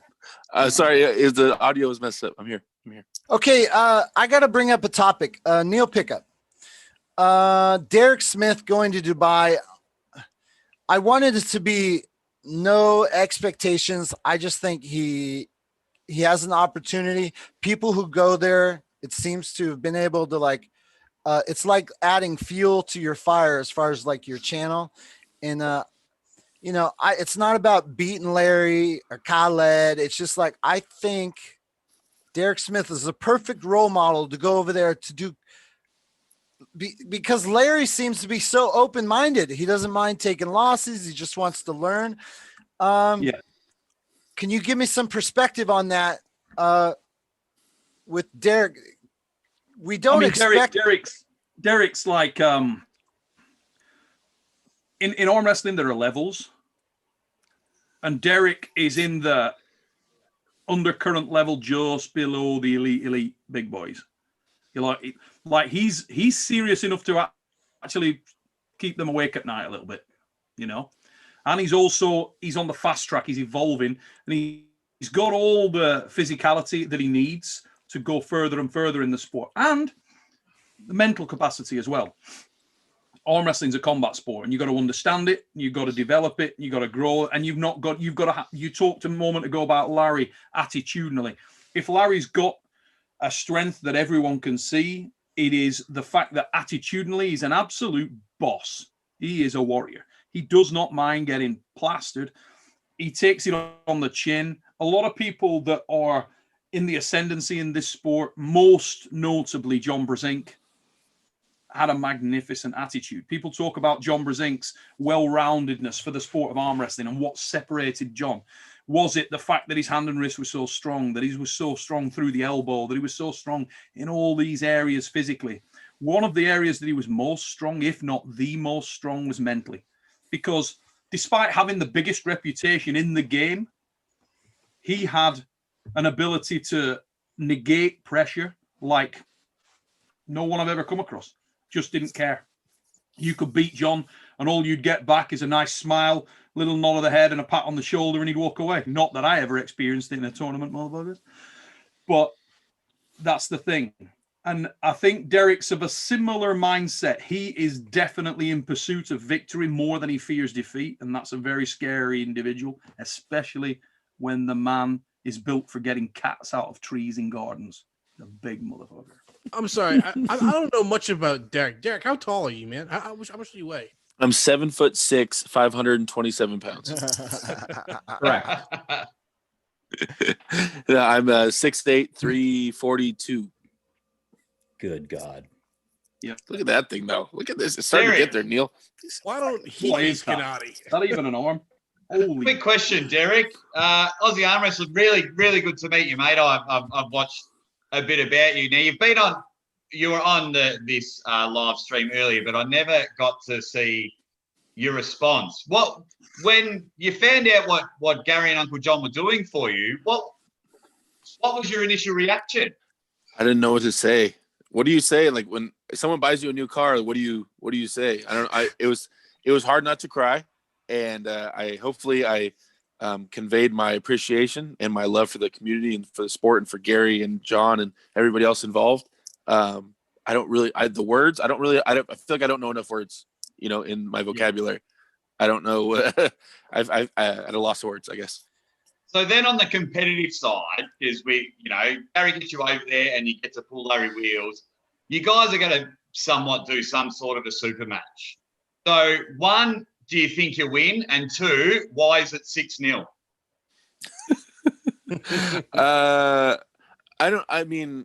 You know what? Larry is like Neil said, Larry's an amazing athlete. And when you talk to the guy in person, he gives you 100% of his focus and his attention. I know that he wants to get better. I know he's pushing himself. More than anything, I just want to help him grow and so he can flourish in the sport and we can really see what he can do. If I need to help him by having a serious match with him, then I will. And I'm always there for that, to teach lessons and stuff. We'll see where Larry's at, and we'll see how well he can use, if he's learned to use his hand well or whatnot. He has amazing people helping him. I'm sure, Coach Ray and everybody's blowing up Larry's phone and sending him all the tips he could possibly ever handle. The only thing I think that I might be able to help Larry with a little bit is that I can break things down really simply. I put things very simple, right? Very not hard to follow. And I think that's one little edge I have. So as far as our competition, wherever he's at, man, I just want to see him flourish. I don't, see him as a competitor yet. As far as not something I aim for, but I really just want to help the guy out, you know? So that was the longest way to say 6-0 easy. That was the longest winded answer to say, I've got him 6-0 easy. No, it's good. Yeah, no, Larry is fantastic for the sport. It's fantastic. And I can't wait for you to get over there and have a play around with him. I think it'll be fantastic. Gary and Uncle John were speaking about it before, and the more they were explaining why you were the guy, it made a lot of sense. And it was very, if it didn't convince anyone else watching it, it certainly convinced me. So now I'm even more excited. Thank you. I'm excited as well. I'm excited. Neil Pickup, I got to be honest, I'm not 100% on the inside of this. You've been doing the fix. You guys have heard, you've had a lot of people on. I kind of in the beginning was surprised. I thought Larry Wheels. So like if I see a hot dog eating contest, I enter it, but that doesn't mean I'm going to be a competitive hot dog eater. It was like something fun to try. When I saw Larry Wheels experimenting with arm wrestling, I thought maybe it was just a little fad and then it would go away, but he's now like arm wrestling a bunch of different people. No, he's embraces, man. Is he really going to stick with this? And like, he's now like into arm wrestling videos and people are going to travel all over. Like, is Dubai the new Mecca of arm wrestling to like go and like, is Larry in this for real? What I'm trying to say. Yeah, I think Dubai being the Mecca depends where Larry is, and Adam Silver. Let's not forget Adam's influence here, which is huge. As I understand it, he's back to the States in April anyway. I think Larry's involvement in the sport is an absolute blessing for arm wrestling. It really is. I mean, the fact that a man with that much attention in the social media is embracing a sport like arm wrestling can only be a good thing. And the fact that he's got such a network of people that are coming over to film with him, and the fact that he's at that level now makes him very much. He's in touch with. He's in the transition phase between non-arm wrestler to arm wrestler. So it humanizes him. There's a little bit of a standoff when a guy walks into a room. If they look like Larry and they are versed in the sport and a seasoned professional, you'd find less of a willingness to take him on from a lot of these guys. I think the big test with Larry will come if he suffers an injury. God forbid the man suffers an injury, but it does concern me a great deal because he's got a lot of natural. He pulls in bad positions, which people naturally do. When you start to, particularly when you're a competitor and you want to exceed your own expectations and you're going to put pressure on yourself, there's a willingness to take risk. He's clearly not concerned about taking risk. The man puts 200 kilo logs above his head. That is, there's an element of danger in that. If you're prepared to bench heavy weights, to squat heavy weights, you're not averse to taking risk. Can he get injured in arm wrestling? Yeah. If he did, that may change a great deal. I hope he doesn't. I hope guys like Derek Mike going over there can, number one, keep the man safe and allow him to develop at a pace. Just take the pressure off him. Take the pressure off him. I think arm wrestling needs to take the pressure off him. Larry Wheels, there's no expectation in my mind for Larry Wheels to start going and tearing up trees just because he's a really strong guy. I've worked with a lot of very strong guys. I mean, none stronger than Ed. Eddie Hall's astronomically strong, in my opinion, probably the most powerful human being that's ever existed. He's certainly right there in that conversation. And yet, Eddie would be the first to tell you arm wrestling's a different thing. And it is. And Derek going over there will demonstrate that. Have we lost Eddie Hall now because WAL was cancelled? Have we lost Eddie's interest in the sport of it? No. Eddie's just Eddie is 100% focused. Like a lot of great competitors in anything, if he's in, he's in. If he's not, he's not. And now Eddie's focus is 110% on fighting Thor. That's what he wants to do. And he's making a lot of money to do it, so he's committing 100%. Once he's fought Thor, win, lose, or draw, he'll be back up and running and on to the next thing. And arm wrestling, he's got a lot of respect for arm wrestling. So, no, if Eddie, pursue, but also Eddie's got a lot of avenues, Yeah. Funnily Yeah, enough, that's- with the World Arm Wrestling League Series, we had more than Eddie lined up as well. Just so you know. That Yeah, never that's came what to the I'll- surface. More than Eddie was lined up from different environments. We're thinking, you know, don't want to drop any names out there or anything like that, but strength and combat. UFC fighters. Give us some clues, Neil. Give us some clues. Stop with this teasing. Strength and No, combat. it'll come. All in That's good Gary. time. That's Gary Goodridge, or what's his name? The other World Strongest Man winner for a long time. What's his name? The other guy.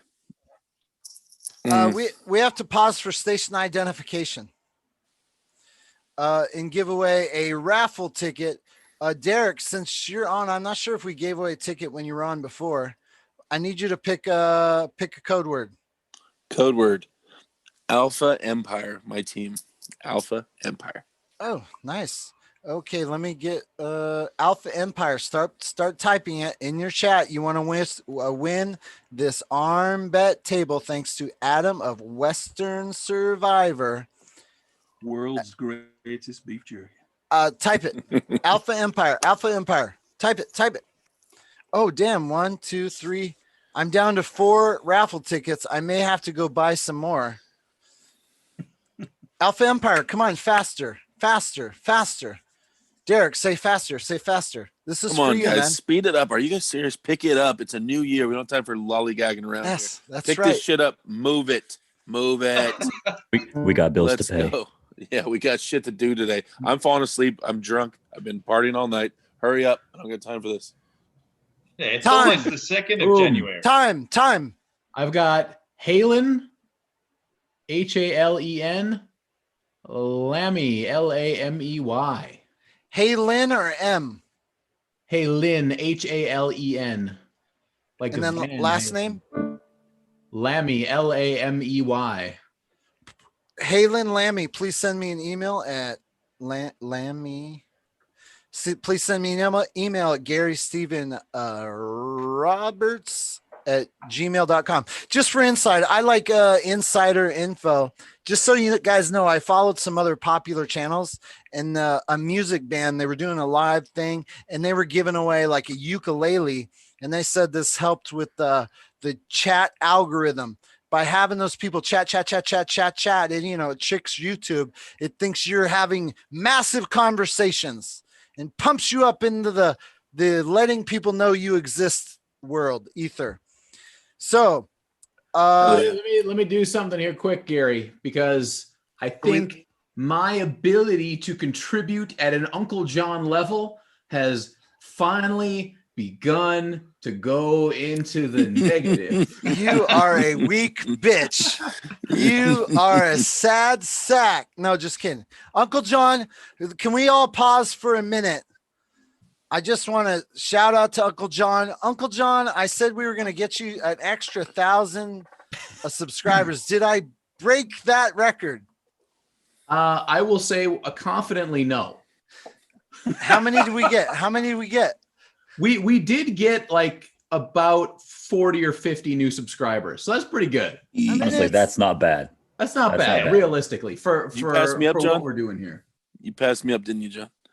Not yet. Well, now we're sending you to Dubai. I'm sending you a shirt, and you better goddamn wear it in video with Larry. Hey, like a 4XLT. Make sure that shit's 4XLT. I got it. It's coming. Okay. It's coming. I want to thank you, Uncle John. When I called you and I told you what I was going to do, I said it's crazy, and you're like, I'm in. I just wanted you to do the 6 to midnight part. Yeah. I didn't know, even think I'd ask you to go.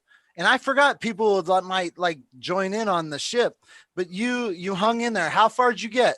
12 hours? We're 12 hours. We're because we started a little bit early. So yeah. we're official 12 hours. I feel like you are in good hands. You have good people here to take the reins. Yeah. And I appreciate all you guys coming in. Gary, happy to be on your channel anytime you'll have me. And maximum effort, boys. Okay, before you go, what is in store? I know you did videos, but in like a minute, what's in store 2021 for Uncle John?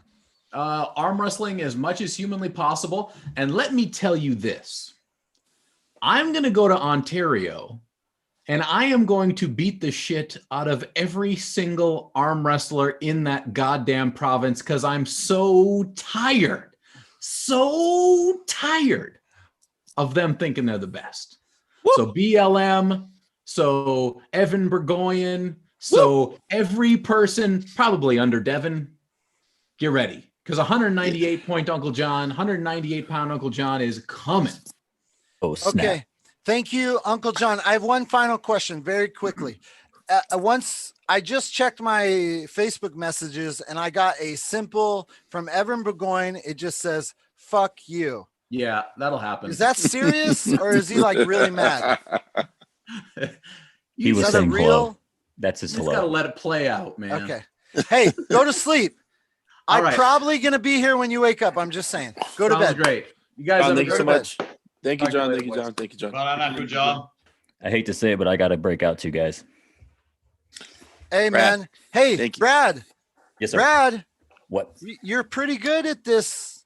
You're pretty good at this podcast stuff. Not bad. Thanks. Thank you for coming on.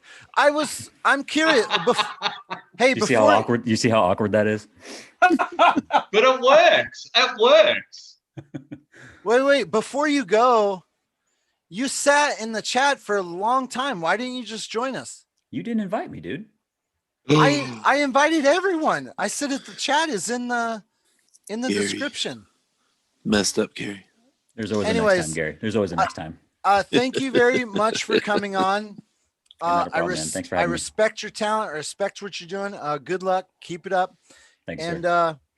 thank you, man. We'll probably still be here when you get back because I still got to do hotel money. Oh shit! Gary. You guys are going to be here for a while. Yeah. Can not I What are you up to, Gary? I mean, just okay. I got to do some math. Hold on. Hey, can y'all hear this? Oh, sing us a song. Sing us a song. I'll see you guys later. Yeah, I can hear that. Thank you, Brad. Okay, I gotta think of something. Sing us a song, bro. I gotta come up with it on the fly. The mission is simple. Just get to 2 G's. Mechanics from Derek to Dubai. Fulfill that dream. Okay, hold on. Hey, are you allowed to equalize? You need to raise your voice, lower the instrument just a hair. Oh, I'm sorry, guys. I'm trying to come up with it on the fly. That was good. My ears. It's just the equilibrium. The I got headphones on and it wasn't ready for that kind of feedback. He blew his head off.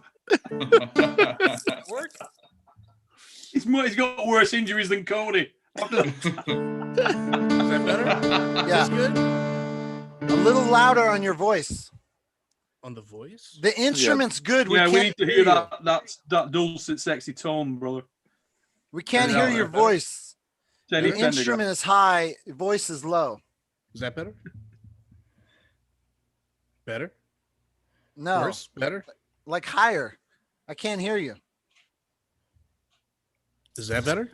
That's a little better. Bring the mic closer to you. Oh, Jesus. I've never done this live. Okay. Okay, let's try that. Go ahead. Action. Is that better? Yeah, go. I don't even remember. I gotta make a whole new song. I don't even know what the hell I just said. You said the mission is simple. Send Derek to Dubai. I don't know. Keep talking. I gotta figure it out. I'll come up with something. Ozzy, take over. I'm doing math on where we're at exactly to the dollar. I want to hear Cody sing. Cody, you sing the words, and I want to hear those pipes, brother man. I don't sing, sir. I do not sing. Cody's got mad pipes. Derek, 2021. Who do you want? Who do you want to pull? Who are you gunning for? Me? Yeah. I want to pull Neil Pickup, mother fluffers. Well, I tell you what, Derek, right now, we can't raise enough money to get Neil on the table. So can you find us a cheaper option? Wait, which hand is hurt right now, Cody? That's the one I want. Whatever hand for Cody is injured, that's the one I want right now for 2021. It's the left one. The left. Oh wait, no, I still don't want any of that left. Never mind. I take But that it's back. still better than my singing voice. Mate, I Even with a reckon Cody broken would arm, it's still still pin better me than my with his singing left. voice. I have a super match with Ian Carnegie in like 4 months or so. Besides that, I'm messing around with some different ideas. Hey, there's a guy over in the UK and England. People keep yeah, that motherfucker. Kyle. Hey, Big Kyle's just bust his pec. He did? Yeah. No. Yeah, he's torn his pec. I don't the extent of which I'm not fully sure, but I was talking with him yesterday, and he's blown his. I think it's his left pec. Yeah, some small altercation he was involved in. Oh hell yeah! Yeah. All right. So that's was it a drunken incident? That's super match with Tom Holland cancelled. But yeah, but Kyle's the real deal. Let me tell you now, that's a strong boy. Hey, you know who else seems always crazy to me, and I've been following for a while? Adrian Adore. Adrian O'Dwyer. Yeah, O'Dwyer. you may be a little big for Adi. Adi's iron. Former Olympian, really strong. I think you're a little big for Adi. His grip is like world record almost setting. It's like crazy. His wrist and hand are rock. The guy's great. What weight category is Adi in? 100, 110. So, 220, 242. But Adrian's a former, as I say, he's a former Olympic high jumper. He's mega, very committed, great bloke, got massive potential, one of our brightest stars. We've got a number. And Ireland have got a number, not just, UK total. Ireland alone has got some stars coming up. Adam Johnston, another one. Bad man. We've slowed down. We're only at 1,040. I got a long way to go. What are you going for, Gary? Yeah, what are you going for, Gary? I need at least two. I need at least, 1,000 is the airfare, and I figure food, hotel, passport is another 1,000. Well, food alone is $1,000, Gary. What are you talking about? Derek's 7'6", 500 pounds. Yeah. Gary, stop this madness. Stop whatever you want. Wait, you don't have what to do are any you, of this. You'll never be off here. Yeah. What are you saying? You'll be on there forever. I gotta raise. I'm going to tune back in March and come on the show to help Gary out. Oh, wait, hold on. Are you? Wait. Neil Pickup. Are you saying that I cannot stay on here enough to raise another 1,000? Listen, I can stay on about another 10 minutes. When I got back from going out with my boys today on the bikes, whatever, I will. If you are still on here when I get back, I will. I mean, we are talking stuff. What are you going to do? You turn it into 24 hours? Is it the marathon? Are you going for it big time? I told her I'm not going. I'm not going to bed until I raise $2,000. Holy shit! I'm not doing. I don't know what to say. I'm not, Gary. Come back on tonight, mate. See hey, how you're doing. You can all go to bed. You'll be at 1,080. You can all go to bed. I don't give a fuck. I'll be right here. I'll be right here, bro. Mate, Nola will have finished the fucking album. Yeah. Here we go. Okay, Neil Pickup, 10 minutes. In 10 minutes, can you tell us what I've seen now with like Devin Larratt traveling around, and he doesn't even need a tournament. He doesn't need a super match. He just needs a cell phone, practices. He can create content. He can create discussions. Viral shit can happen. Alex, what they're doing, Larry, what he's doing. If you can compare the environment today, I mean, are we evolving and transitioning in a world that we can grow arm wrestling and we don't even need tournaments? No, I don't think we are. I don't think we are. I don't think you need to. I don't think it's an it's an us and them. It's then and now. The evolution encapsulates all this, Gary. You don't need to, as I said earlier, WAL performs a function. PAL performs a function. The WAF, the IFA, the Mississippi State, the Latvian Nationals, they're all performing a function, and it's all just creating that wind. The YouTube thing, get your sales up, motherfuckers. Get your sales up. Right, but that's what I'm saying. Let's say who floats and who sinks. That's my point though. Let's say right now there's 3 super channels that are getting 700 or 400,000 hits to 1 million hits a day. In let's say 10 years, what if there's like 50 guys who are getting 1 million hits and they don't even need to go to a tournament? Ace. They just, that's awesome. That would be heaven. That's awesome. Then I if mean, that's the case, awesome. Do I think it will be? No, not really. But I'm saying, like, you know, if you've got guys that are, the star is made by the sport and then comes out of the sport and transcends it. Devin was made a star by being a constant over a 20-year period as a champion. First in the Arm War Super Series, then in the PAL, then he popped up in the UAL, then he popped up in the World Arm Wrestling League. And throughout that period of time, he's been a constant. He's been a guy that was pulling the top echelon arm wrestlers. And he's charismatic, and he's interesting, and he was a special forces soldier, and he's cool as fuck, and he was a giant. All these things, he's got an interesting and engaging story. You know, before so there wasn't one thing YouTube, before he was always the guy. Okay, so then what's the one thing to make arm wrestling mainstream? What would be, if you could pin it down to one thing that this sport needs, so people can be paid people full giving time? a shit, Jake. The lifeblood of the sport is beginners. It has to be the new blood. It's new beginners. They bring in the new money. That's what propels everything forward. If you've got character, if you've got appeal to the man or woman on the street, that's people buy characters. People buy people. They buy a story that's attached to it. And if they give a shit about arm wrestling, then arm wrestling will flourish. If they don't, it dies. So the more people, the more interest that's within it, what's going to create it? That's going to make it fly. Neil, can I say something? Now that I have you here, I've been wanting to say something for years when it comes to like what it brings people into arm wrestling. I'm happy I have your ear here for just a second. So everybody always says, and I don't think it's incorrect, that the backstories and the following up on the people and knowing where they're from and building a backstory on the characters is what's going to drive people and keep them engaged with them. And I agree.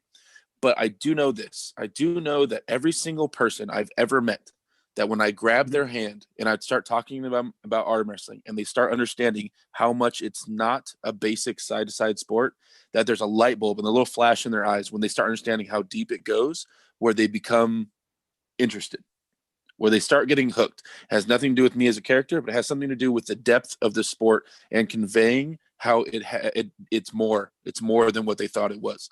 And so if there was a way on the sport, almost like you ever watch that sports science show where they show something and then like the screen stops and it shows like the skeleton and it kind of shows what's going on underneath the body. If we had, I don't know, and it's way beyond me, but I'm saying if there was a way to kind of show, even if it's an infomercial, what muscles are being used in exactly what moment and exactly how Devin is gripping there and exactly how Michael's, doing his move and what muscles are being used and why this is happening and exactly what's going on inside those hands. I feel like that would really sell some people. I've been saying this for years. Look, because Derek, you got a situation. We I'm sure you have it in the US. We have a TV show over here called Big Brother that was on for years. Okay, and in Big Brother they had celebrities. Okay, now Big Brother was maybe the most boring shit ever on paper. People asleep, people led around a pool, not actually doing anything. And yet, because the celebrities were in there, people would watch it. Millions of people would tune in and watch this thing. You've got certain characters and entities within the sport that are, if they get eyeballs, people will latch onto them. Those characters, those individuals, whether it be the way that they project themselves, the way that they articulate, whatever it is. For me, Travis is one of those guys. Devin Larratt's another one of those guys. I mean, Travis doesn't need to be involved with arm wrestling. He's just a funny, charismatic, outspoken, giant lunatic. That is interesting, It just is. There are others that haven't got any spotlight on them, but they're out there. And it's the ones that are naturally like that. That's them on a Thursday and a Sunday. That's the guy, that's the girl. Might be because of the way they look, might be because of the way they sound, might be because of whatever it is. You can encapsulate that and they get airtime, then it'll grow because people will latch onto their coattails and they'll follow them and they'll follow them whatever they do. That's why so many people will follow Eddie Hall's channel when Eddie's doing gymnastics that day, or they'll follow Larry Wheels when Larry Wheels is doing something that they wouldn't necessarily watch. They're into that character. They're into what they do. And the funny thing is the content creators are going out trying to create content. What can we do today? Let's go rock pooling. But you guarantee that the rock pooling video gets 800,000 followers just because that motherfucker is going rock pooling. A lot of people go rock pooling every day, but it's not that guy. You know? But I think to combine both of your answers, both Derek and Neil's, one of the things that I think will absolutely work for the sport of arm wrestling is they need to do exactly like an Ultimate Fighter situation that got the UFC onto the next level. We need to get 8 to 16 arm wrestlers all living in a house like Big Brother. I'm already on that, Jake. Already on that. WL, we're already on that. That's no COVID. That's happened. End of. Wow, I've been wanting this since I've started jumping in the sport. I think this is the one because when you'll get Derek's side of it because then the coaches will be talking and the arm wrestlers are talking. We talk about the injuries and why we're coming and things like that. Then when we get what Neil's saying, we fell in love with people, having a pot noodle and a wank by a pool in Big Brother. We fell in love with them doing nothing. So then we would get characters in arm wrestling and it will draw eyes. So the fact that you've told me that, Neil, has made me very, very happy. I'm about to watch Game of Arms, and I think that's where they missed out because it kind of just looks like other, not so reality shows. They need that. They need everyone living in a house. Get rid of their phones. Get rid of their TVs. Feed them full of alcohol. Let them compete on a table, and you get the characters like a Travis Pageant. We can find 8 or 10 people like that. Arm wrestling becomes a mainstream You don't even sport. need to necessarily. You know what, Jake? I think too many times. The other day, Jeff Frank was on a show and he said, Gary said, Neil Pickup made some negative comments about matchmaking, said matchmaking's an art form or something like that. Oh, my bad. I just saw that. I don't know the mind. Let me finish this up, though, Gary. I know, but I don't know the context. I honestly didn't know the context, so thank you. Now, Jeff's comment was more important. He said, but kind of, and he was very respectful, but said, but people are talking without knowing what the fuck they're talking about, and I get that. But the funny thing is, the point that I was making was a million miles from where he was. We don't need to go out and search these guys down. Like I said before, the public will decide who those people are. They will decide who those people are. They'll decide who the people they want to follow en masse are and who the people they don't want to follow are. And that in itself allows the chips to fall around the individuals who people give a shit about. Because one person loves Travis, the other person hates Travis. One person loves Ryan Bowen, the other person wants to stab Ryan Bowen in the face. So you don't know who that is in the face. Yeah, I was telling the guys earlier, Neil, that's my prediction for 2021, that Ryan Bowen, as much as I love him, will be the most hated arm wrestler in the world by the end of 2021. You know what? He may be, or he might do the full circle and everybody comes around to love Ryan again. Who knows? But the people will decide what they want to watch and who they want to watch. Sometimes I don't think we need to go out and search these guys down and try to manhandle them into a situation. You've got a scenario where if people are watching, if they've got that traction on social media, they've got that following, then those people coming together in any kind of scenario allows it to be bigger than just an arm wrestling match. The point that I was making with Jeff Frank is it's not just about necessarily putting together guys who look good on paper in arm wrestling, because you don't care. If the match then doesn't deliver, there is nothing else. There's no substance. There's nothing for the viewer to care about. And it's all, if you care, you'll watch. If you don't care, you ain't going to watch. Yeah. So then if you're producing the show then, the reality show, are you picking 8 established people already, or are you developing new characters and picking 8, say, novices or a bit better than honestly, novices? Jeff, I think I've already answered that question because I ran Arm Wars for 11 years and I had a headliner match who people knew for the purest arm wrestlers, and then we made stars. Yeah. I'm wearing one of them's t-shirt. Jeff the Hellraiser Hale. Nobody had heard of him before Arm Wars. No. 100%. Yeah. I have Jeff Hale's first tournament, Oklahoma, in the Hale Razor hadn't existed yet. Jeff Hale is a star. Love him. Absolutely love him. How does it? They're going with the Hale Razor.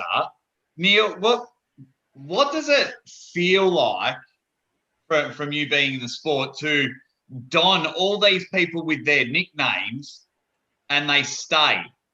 The Steel Giraffe with Nicholas Nailstead. You know, when people came on Arm Wars, you gave them a nickname, and a lot of them have just kept that throughout their career. Do you just look and laugh, or do you feel proud that it's sticking? Yeah, you definitely feel proud. I mean, yeah, you do. You sort of don't. I mean, like with the Perfect Storm, John Brasink, there was always a reason behind. You know, with Devin Larratt, there's always a reason. If you look at the names, they weren't just it sounded cool. You know, there was a reason. The Perfect Storm came from people would say to me all the time, "Why is John so good? What makes John so good? And why is John so good?" The Perfect Storm. Everything. He's got all the increments, you know, all the disparate elements that go to make what he has become, what he was. It's the Perfect Storm. With Devin Larratt, no limits. That came from Archimedes' law. You give me a lever long enough and a fulcrum strong enough, and I will move the world. There are no limits. So that's where it came from. No limits, Devin Larratt. Monster Michael Todd, we were in a frigging casino. We were in Circus in Las Vegas. And he came out the shower, stripped to the frigging bone, looked like an absolute animal. And I was on the phone and I turned around and said, "Holy shit." And my wife's like, "What?" And I'm saying, "Michael Todd is a fucking monster." And then we went to the show and I announced Monster Michael Todd, and poof, you're off. There's always, you know, it was a moment. It's a thing. And it's unbelievable how many shower stories you have, Neil. A lot of shower stories, dude. Dude, it's incredible. No, dude, seriously. This is the truth. If you're on a later show, Nola, stuff for your songs. I mean, you know, good stuff, dude. There's a lot of stuff going on in showers. If you're not, Neil, sometimes it's an angle. I sent it to. Sometimes, Neil, you're. Go ahead. Sorry, Neil. Sometimes your nicknames aren't. They come around by accident. When you were announcing the WAL 2016 finals, and Ryan and I went to the table, and you said, "These two are the ground pounders." Now I have people in my family call me ground pounder. That wasn't intentional, dude. Sometimes. I know. No, that's what makes it work. That's what makes it work. You don't sit there with a pen and paper and go, "Right, Cody's going to be this event. I'm going to give him a good nickname. Eric's going to be here." I think because you that natural wit that we all love, it's awesome. That's what makes it work. That's what makes the nicknames work. You can tell. I never script anything. When I do presenting, we do the Giants Live Arena tour, we do any of the stuff with USC, anything we're doing, I never script anything, because to me it's not real then. You know? I like it real. Just a conversation, and it comes in. It just, I don't know, pops in. I've turned down 4 or 5 nicknames before, and I always tell everybody the only nickname I'll ever accept is when Neil Pickup gives me one when I'm on stage. I've told people that for years. People have said to me, "Oh, can you come up with a nickname? Can you send me a nickname? I want to." And I've had that a lot, and it will come, you know. But it comes. It's something that something happens, and that's the reason. It takes time, because I give people nicknames when I commentate videos, and it's, you know, just off the top of your head, you know, say what you see, and then it's Had one guy on Instagram. He then changed his Instagram handle to what I'd called him. And I thought, man, I just did that to one guy. That's why I was keen to ask you that question, because I'm like, Neil's done it to the whole arm wrestling world and things like that. And I know with the banter that 100% know that you're not making or scripting or planning any of this. I know I'm very lucky. I've got family from the UK and Ireland, so I love the humour. I think the banter. Well, a lot of the sort of nickname thing. To none. So yeah, I just wanted to get you. Comes from that, Jake. A lot of the you know banter, it's big in England. That's our sort of sense of humour. So a lot of the nicknames.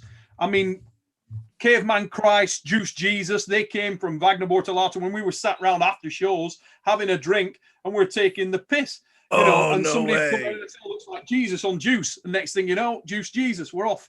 And same with Steel Giraffe, Nicholas Nanastad. That's where they came around from piss taking, from bantering. We're talking after the show. I mean, Tom Holland, oh my God, Tom Holland had like 90. He's got his own name that he came up with.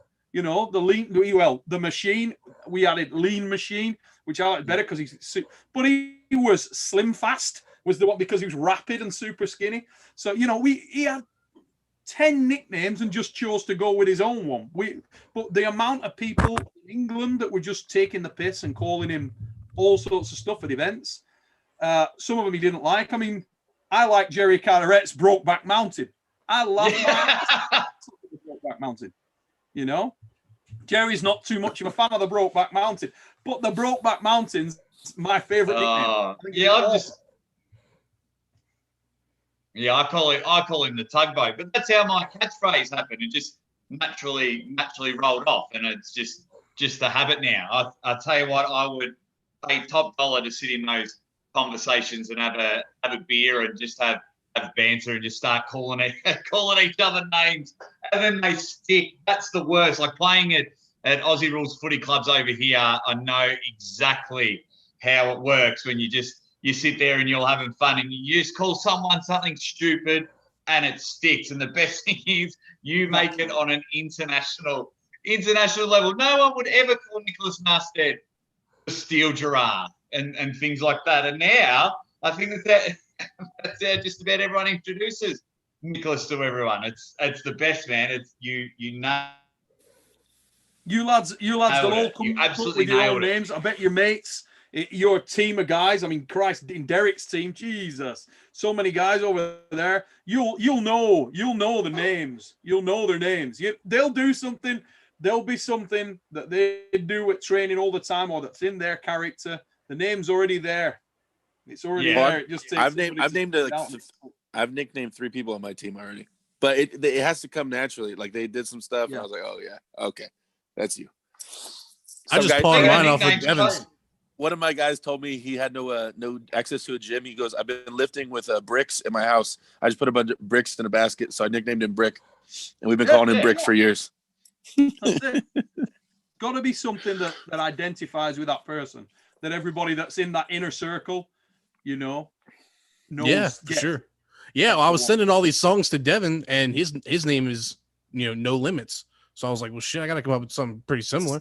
So that's why it's Noan Mitz. It's playing off of the Beauty and the Beast track that you did. I love it. That's good. Oh, thank you very much, man. Yeah. I mean, yeah, it's pretty catchy. You do end up singing it and stuff. You bloody well should be, because that's really good. It was really good. I sent Neil, if you're leaving, I sent a copy of the closeout song to Gary if he has it in his email, so you can hear it. If we can't, I can't really get the piano and the mic to cooperate tonight. So if you want to hear it, Gary has it in his email. Wait, which part?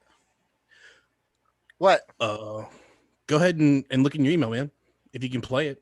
Oh, I'm sorry. I missed what you said. What do you say? There's a closeout song I sent you for the New Year's Eve live stream. Oh, no shit. If Neil wants to hear it, yeah. Okay. Before he goes.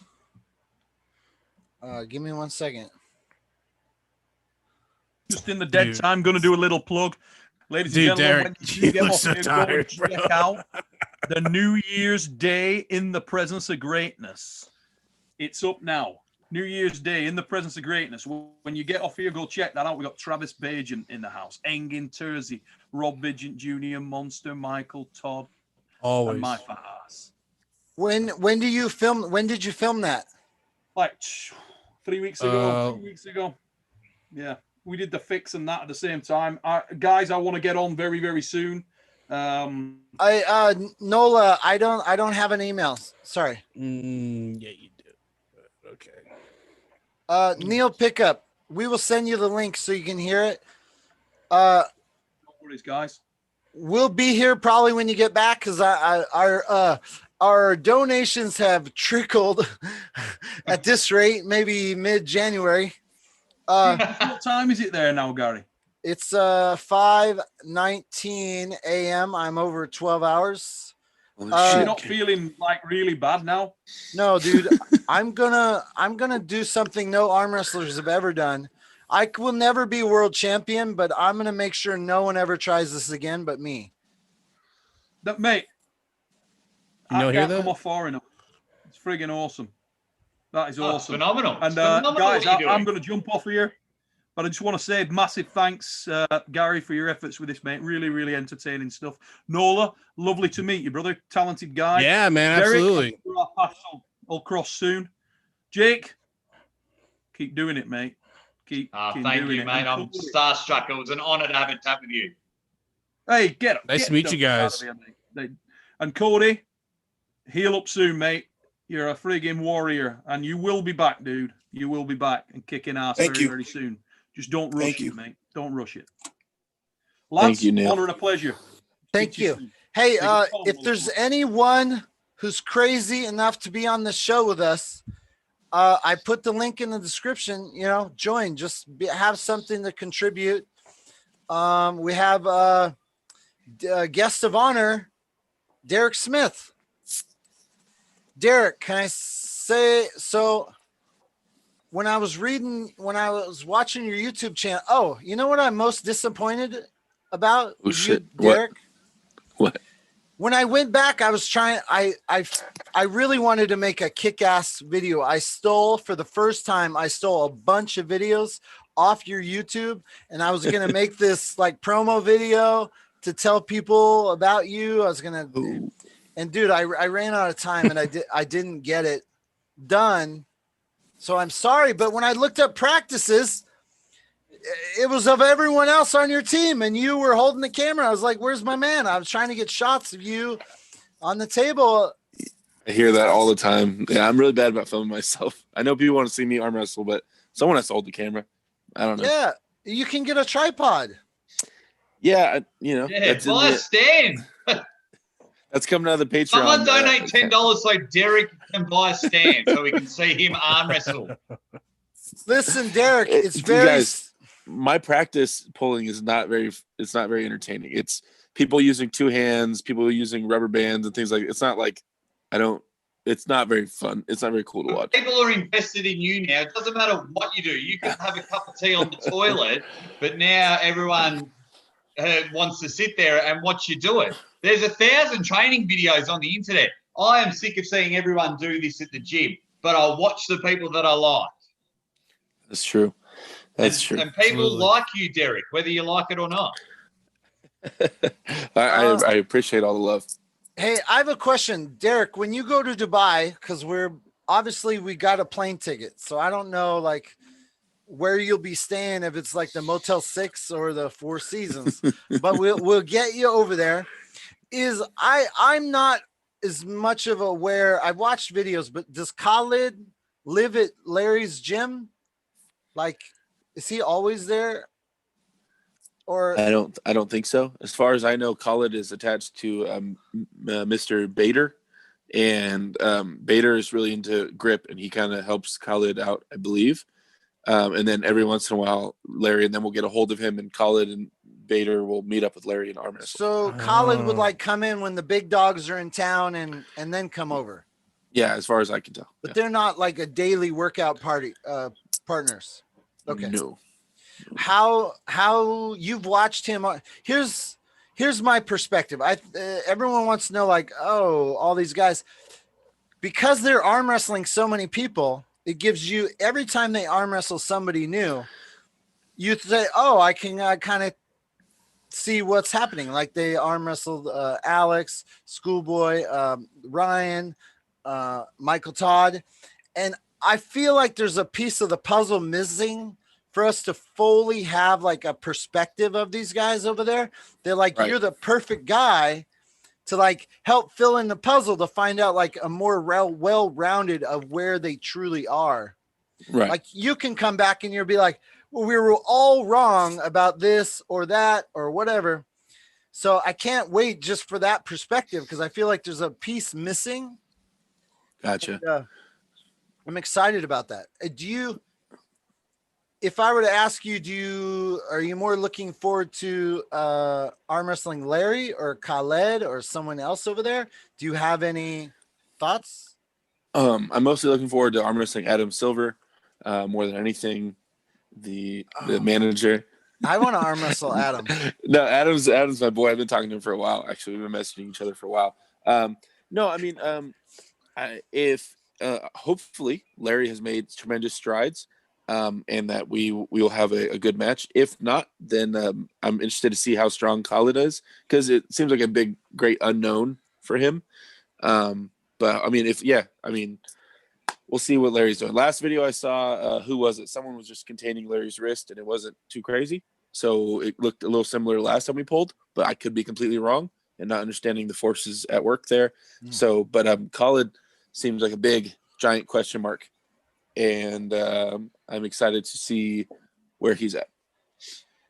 Maybe I'm dumb for not knowing this, but why is Larry in Dubai? Yeah, I don't know.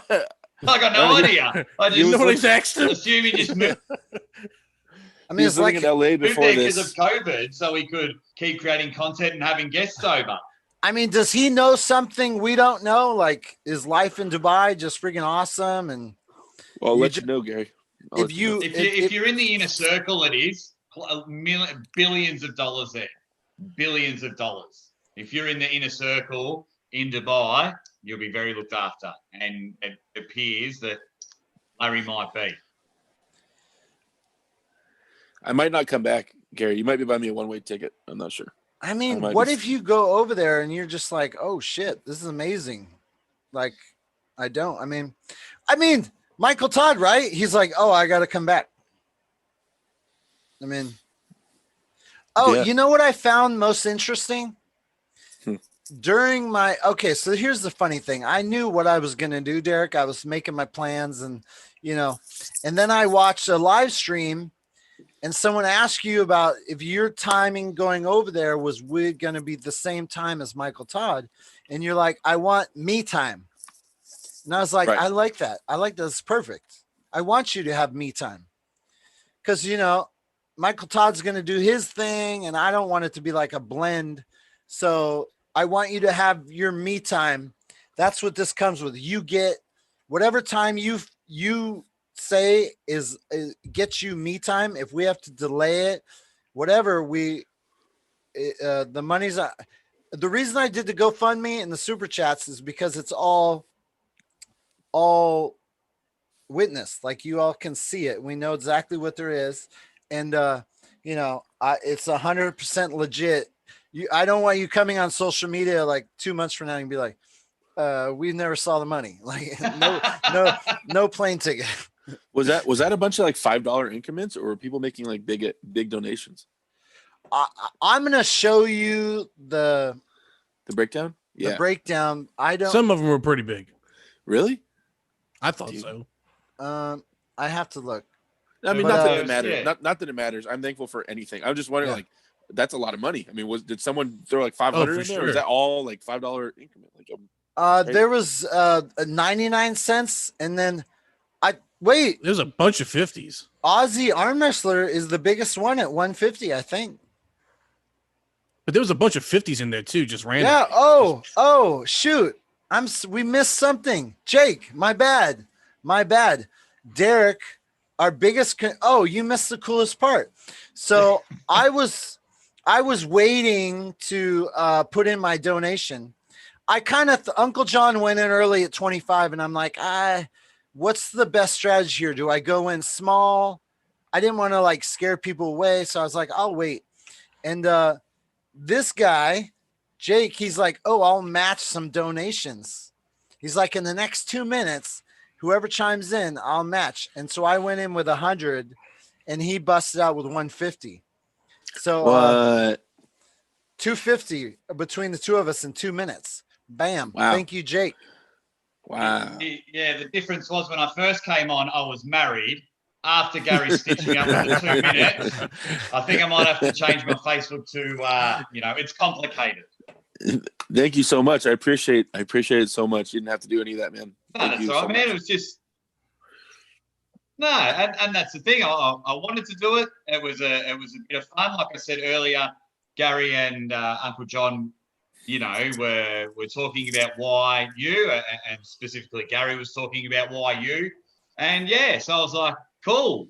And yeah, I didn't think Gary was clever enough to get a donation done in 2 minutes, so I said, all right, I'll match the next one in 2 minutes, and yeah, more than happy to. And I was saying earlier, you know, the arm wrestling community has looked after me. I've only been in it for a cup of coffee, you know, doing my persona thing since like under a year, and it's just really taken off. So it's only something small, but it's just my little, you know, thank you to everyone. Thank you for Gary for even inviting me on to come have a chat. So yeah, I was more than happy to. I think it's cool.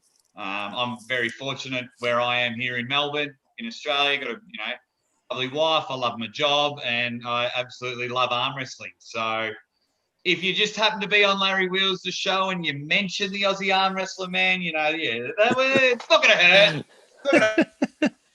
Aussie. But no, I didn't do it for that. I just did it because I just love arm wrestling, and I just think the whole thing's so cool, and I absolutely love it.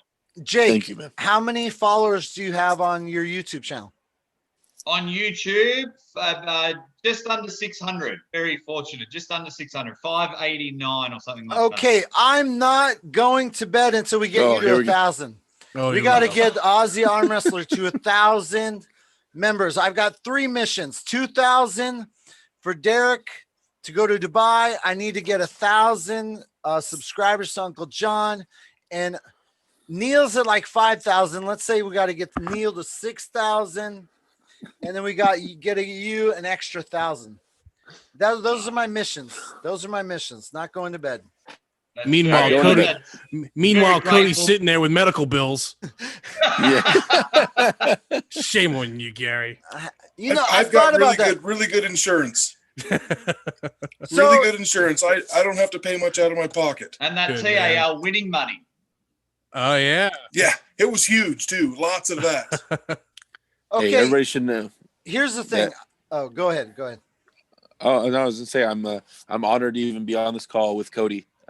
Cody's a big hero of mine, and I'm a big fan of his. He knows that as well. I've told him a bunch of times, and it's crazy. And I've been saying this for a long time, like how much he's not known. It's like it's wild to me that how much he has not been recognized for how strong he is and everything he's accomplished. So I appreciate you just being here, Cody, and yeah, man, I always look up to you. Well, thank you very much, Derek. And unfortunately, my battery's about to die, fellas, so I'm going to have to check out as well. Cody. So, Gary, thank you so much for doing what you're doing on this for our sport. You're amazing. We appreciate it. Noel, it was nice to meet you. Brother. Jake, I think you're a funny dude. Keep it up. And Derek, I hope to see you in Dubai. That's awesome, man. You're up and coming, and you're the future of the super heavyweights. I'll tell you that right now. Thank you, Cody. I appreciate that, man. All right, fellas. Take care. We'll talk to you later. Have a good one. Cody, thanks, brother. Hey, Derek, can you tell me, when I was returning to the sport, go through your thought process of like, I want to know the buildup. I want to know the context that led to you sending me a message that says, see, I told you I was never leaving. Tell me did you know? The buildup? Yeah, like. What are you talking? It was my boy Gary started showing up again. My buddy that I drove to Vegas to, that he made me sit in 150-degree heat while we drove to Vegas. So I was cutting weight to win a bet against Todd Hutchings.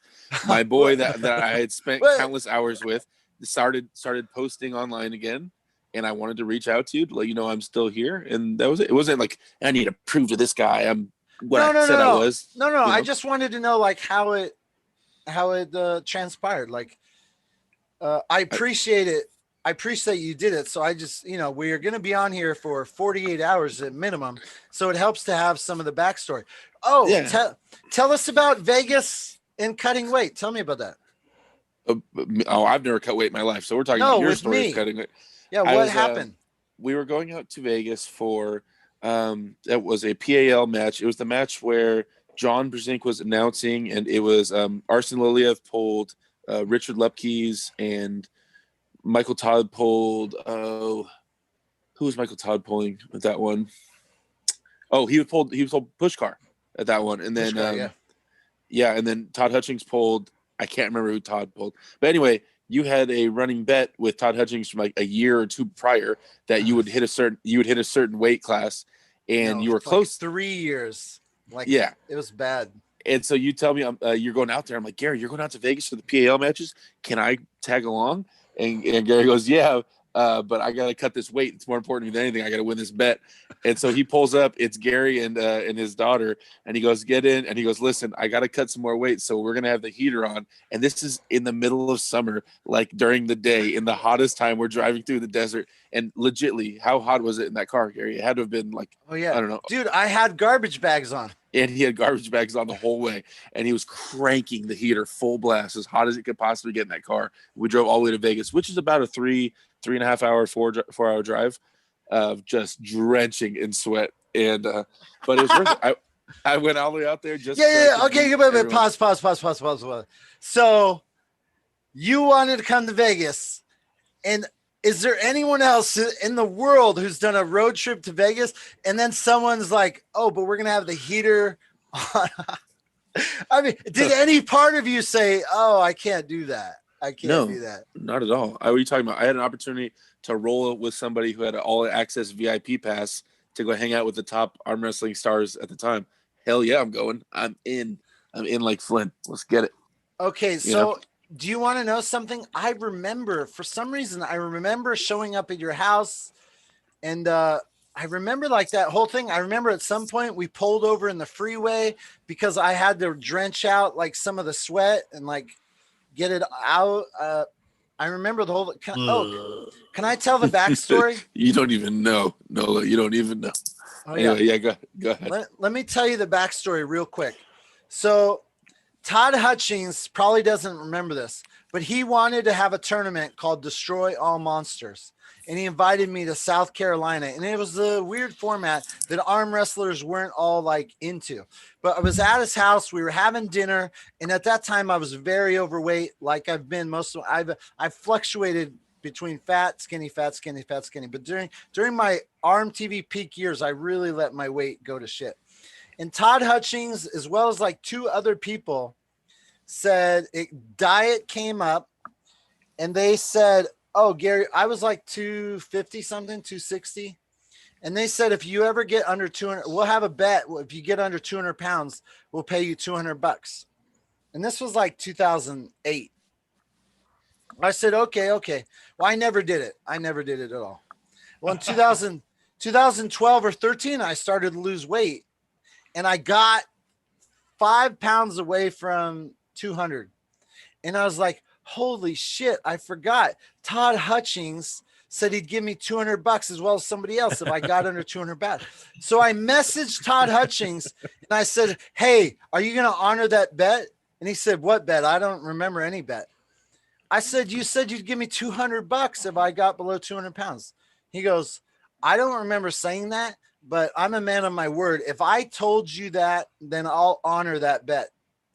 And I said, okay, well, where are you going to be? And we agreed to meet in Vegas. And I showed up with Derek Smith. We drove all the way there. I had to sweat out the final 5 pounds. I got on a Todd Hutchings scale in his hotel room, and he paid me the money. And I immediately went 8, and I gained back the 5 pounds, drank some water. It took years to hit 198 again. I felt so guilty. And do you know, when I came back to the sport of arm wrestling, I messaged Todd Hutchings right like a few months ago. And I said, Todd, I feel guilty that I took your money. And can I pay you back? And he's like, no, don't. It's fine. Anyways, that's the story of me and Derek Smith going to Vegas. Yuri, you're real. You got to turn on your camera, sir, and join us. That was the first instance. Jump to bed with my beautiful wife. I don't mean to be vague, so I'm going to jump out of this for now. Gary, if you are still going in the morning, I will definitely. I was going to ask you about Danny Tesh. What was that? I was going to ask you about Danny Tesh. Yeah, go on. That's all right. That's all right, man. Catch you next time. Okay, hey, Danny Tesh. Thank you for wait. If you come back, save Danny Tesh for then, because we got a new person on. Yuri, nice to meet you, mate. Sorry, I've got to tap out. Good to see you, Derek. Good luck, man. Can't wait to Thank see you you so in much. Dubai. Nolan, nice meeting you. guys. You're here Later, in the Jake. morning. Let's talk Danny Tesh. Gary, man, you're just a All right. legend. Just Thank you, brother. Have a good night. Hey, sir, introduce yourself. Who are you? Hi guys, my name is Yuri. I'm from Ukraine. I'm a huge fan of the sport. I'm a fan of everyone here on the call, and it's really cool to actually be on the call with such a legend, guys. Thank you a lot. I actually have a question to discuss. Like it was raised by Nola. Okay, sir, pause. Before your question, you're in Ukraine currently? Yes. Thank you for being here. That is awesome. What time of the day is in Ukraine? It's almost 2 p.m. Okay, so you've had your sleep. And how long have you been arm wrestling? Give us some backstory about how you got into the sport and love the sport. Okay, actually, I love the sport since school, but I never thought that I can do it like professionally. I just watched it on YouTube. I watched like John Brzank versus Denis Siplinkov, and that's it. And How long ago? How long ago did you find it? Like maybe like 7 years ago or 8 years ago. Okay, so you've been in a little bit. Yeah, you've been a fan for a while. Are you new to pulling though? No, I've been pulling for like 5 years. Actually, I started pulling in United States. Actually, I've been to California Expo. Like I have even T-shirts from there. Basically, I learned my English in the United States. I was living there for like 4 years. I actually met Derek, but I didn't like talk to him. But I practiced with some guys from Alpha Empire. I also practiced with Herman Stevens in Bakersfield. I used to live in Las Vegas, so I would drive to Bakersfield to get like practice time and stuff. Actually, I mean, this is so awesome that there's a tie-in. You have met Derek. That's wonderful. Look at you've had your fingertips have been in and out of, affected people around the world, Derek. Yeah. Also. Wait, sir, how do you say your name? I would like to pronounce it correctly. Yuri. Yuri. Yeah. Yuri. Have you watched like some American movie, Yuri Boyko or something? He was like fighter or something. Yeah. Usually people will recognize my name from that movie. Yuri Boyko. Yeah. Actually, it's also female Korean name. So when I was in the US, I met some like girl and she said, I asked her what's her name. She said Yuri. I said my name is also Yuri. So it was funny. Awesome. Well, okay, let's get to your question. What did you want to discuss, Yuri? I actually wanted to discuss difference between classes in East Europe and North America. So when I started arm wrestling, I actually were pulling like amateur classes and stuff. But when I came back to Ukraine, I immediately recognized that there is no like novice, amateur or something. You basically pull pro from day one, and I think it's actually a better experience than pulling novice people because like the technique is doesn't exist. People don't know what they're doing. They can break their arm, but usually when you pull a professional guy, he immediately feels like when he grips you up, he feels that you don't have any pressure to damage him, and he will usually, if he's a normal guy and he doesn't have any issue with the ego, he will like easily pull you down and you will not get hurt. But you will understand that there is level to arm wrestling, and you will not be calling yourself like champ after first competition. I don't think it's good to get medal like from day one in the sport. You need to kind of be motivated to I don't know, stay in the sport, understand that you need to work to get better. Can I ask a question, Yuri? Yep. What you're describing, is this just Ukraine or all of Europe? you're saying that the events over there, they just have one class. Usually, if it's Kazakhstan or like Russia or Ukraine or Belarus, sometimes they would do tournaments just for amateurs. Basically, they would say, if you placed like top 1, 2 in nationals, you cannot compete in this competition. So it's sort of amateur novice tournament. Okay, But, Yuri, I apologize. I love you. I'm so glad you've joined us, but I have to acknowledge the fact that the man, the guest of honor is dying. Derek, you are not allowed to stay up with us. This is not about you having to participate. We're sending you to Dubai, bro. I was trying to find a minute to slip in there and get him. I'm falling asleep. I'm trying, Gary.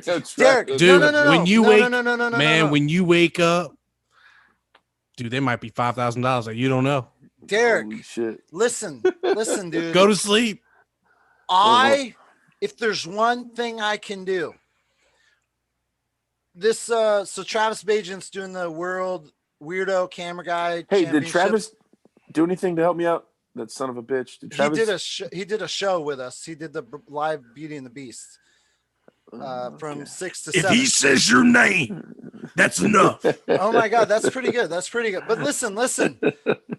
Oh man, you threw off my train of thought. I will never be a world champion in arm wrestling. I will may never even win an amateur event in arm wrestling. But if you want to challenge me to how long you can go without sleep, I will fuck you up. So don't feel bad that you need to like participate, because even if all these bitches tune out, I'll start singing Christmas carols. I will hang out and I will tell my entire story from birth until I raise another $960. You go get some rest. You come back and join us 6 hours from now or whatever. I'll still be here because our donations have trickled down. Mika, $49.99. Merry Christmas, Happy New Year. Thank you for the hard work, everyone. Derek, one of these days I'll actually make it to Alpha.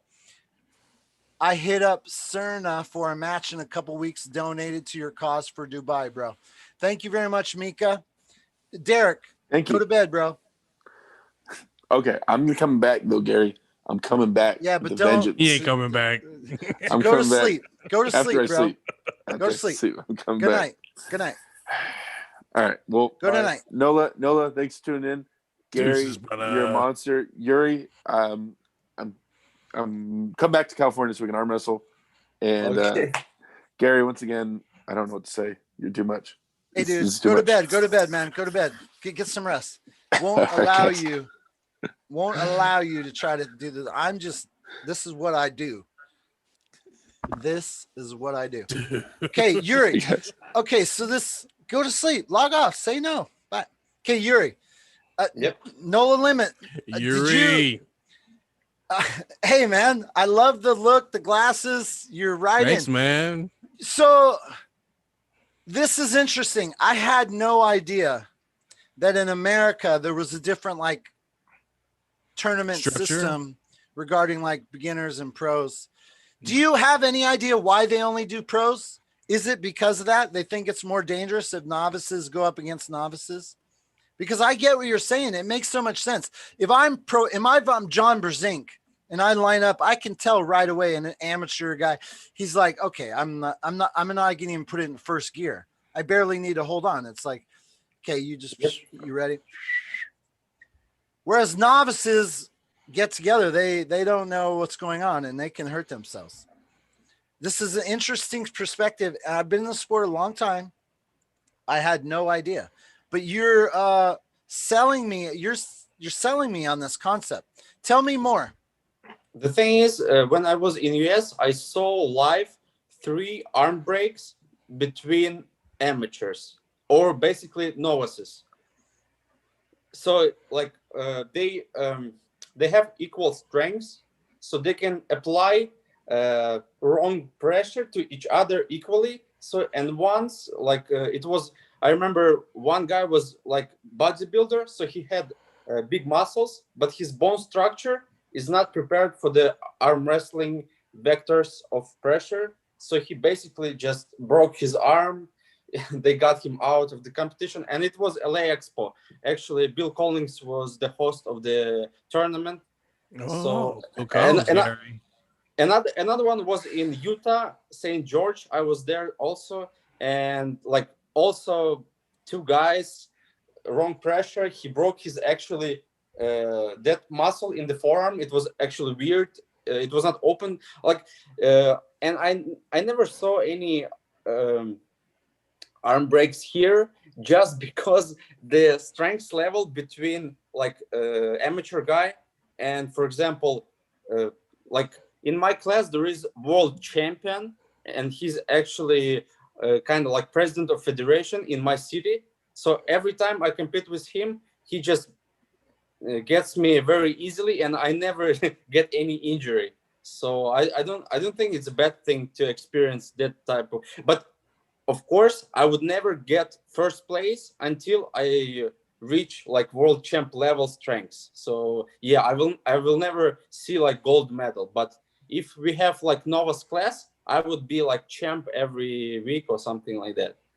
So I don't know, maybe I don't know what's the best way. So I want to discuss like opinions. Maybe there is some pros and negatives. But I get Nola's opinion about like getting more money for the host of the event, so he can actually host another one, and so we get competition more often. Yeah, so I don't know what's better.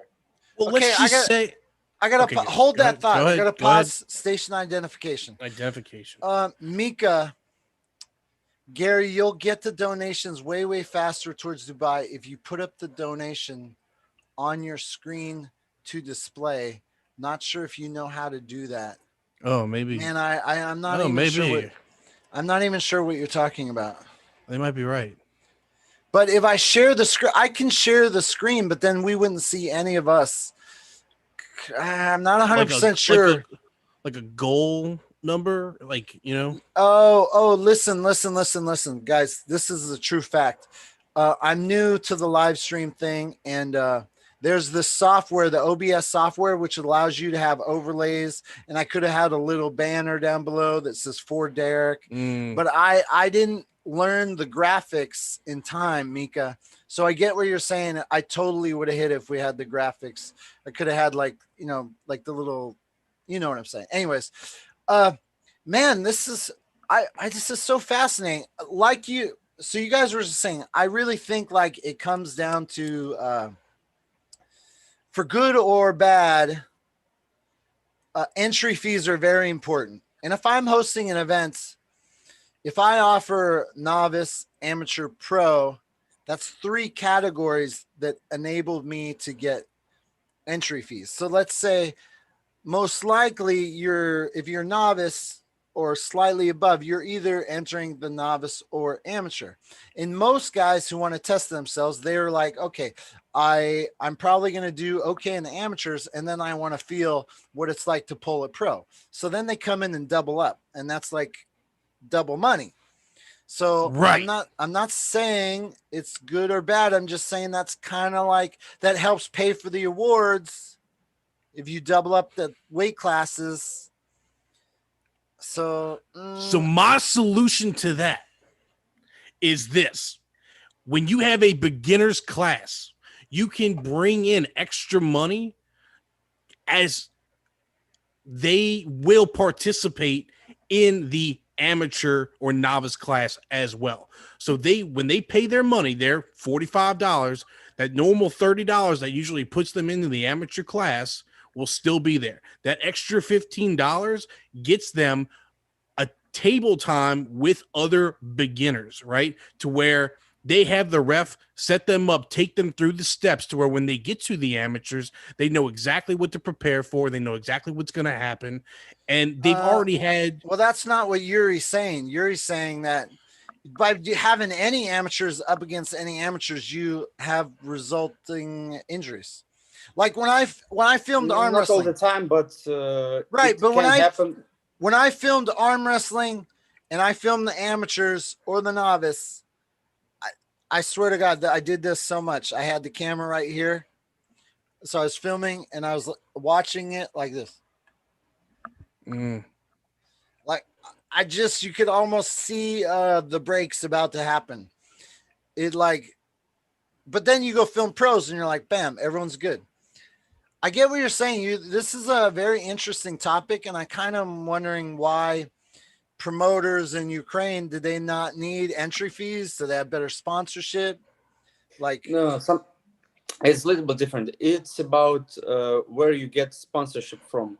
For example, I participated in tournament where a small city, like near big city, like where like Rustam Babayev living.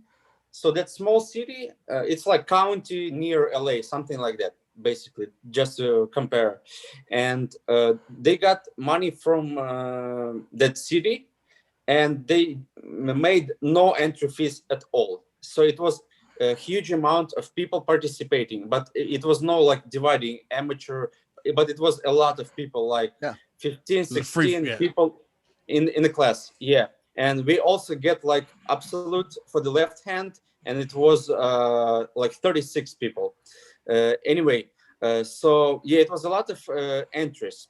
But after like next month or so, we had like huge Ukrainian tournament, like serious level, and we had much less amount of entries, simply because I think so. Like, for example, you know that you cannot get like third, second, or first place, and you don't want to pay. But like basically, you pay money to get 0-2. Like, you know that you're gonna spend money and you will lose. That's why like a lot of people who is scared and don't want to get experience with like really cool, strong guys, they just skip it and they don't participate. Like myself, I'm usually like a weaker guy, and last tournament I placed second, but it was a few people in the class. But still I got experience, and it was like amazing. Like it was Beskaravani, like there is guy Dmitry Beskaravani. He's like 7 or 10 times world champ. He's running right now Ukrainian Federation together with Rustam Babayev. So they made that great event, and it's shame that people don't want to pay entry fees just because they think that they're gonna lose, and there is no sense on that. So yeah, it's minus. So I see that if it would be amateur class, they would participate there because they would think that they can win. But I don't know, like for example, if two amateurs pulling, they have like bad habits and they pull in the wrong way. Like myself, I needed like 3 years to start analyzing how to coordinate myself in the right way, just because I was pulling another guy who doesn't know what he's doing. So we together, we just trying to win, and we don't understand. No, I totally figure. Have you talked to anyone else? Like, why have you brought this up? I literally have never heard this talked about before. No, the thing is, there is language barrier. For example, I watch ARMTV, and like just when you started uploading videos, I was like, wow, such a great videos from time where like nobody watched it. And I started to sharing to my friends, like on Viber. We have like group in our city for arm wrestlers in Viber, just because they don't know English. What did you say? Just you were sharing it on what program? Viber. What's that? It's like Telegram, or like it's like Messenger app. Viber. Yep. We don't have maybe that. I'm pronouncing it wrong. Maybe I say it wrong way, but it's like Facebook Messenger, something. We like need that. him to translate between Devin and Ingen Jersey. Okay, so you would share the video, and then what would they say? No, they just like the video, but I'm saying that there is no discussion because like we agree on that in Ukraine, and no one speaks to like North America or something, just because we cannot communicate at all. Like for example, myself, I can communicate with you guys and you kind of understand what I'm saying. Yeah. But it's rare when you have people in East Europe arm wrestle and speak well. So it's like it's few of us, and because most of those guys have not spent 4 years in the United States, correct? Yeah, in of arm course. wrestling, and they usually spend the time in the gym trying to be world champ. So yeah. Okay, I want to give away for the crazy Viber VI. Okay, Mika in the chat, can you tell us where you are from, sir? We're gonna give away a raffle ticket. There's some crazy people who are still with us.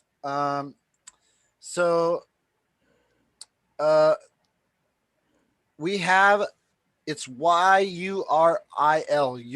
It's Yuri, but spell Ural. That's the code word today. We are honoring my man Yuri to give away a Western Survivor raffle ticket. Arm bet table is being raffled off by Adam at Western Survivor. It's if you want chances of winning this table, you got to run over there to westernsurvivor.ca and you can buy the rest of the tickets. But I bought 25. I have 3 left. I want to give away some to you crazy bitches for even being here, helping with throughs. I got to be honest, I am starting to feel sly. I was 100% up until like 10 minutes ago. Now I'm like, it dropped to like 63%, like in an instant. So I gotta. Okay. What's the total between all of them? Noan Mitz, I'm so glad you are here because you're helping me. What's the total of everything combined right now? 1040. Oh, wait. No, that's just super chats, isn't it? No. Hold on. Oh, it's everything? I've got to add up. Yeah. We've really slowed down, but let's give away a raffle ticket. Yuri, give it away. Yuri. Start typing away. Go. Type. Yuri. Who's still there? I don't see my chat moving. You guys want a table? Type it up. Holy shit, everyone's sleeping. They just scared. Type it. Oh, my chat's not moving. Just go to sleep. No. There's no fun in going to sleep. Fuck that. Kevin Palco, you're the winner. Kevin Palco, you're the winner. Gary's been wanting to pick somebody. Kevin Palco, send me an email. GaryStephenRoberts@gmail.com. You have won yourself a raffle ticket. I did not put nearly as much energy in that one. Kevin Palco. Okay, I have 2 raffle tickets left. Okay, do you have any other subjects you want to talk about? I think we kind of covered that. I really appreciate that. Yep. What else? I actually think, do you want me to help you to wake up a little bit? Yeah. So like your name of the channel ARMTV, right? ARMTV. Yeah. Did you base it on like Alex Toprol YouTube channel, Armwrestling TV? Oh my God. Oh, are you serious? Dude, you just opened up a whole can of worms. Prepare to go for the next 6 hours. I think did it to I think all I got of like us. a microsecond adrenaline spike for Gary. Like to. Are you joking? Yeah, of course. Gary, pretend like you didn't hear nothing, man. I'll bring you a coffee. We can work this out later. Wait. But you're 100% joking, correct? Yuri, tell him joking. Tell him you're joking. Yeah. Okay. Just for anyone out there. That was a close call, man. Just for anyone out there. That was a close call, bro. Okay. I still have some haters and people are upset about the kind of drama that I started with Alex and Toprol. And I want you to 100% know that I'm over it. 100%. I thought it was intentional. I believe that it wasn't. I came back into the sport for 4 months thinking it was an intentional thing. Alex called me, or he messaged me, and he said, hey, can we do video? And, we had a really good conversation. And I was like, honestly, I didn't know the man. I watched his videos, but they don't really talk. So I didn't get a chance to know him. So I spent 4 months thinking that someone used the brand like knowingly. And I didn't know him, and I didn't get a chance to know him. And we spoke on the phone, and the man was sincere. I felt like we bonded. I totally appreciate what he's done for the sport, and that it was unintentional. And if it was unintentional, then I have no beef. And I spent 4 months kind of stewing on it, and then it exploded with me going a little bit nutso. So, but at the same time, I'm totally over it, like totally over it. And I believe, and I hope that Alex is well. So anyone out there who's like harboring some weird feelings, like there's something there, it's totally kaput. And I'm not saying that because I'd like to collaborate one day or whatever. I am 100% confident that what I want to do in the sport, I can absolutely achieve, and I don't need any particular channel's help to do that. I think there's one that I am kind of wondering about. What? How is the relationship with Chris Gabi? Oh, bro, I gotta know. You don't know what happened in it? You don't know what happened tonight? No, I went and took a nap, dude. That's why I'm still up. Oh, dude, I fucked up. What? So Chris Gabi, I wanted to start the new year off right, and I got Chris Gabi to agree. I said, Chris Gabi, what? It was really Uncle John. He was like, hey, bring, how about bringing Chris on? And I was like, oh, I'd totally be cool. But, he said no at first. And I was like, hey man, it'd be fun to joke around and play a little bit. And he agreed to come on, but I hadn't updated my list because I had him as a no. So he was at the bottom. And at the end of the night, we had Born on, John Dabo, and Drunk Evan. And it just got crazy. Mm-hmm. And I forgot to message. I was supposed to message Chris Gabi a time to come on. And so he might be thinking you just blew him off. Right. But it was totally, it's not what happened at all. It was totally accidental. Gotcha. Totally accidental. And then so since we're still going, I still would love, because of all the years I filmed arm wrestling, I met Chris Gabi multiple times and there was like no issues. Is he in the chat? I'm sure he went to sleep and went to bed. So the point is, like, I think we're fine as long as he knows I legitimately, it was totally accidental. Well, you did a pretty good job explaining it just now. So anyways, I'm not even close to the extra $900. So I'm going to be on here for a freaking while. Okay. So later on, if there's an opportunity to get Chris on and kind of, do a little bullshitting, we would love to have him on. And finally 5:35 with the GoFundMe is finally moved. Okay. Nice. Do you have any other topics? You brought up the Alex. You got anything else? Give me something. Keep us alive. Yeah, I'm just thinking right now. I saw like a match review by Devon. He's reviewing his matches, or like Dennis versus Andre. I'm thinking that you, Gary, and Travis could review some of the Travis matches where he just mind gamed a lot for like Alex with Semerenko, like the guy from like near my city. It's like 100 miles away from my city. He's living. Actually, Dennis also from that city too.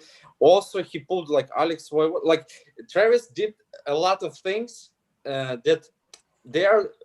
The guys were so serious and focused on arm wrestling, and they didn't even analyze what Travis is doing, and they got pissed off and lost to him, and it was very fun. And I would love to like see match review by you and Travis, and it would be also some like kind of okay. So let me give you a little behind the scenes. When I came back, I was like, okay, here's what we're going to do. The plan, try to build the channel. I knew that reviewing matches and doing that, like the breakdown type stuff that Ryan Bowen did, I knew having competitors come on and do the voiceover stuff to their match, I knew I had that as an opportunity to do, but I wanted to experiment with what would work with just sharing older videos and kind of get into rhythm. And then adding the podcast really added a bunch of extra work that I wasn't 100% prepared for. But I knew I wanted to see what we could accomplish without adding that layer thing. So when I do add it, I can have a more detailed metric on what is causing success and what is working, what is not working. So everything that I've done has been a 100% long-term goal. I have not even added the Patreon. Back in the day, I had 500 people a month giving me somewhere between $10 and $20. Now, if you equate that, that's similar to the Patreon. Is there any arm wrestling channels that have 500 Patreon members? I don't know. Yeah, I have no idea. But at some point, I'm going to say, okay, I've done A, B, C, D, E, F, G, and then here's what the result is. And I'm going to say, well, here's what the mission is. And in order to accomplish that mission, we're going to have to add the Patreon, and I need X amount of number of Patreons to really fucking take the shit to the next level. So I haven't added the Patreon yet. I know voiceover work could be a weapon. I know Patreon could be a weapon. We are taking our time to know. So when it finally clicks, I know exactly what the cause of it was. Okay. Just to let you know, like in some countries, for example, Ukraine, 10 or 20 bucks, it's 1 or 2 days of working. So like in the United States, minimum wage is like 10 bucks an hour. In Ukraine, it's like 10 bucks a day or two. Wow. Yeah. So like it's a little bit different. Yeah. Like, for example, if you living in Canada, Australia, United States, it's nothing. Yeah, I would pay to watch it, but for some people in Ukraine, like they choosing what to like to buy yourself food for like a week or something like that. Yeah, no, and I totally get that. In the previous, like most of my members were from the US.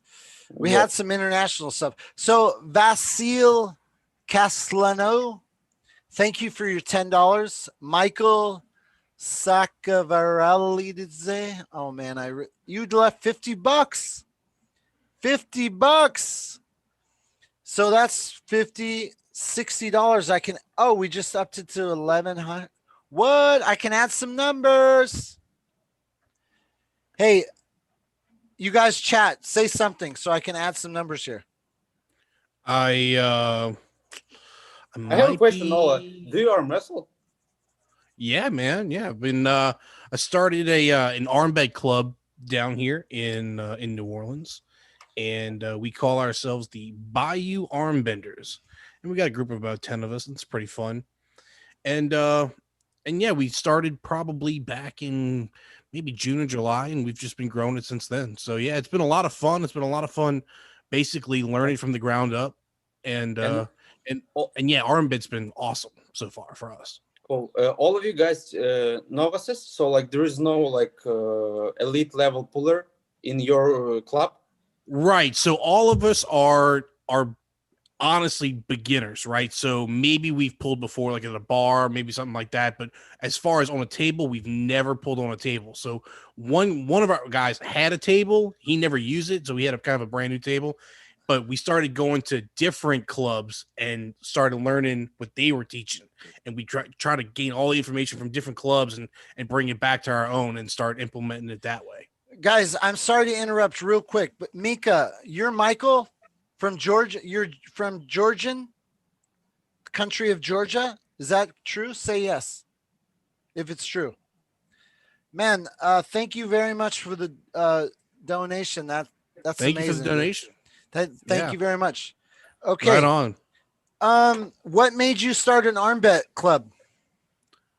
Well, man, I've been putting out, little quirky songs and stuff like that, and been sending them to Devin and other people, and I had a pretty good a little run with Devin. I think one of the songs is almost at like 500,000 views, and I'm like, wow, might be something to it. So we just kept going after it, and the worse they are, the more views they get, and the more comments they get, and he told me about Armbet, and I was like, oh, dude, well, I'm hooked. We gotta give it a try.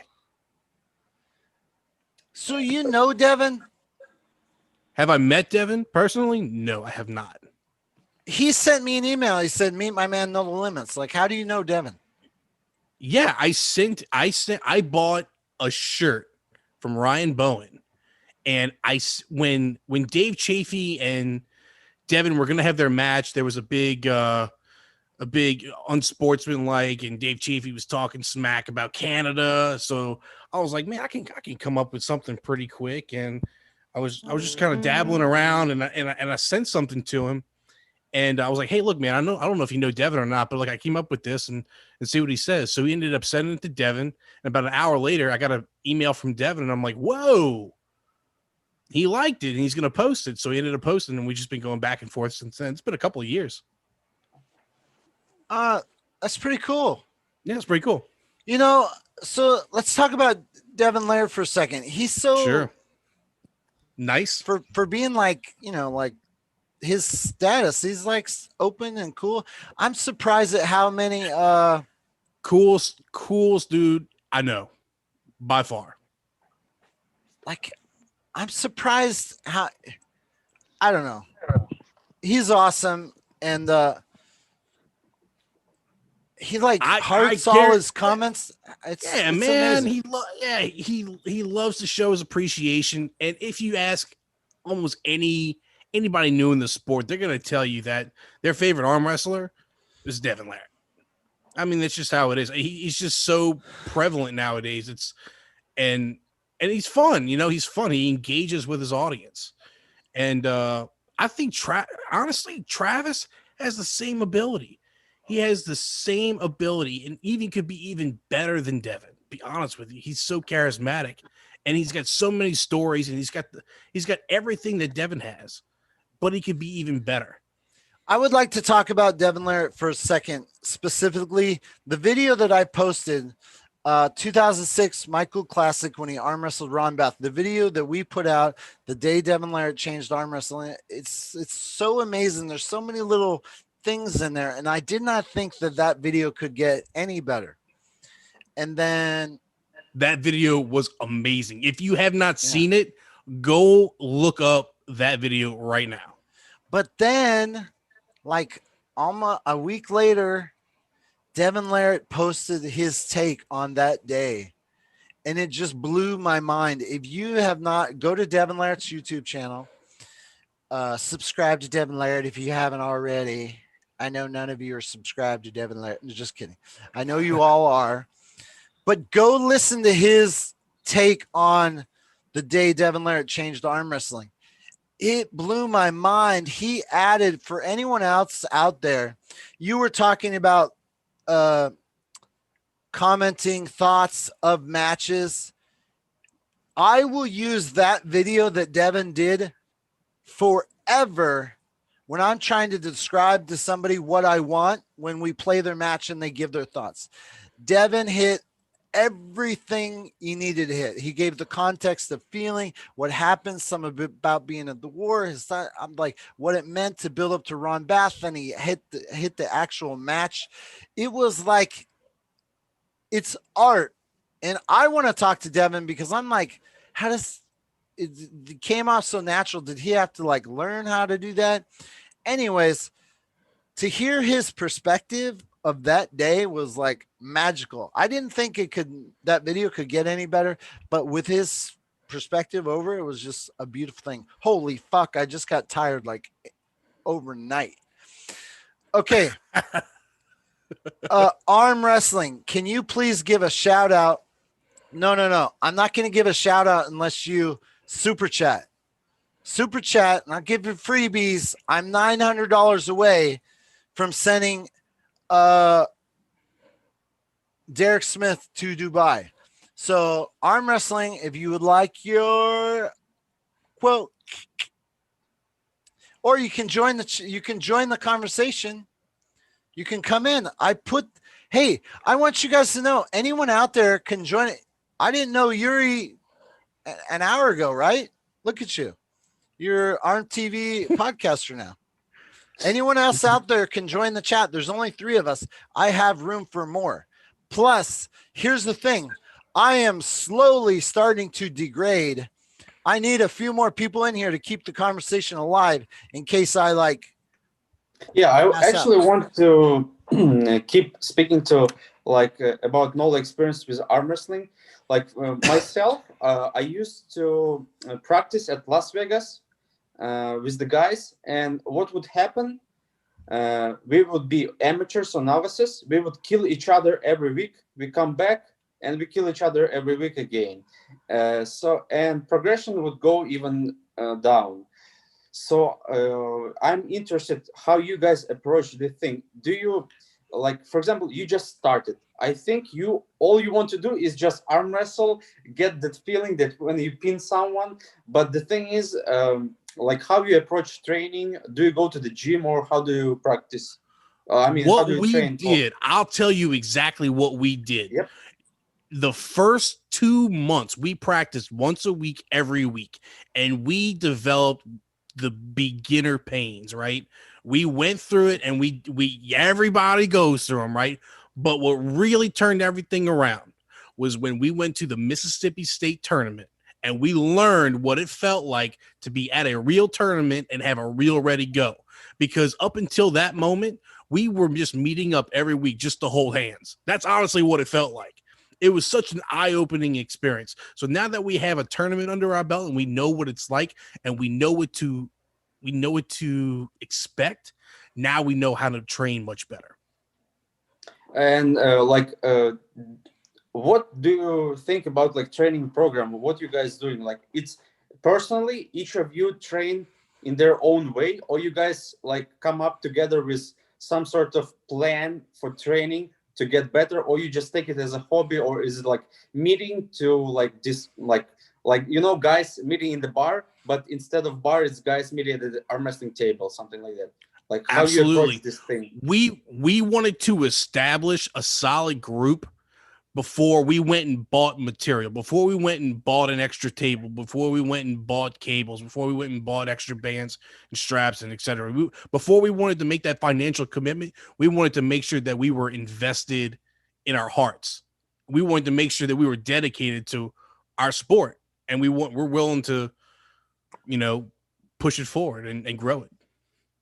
It looks like Gary is almost praying for channel to grow or something. That's the money rain dance right there. It's a rain dance, but it's a money rain dance. About practice, the thing is, right now I try to practice every 4 or 6 weeks, just because you need to have periodization. I don't know how to translate it, if it's translated correctly. Basically, you train 3-4 times a week. You hit hard training, medium training, easy training, and you slowly increase volume, and then you go and have your really heavy training, and then you go back and you just progress slowly. And the thing is, every time I have tough table time, it drops me down. So I don't know how, for example, Are you part of a club? You're part of a club, Yuri? In my club, actually, Ukrainian absolute weight champion from my city. So the strongest guy in Ukraine at last Ukrainian nationals from my Petr Kichuk from my city. He was actually at one tournament. He was in finals with Andrei Pushkar. He lost, but his level is really high. And our president of federation, Sergey Kuropata, he pulls a disabled class, and he won last world championship for disabled people at 90 kilo. He won left hand, and I think he won right hand or second place. So he's also really high level. And we also have a lot of other guys who's killers. Like, they got huge hands. It's really hard for me to even like apply pressure with them, but it's fun. I'm just saying that I made a lot of mistakes during my like not very long career. But for you guys that you said you just started like half a year ago, I would say just try to do just back pressure, side pressure with the wristband and wrist curls. And all you need to do is like 3 moves. Don't do a lot of different stuff. Just try to focus on that, and don't go more than like 4-6 reps, because over that it just gives you like hypertrophy. But all you need to build is strength, and strength is up to like 6 reps. It's my suggestion to you. And no, check man, out. that's great advice. And honestly, the advice that you gave was the same advice that Dan Mosier gave us as well. Yep. And check out Tadzilla, like Todd Hutchings' method of training, like West Side. Basically, right now, I train like some world record holder in powerlifting. So I applied the same strategy just for arm wrestling. And the only difference, wrist curls, you need to do it like 6-8 times, just because muscles small, they recover, and they need more volume than bigger muscles. Sure. Yeah, we're gonna get there. You know, we don't have to like, you know, shoot for the stars right off the rip, but we're gradually gonna get there. Our whole club is dedicated. Just the thing is, when you guys will start slowing down on just winning at practice and training more at a gym or something, next tournament at Mississippi, you will already maybe win some matches and like kill someone in arm wrestling. Yeah, it's really right like, on, man. I started like just half a year ago training like Tadzilla, and it increased my strength level like a lot. First of all, I started to writing down every move, every weight, so it gives you some sort of like it's organizing your training, so it's not random. And you can actually track your progress.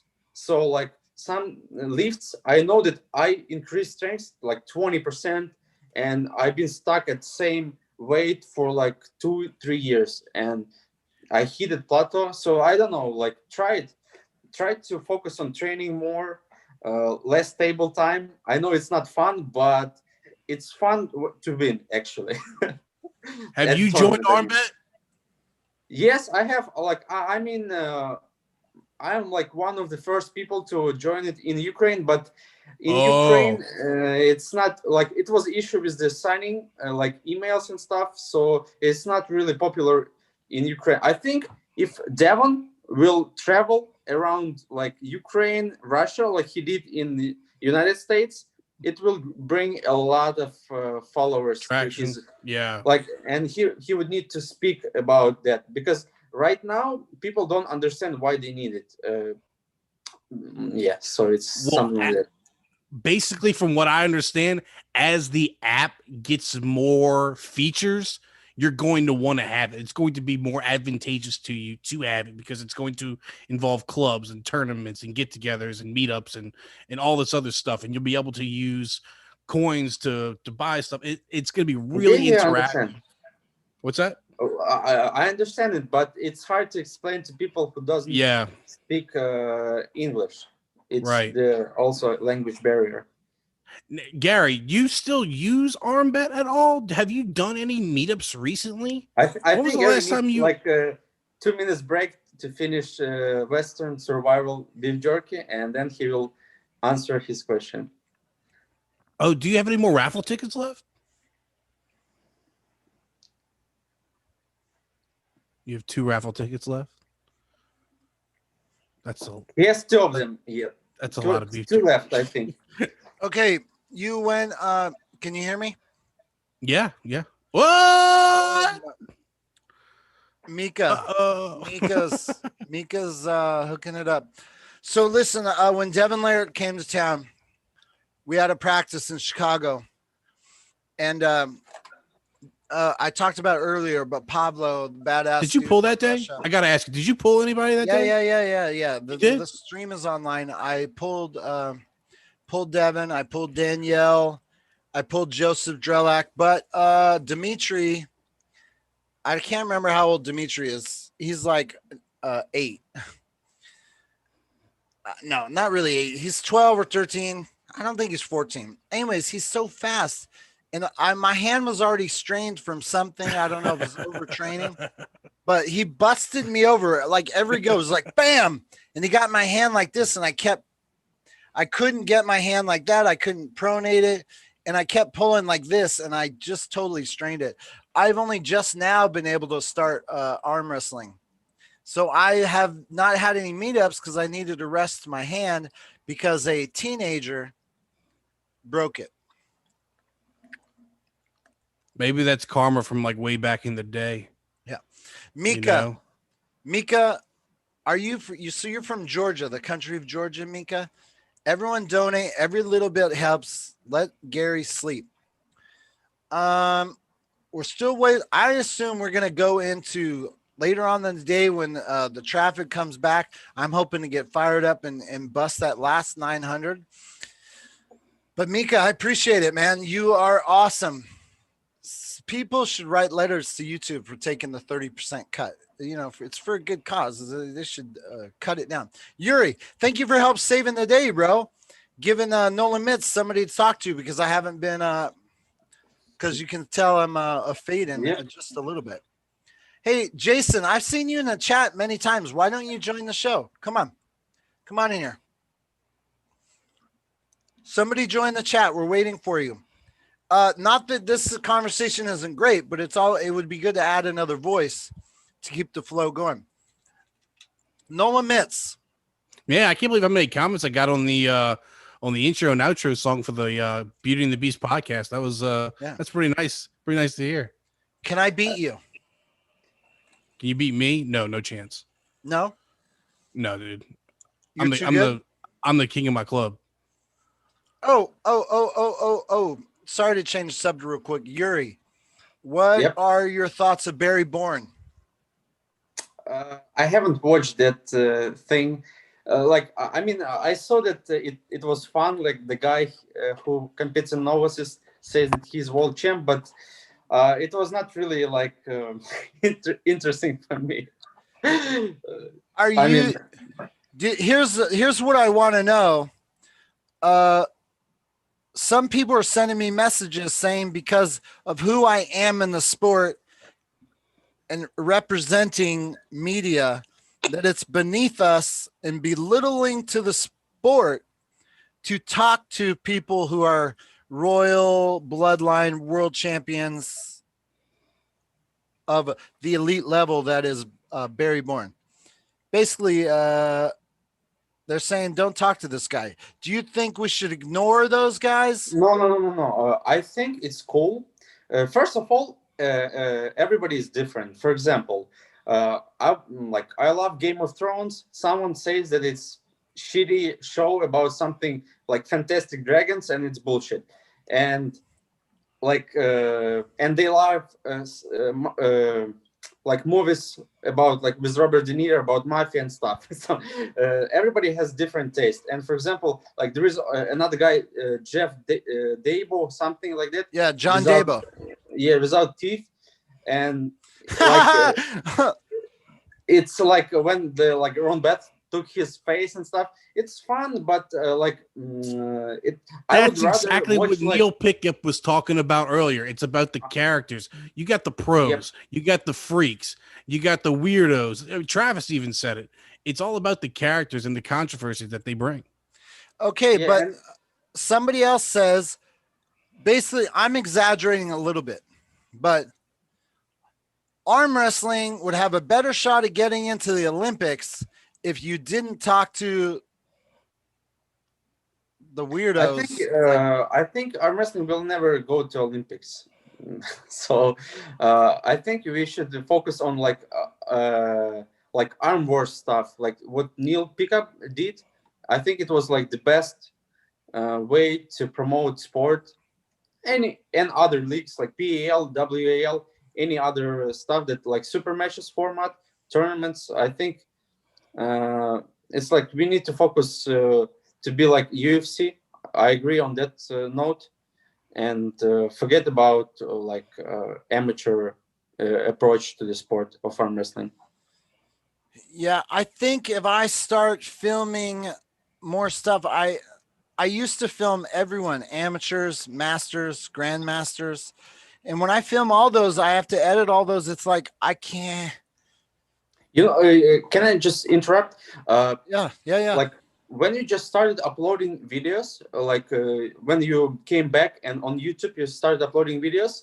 Like for me, as a fan, it's not really the matches that were like super interesting, but interviews, because even right now there are like a lot of, like, for example, there is channel from my country. It has like 60,000 subs, and it does very cool Samson, I think the channel name. It does very cool presentation of like highlights of the athletes, the champions and stuff, but there is no interview, there is no like personality. For example, what you did, like every time you ask John something or Godzilla or any other guy, and they actually speak what they're thinking, how they're gonna like pull or like all that stuff, there's nowhere else to watch it. So it was super interesting. Yeah. And I watched every video that had anything about that, because so I think if you would do interviews, it would be like super cool. So here's the thing. When I right now I'm kind of focused on 2005, but I did post the 2006. You'll notice as we get into the later years, I interview more because I started to figure out like, oh, this is what I love. I love the interviews. I love finding out the motivations, like, why'd you do this? Why'd you do that? What were you thinking? What's going on? So was the shape of the athlete at this tournament and stuff. Yeah. So I appreciate the feedback, and you know what? It's awesome to hear. It's awesome to hear this perspective. Hey, Noan Mitz, can I ask you? What up? Why? How did we meet? Why do I know you? Who the fuck are you? Dude, what? I wrote your podcast song. Yeah, why? What made you do that? I had an idea for Thea Reisick and Malin Kleinsmith's YouTube podcast. And I thought it was a great idea, and I sent it over to Devin, and they didn't want to use it. So I was like, okay, well, I'll keep it in the bank, right? I'll keep it in my back pocket. And then when I saw you and Travis come out with Beauty and the Beast, I was like, hey, you know what? Let me send this over and see if they want to use it. I changed up a few things and made it a little bit better. And as soon as you sent it back to me and telling me that you loved it, I was like, oh, great, man, it's yours. Keep it. I'm looking for it. You sent me the email. Why don't I see it here? I need to find that. I still don't even know how to like really play a video. No, it's not a video, man. No. I'm play anything. Like it's an audio file. But hey, I can't believe how many people are still in the chat at this time of the day. It's amazing. That's amazing. I'm gonna say it's because of Yuri. No, I don't think so. It's just because we all love arm wrestling. The amount of people we've maintained this like consistency. It's 61, but it's been like 60 for like, it was at 100 for like, it's awesome how many people are just hanging out and like it's great. I mean, and at this time of the day, I mean, you did tell people to go to sleep with their computers on, just so you know. Yep. So Nola Limits. So how No long did it Limits. take you to No Limits, yeah. How long did it take you to reconfigure that song? Not that long. I had the basic structure down, and I, obviously change up the words to make them fit, with the, make all the right syllables fit in all the right spots, and throw a little auto tune in there to bring it real high and bring it all together. And I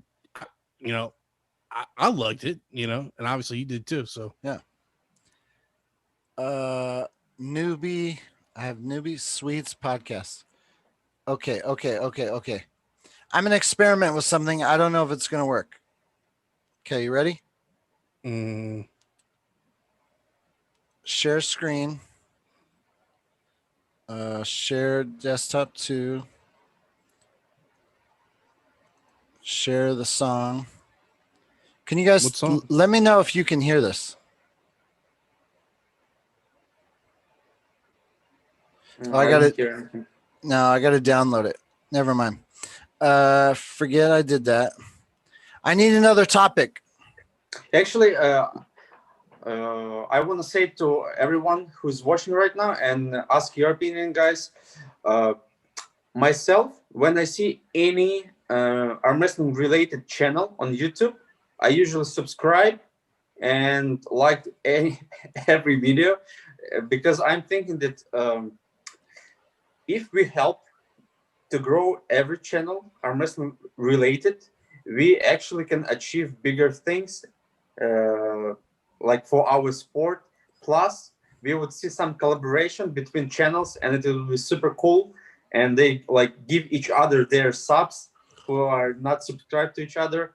And how do you guys think that in arm wrestling we should have rivalry between channels, or we should be like guys from 60s, like peace, everyone loves each other and stuff? What do you guys think?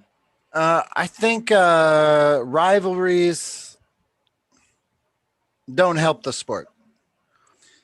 I mean, it could create maybe in a controlled way, like trash talking each other channel, and then have like controversy drives conflict. Conflict drives interest. So you're saying, okay, let's just use for an example. Okay, I got what you're saying. Yuri, do you listen to Beauty Thanks, and the Fox Beast? 8 Ball. Appreciate that. Wait, what? Fox 8 Ball. I love the tune. It's perfect. Thanks, Fox 8 Ball. What Fox 8 Ball say? I love the tune. It's perfect. Thanks. Which tune? Your tune. Your podcast tune, man. Did you mention it? Yeah, we just talked about it. I know, but okay. Sorry. Okay, so Travis Bajents talked about the Weirdo Camera Guy Championships. If you had the 8 top, I feel like, is this copying the bottom 8? I feel like that's what's happening, but it's just only it doesn't matter. Like media any guys. sport already been done in ancient Greece, so like everybody is copying each other, so don't worry about that. Yeah, we're only pretend talking. Oh, we love, thank you, Erwin. I love you too. What I'm saying is just pretend world. You could have 2 universes side by side to compare results.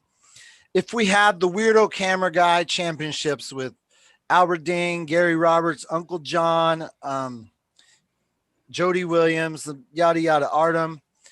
If you have them as existed, and some people love some people aren't that close, and we go and do the normal thing, how many views and clicks do we get on the finals? Or the 8 camera guys hate each other and trash talk, and I'm gonna F you up, and I'm blah, blah, blah, blah, blah, blah, and then you go have the finals. The trash talking one, they're gonna get more views, right? Real or not? No. I'm not talking about. I would love to watch that. I'm saying, like, there is hate that UFC trying to promote, and then fighters, they like hang out together next day after the fight. But I'm talking like there is rivalry when people don't even speak to each other, and they trying to kind of like work against each other, something like that. I'm saying that it's different. Yeah, I get what you're saying, but what I was saying is I mean, you can trash talk someone, but support their channel at the same time, and eventually, like they doing the same to you. Like you produce together content, like trash talking each other, but at the same time, you are not rooting like unsubscribe from the channel because they are like bad or something like that. Does that happen in arm wrestling? Is there anybody that's like that? No, I'm saying just no, but I'm asking, in your opinion, are the arm wrestling channels hating on each other? I haven't seen that. I'm wondering if you have. Not right now. Not right No, I don't see that. I mean, I follow a lot of people. I don't see that happening. I see a lot of real life arm wrestlers not liking each other, but not YouTube channels. Okay. I brought it up earlier. I can see only good by collaborating and all that business, and the more channels out there that are getting huge views, the better it is for us and blah blah blah. I mean, I can clearly agree on that. So this brings up the question, like, when I went to Texas, I asked for exclusive content, and I got really kind of beat up over that. And it was like, when I said, can I have exclusive content, I wasn't even thinking about other creators. I was thinking about just the audience, family members, yada, yada. I was like, I would rather have exclusivity than have everyone's wives put it on Facebook. And I got really like chewed out for like creating this environment. And I was like, I hadn't even really thought about it. And it's like, I get how sharing and everything is awesome. I mean, it's so much work to edit these videos. And I mean, if it's on the internet in 5 different places, wouldn't all your views come down? I'm not 100% sure. I'm not quite like, here's a perfect example. So Brad Cook is going to be filming the Illinois states. And someone said, hey, are you going to come to the Illinois states? And it's like, I feel like Brad's got it covered. Should I still go down? Like, I don't know. Should I say, hey, can I cover it? It's like, I don't know really what to do about that. Like, should I try? I feel kind of like, if he's depending on you, I feel like it's his territory and I don't want to like go into it. You know what I mean? The thing is, I think, for example, it's hard to be unique on covering the match itself, because everyone can sneak and do like tape the match itself. But if you have cell phone, you would not come to John Brzank and interview him if you're nobody. But as a Gary Roberts, you can come up to John Brzank and he would like, oh, hey, Gary, haven't seen you. And you guys have interview. And even like small talk, it's still super interesting. But the match itself, I don't think it's like something super it should be covered under like, I don't know, like secret and stuff. So I am coming to that awareness. Honestly, everyone is like, this guy, Wes Bjornsson, dude, I don't know what this, he's still like hating on me. He acts like I'm like some YouTube expert. I'm still learning my way, bro.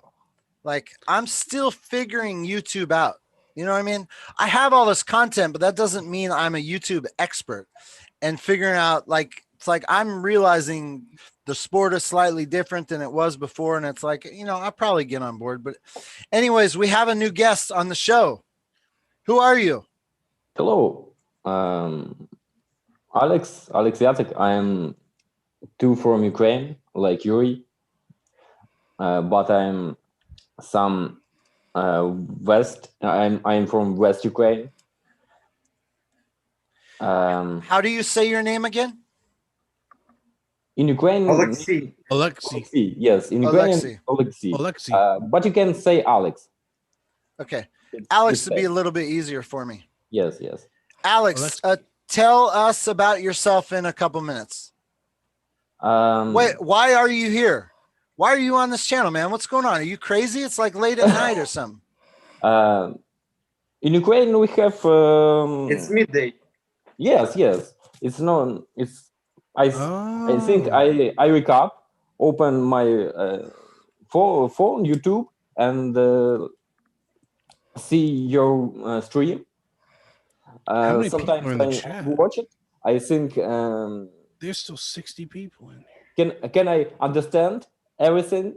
After that, I think I understand maybe 60-70% what you say, and I think I can join because I can tell something about me. I'm training in wrestling with 10 years, maybe 11, and I like it, and I think I can training all my life. What where do you are you professional, amateur? Where do you fit yourself? I think world champion. I think I no royal bloodline.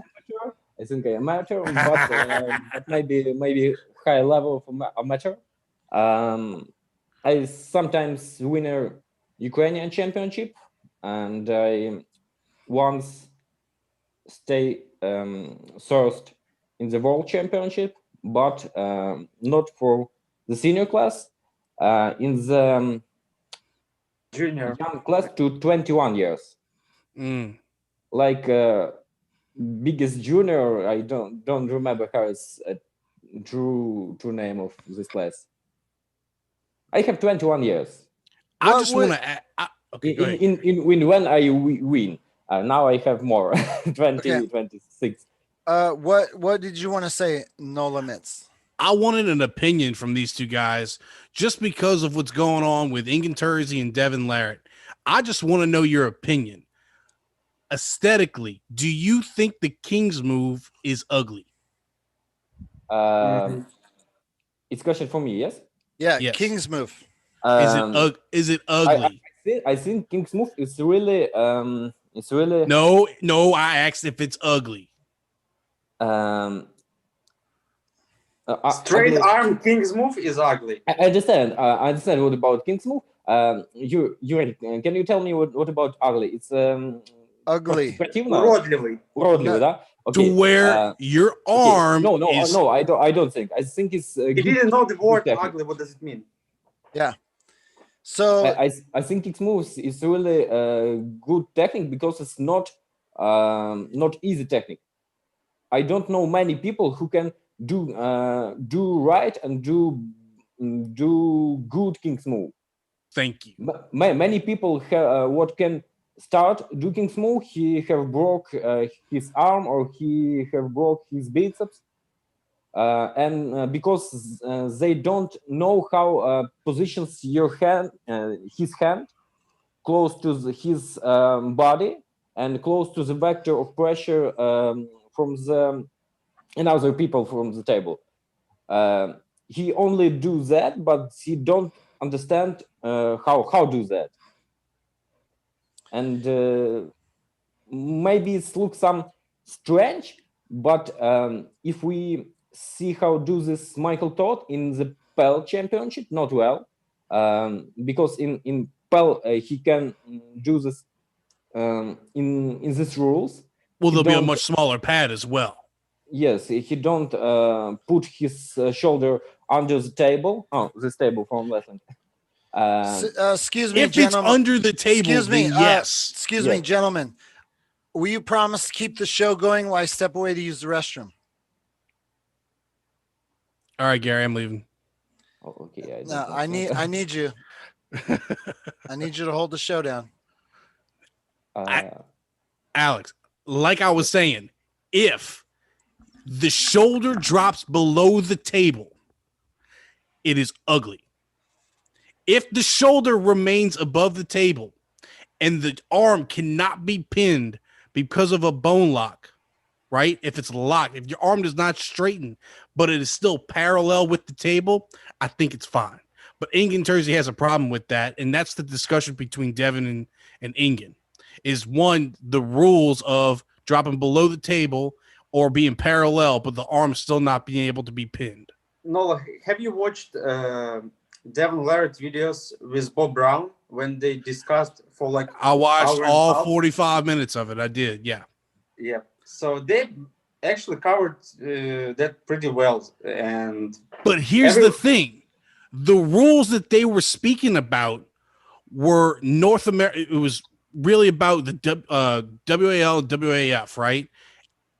Ingen has a problem with the King's move because of the way that he lost. Well, I forgot when it was, but he just has an emotional No.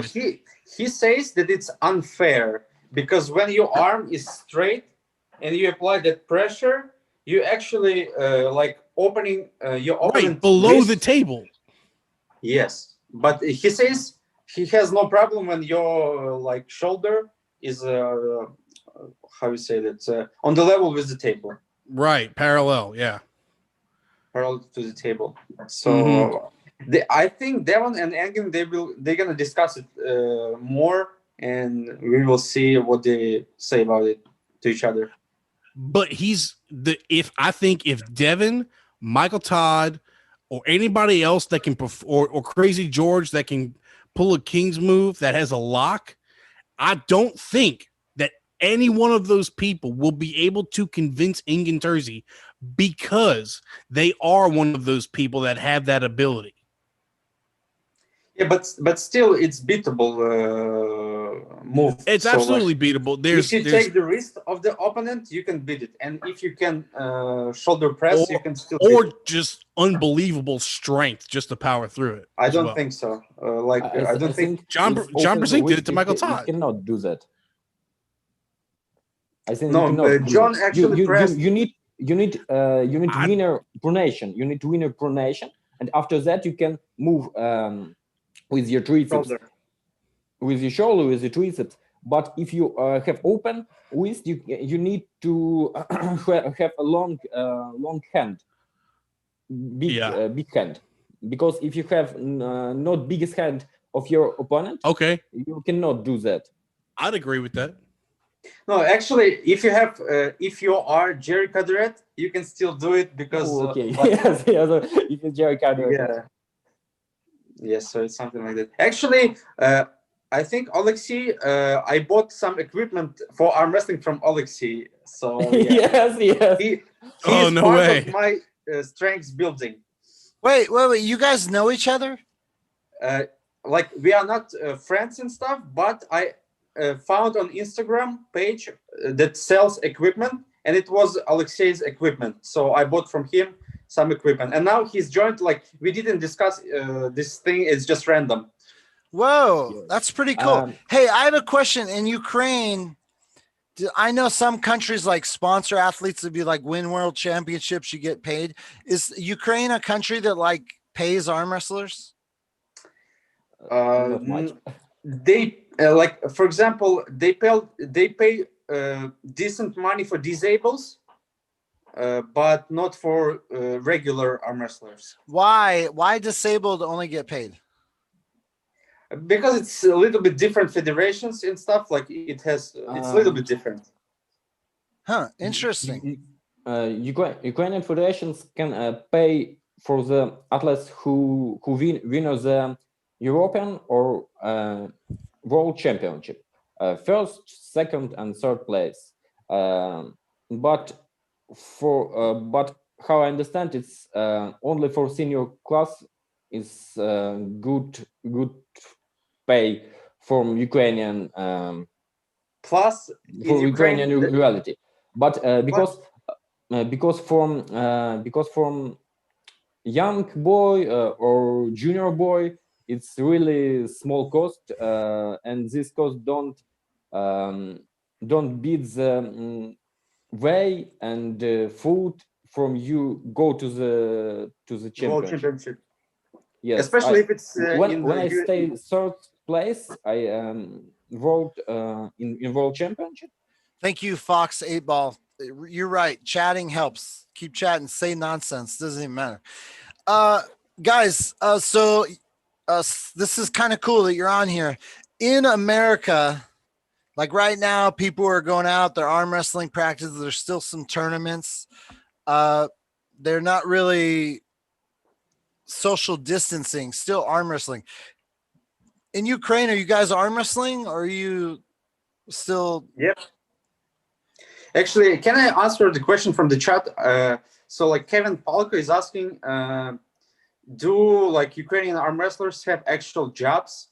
Or arm wrestling is their job? For me, I'm web developer, so no, it's not my job.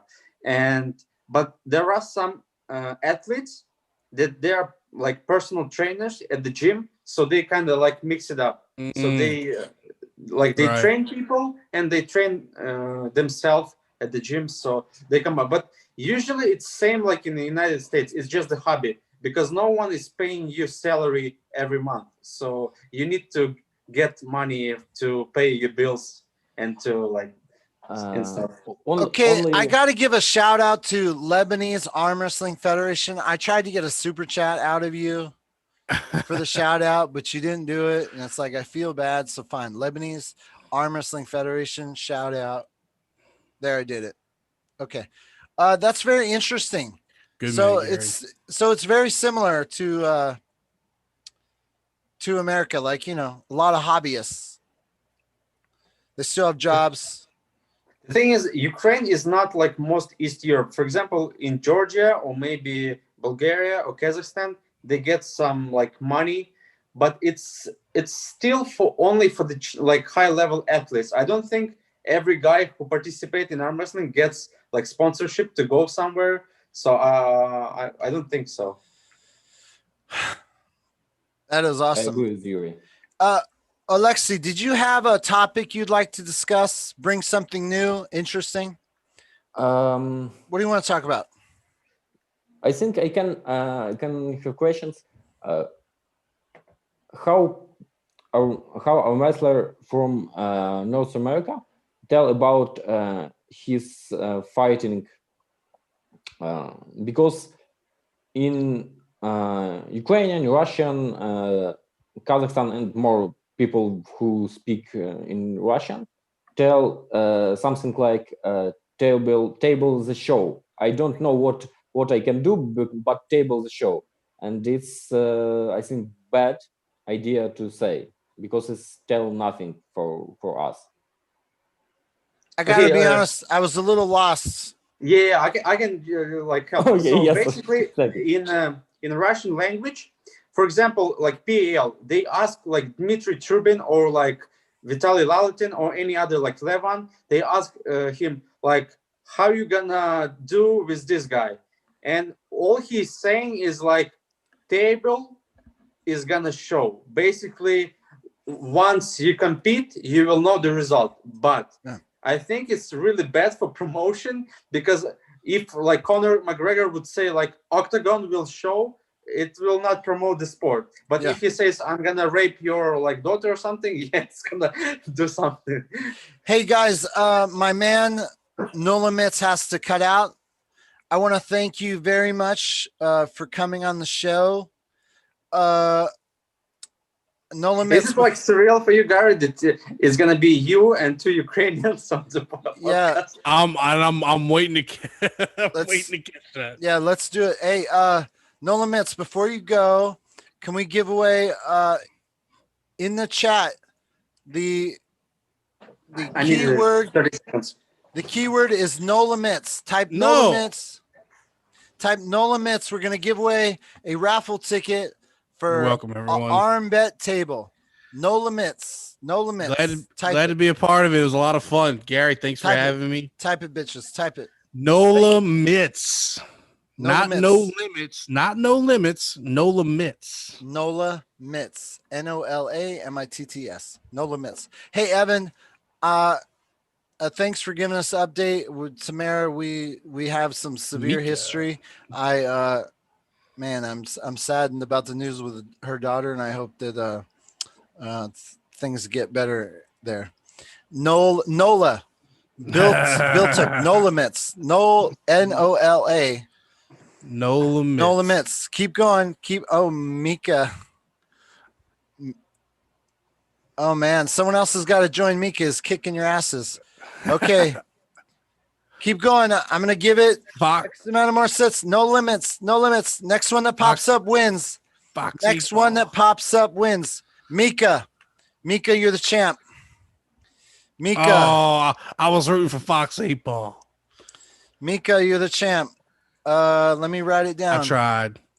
Send me an email. Oh, where's Mika?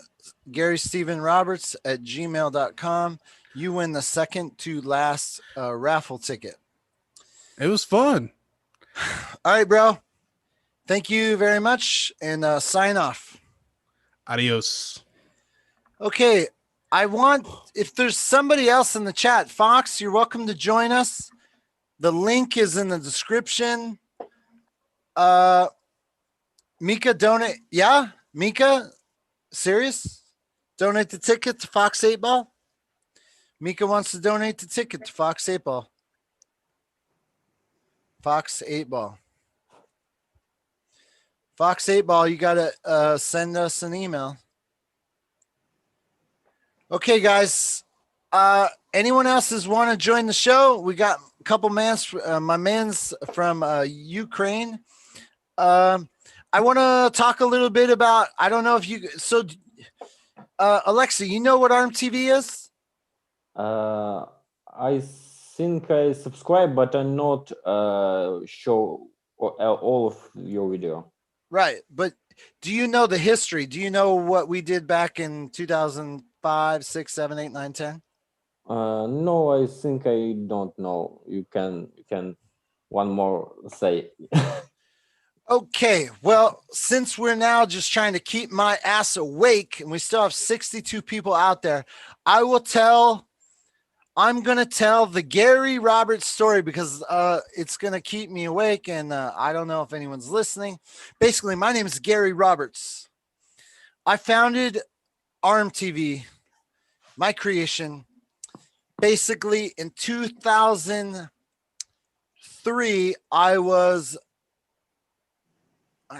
got to go back a little. It was about 1999. I was delivering pizzas, trying to go to school.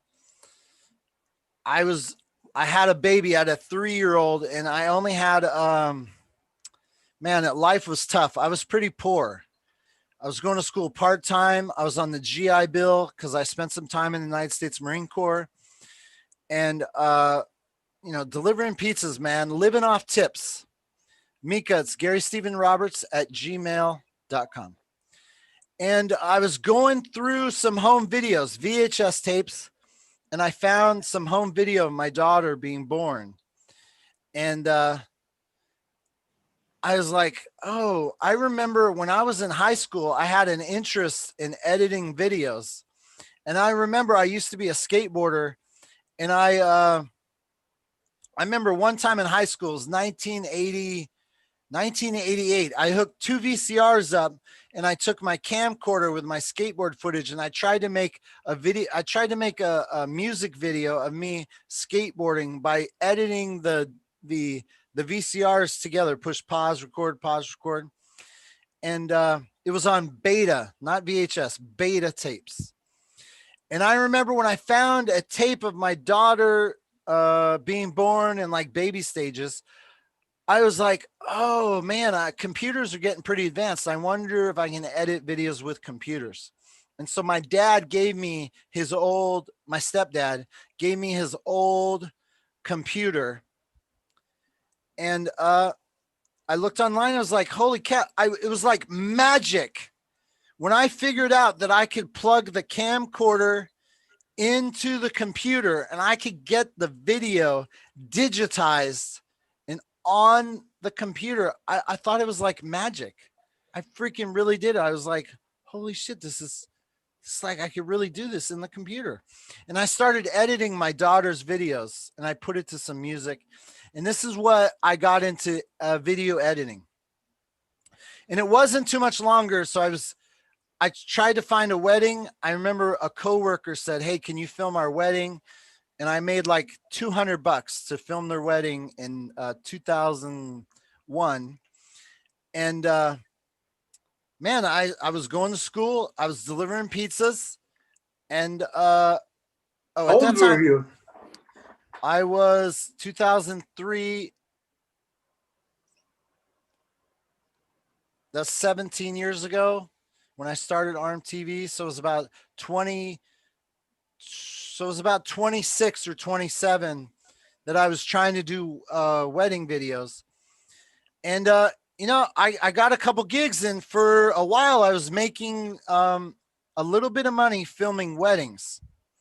Well, the internet at that time, it was still a lot of people still on dial-up. And I thought to myself, man, if I want a wedding gig, I need to share my videos with the customer. So I need to put the videos on the internet. But at that time, it was like so hard to put videos on the internet in the early 2000s, like the late 90s, early 2000s. So I was experimenting with how to stream videos, and I created a website, and I was filming a lot of stuff to Celine Dion and Whitney Houston and slow, lovey, kissing. And I remember it was Father's Day 2003. I took my daughter to this festival, this music festival, and they had an arm wrestling tournament there. And I heard them say on the stage, there's an arm wrestling tournament at the backstage, a smaller stage. Go check it out. And I looked at my father-in-law and I was like, oh my gosh, arm wrestling. That sounds like totally cool. I want to see this. And so I said, can you watch my daughter while I go check out this tournament? So I went to this arm wrestling tournament and I couldn't believe what I was witnessing. I saw this arm wrestler. His name's Harold Ryden. He's from Southern California. From San Diego. I actually met him. In San Diego. So Harold Ryden, you know Harold. Yep. They host, like, I think him and his wife host like World Amateur. Yes, Buena Park. Buena Park. I've been to Buena Park. It was like my first competition professionally. If there's no Harold Ryden, there's probably no ARMTV. So Harold Ryden, he was tall and skinny, and he came up to the table, and there was this kind of like MMA looking guy, shorter, stockier, big arms. And I looked. Yes, that is the correct email. Arm Wrestling Noobs. Arm Wrestling Noobs. Wow. Okay. Arm Wrestling Noobs. A super chat. Thank you very much. Is that say 150? I have to go check that. That's crazy. It's some different currency. Arm Wrestling Noobs, we appreciate the support. I know you and I have some words. Thank you very much. This is a good cause for Derek Smith. Sending Derek Smith to Dubai, I believe, will help change his life. That's what I truly believe.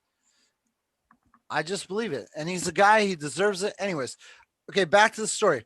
Harold Ryden was coming to the table, and I thought to myself, I loved Over the Top. I love that movie. But I thought it was make-believe. When I watched Over the Top, I thought it was make-believe. I thought it was Hollywood. I had no idea it was a real sport attached to it. When I was a kid in high school and I watched Over the Top, or it was like middle school, whichever it was, I was a freshman. I really thought it was fake. I thought it was made up, man. And I loved it. I loved Bruce Wayne drinking the oil and the turning the hat around.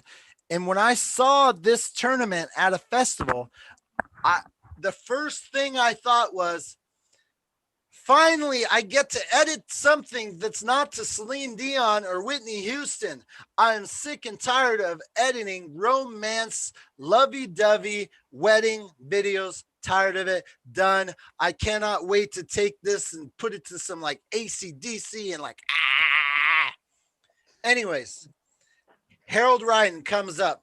I can't remember the guy's name, MMA dude. And I thought Harold Ryden was going to get crushed. Harold Ryden flashes the guy. Bam! Ready, bang! He flashes him. And I was shocked. I made a judgment that that Harold was going to get whackered. And I couldn't believe it. I was like, oh my gosh, the stronger guy like lost easily. Fast forward, Harold Ryden won his class. He basically flashed everyone.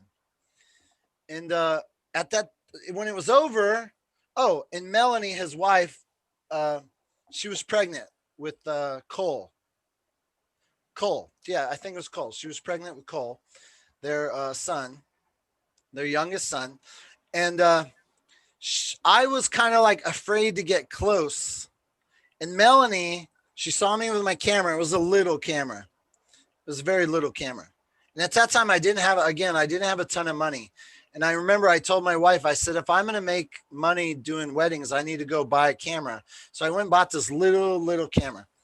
Anyways, Melanie, she's like, you can get closer. You can go up to the table. And I was like, are you sure? So I got a little bit closer, and I was like enamored with what I experienced. When the tournament ended, I walked up to Harold Ryden and I said, dude, I'm going to put your matches on my website, because at that time, my website, I was streaming all the videos that I was filming, wedding videos or funny videos. So you have your own YouTube. I was doing stuff that was on YouTube before YouTube existed. I made videos of me doing goofy stuff and weddings and way before YouTube, way before content creators, way before any of that shit. I was doing that and the only people who were watching it was like my family members. So I gave my business card to Harold Ryden and I say, I'm going to edit this to some cool music and I'm going to share the link to you. So I go home, I do my thing, blah, blah, blah, blah, blah, blah. Harold calls me before I upload the video. And Harold says, hey, man, your website is really cool. I really enjoy the children's videos of your kid and stuff. And I said, hey, it's so funny that you called me. I was just about to upload the arm wrestling video. So I said, refresh. I just uploaded it. So he refreshed and he watched it. I chose Gladiator music. The first battle in Gladiator, the very beginning, the music, it's like gets you all fired up. And I did that with him just crushing bitches. And he said, oh my gosh, he said, nobody does this. I said, what do you mean? He said, nobody does this. He said, arm wrestling is the largest underground sport in the world. And nobody puts videos on the internet. And I said, hey, well, so what's your deal? He goes, oh, I live over here. I was like, oh, that's like a 15-minute drive. He lived 15 minutes away from me. And he invited me to a practice that Saturday, the next Saturday. And I was like, sure, I'll come over. Anyways, when he hung up the phone, I researched. I went to all the arm wrestling websites, and they were only pictures. No movement.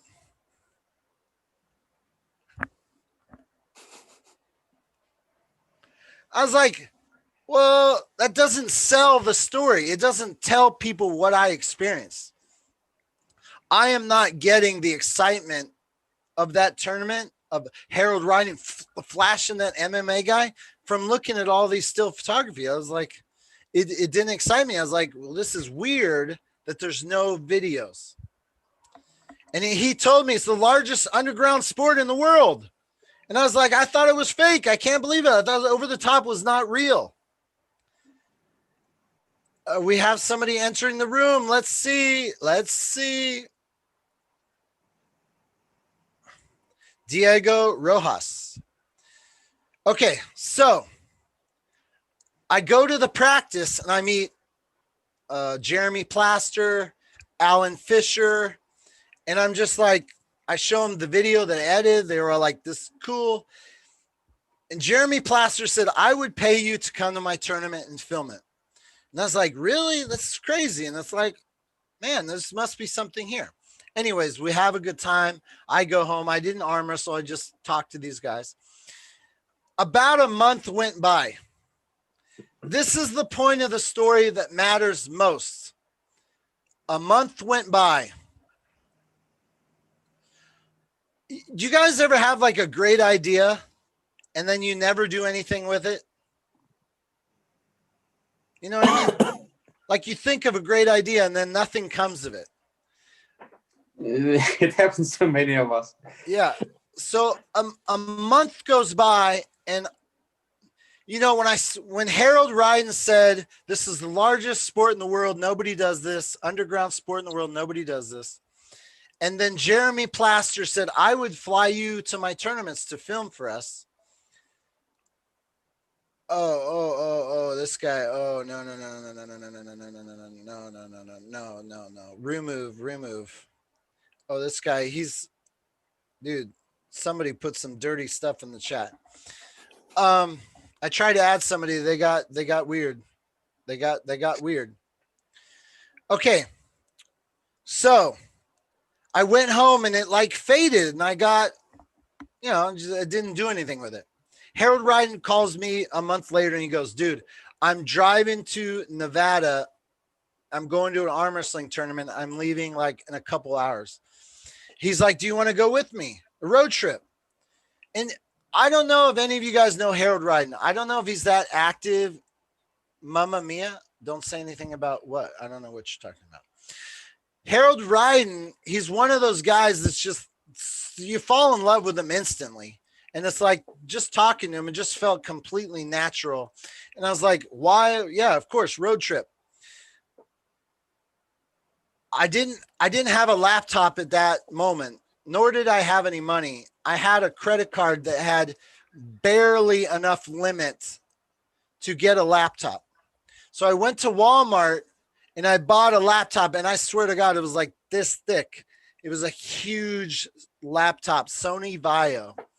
And I bought it so I could play a DVD of the tournament from that festival. So Harold Ryden, we drive to, it was the Avi Resort, Leonard Harkless and Denise Waddles, USAA Arm Wrestling. They were hosting this event. John Brzezinski was there. It's the first time I met John Brzezinski. He looks at me and he says, hey, that's the GOAT. That's the greatest arm wrestler of all time. I was like, he doesn't look that impressive. I was not impressed. At that tournament, I witnessed 2 arm breaks, 2 broken arms at my first semi-bigger tournament. And I was like, oh, what the hell is this so crazy? I could not believe it. Scared me away, but I wasn't sure. But I was like, we'll see. Anyways, I filmed the tournament. I passed out more business cards. I walked around that tournament with the laptop open, playing the DVD on the screen, and I walked through the audience like during breaks, like I was like selling popcorn at a baseball stadium. Hey, get your arm wrestling videos over here. Get your arm wrestling videos right here. Get your arm wrestling. I was going to try to sell DVDs of this event. I wanted everyone to know about it. There was no ARMTV yet. There was just my personal website that I was streaming videos. So I go home, I edit the thing, and I can't remember how much time goes by, but Dave Devoto, Harold Ryden, he tells me you got to meet Dave Devoto. Dave Devoto is the godfather of arm wrestling. He founded WWC, Petaluma, the origins of arm wrestling. He tells me you got to meet Dave Devoto. And at this time, at the very time, is when Pulling John is happening. Sevan Matosian is getting to the sport. And I drive up, I meet Dave Devoto. He's like, hey, man, let's create this website. And I was like, holy crap, is this really happening? And that is how ARMTV, at that time, the domain we used was armwrestlingtv.com.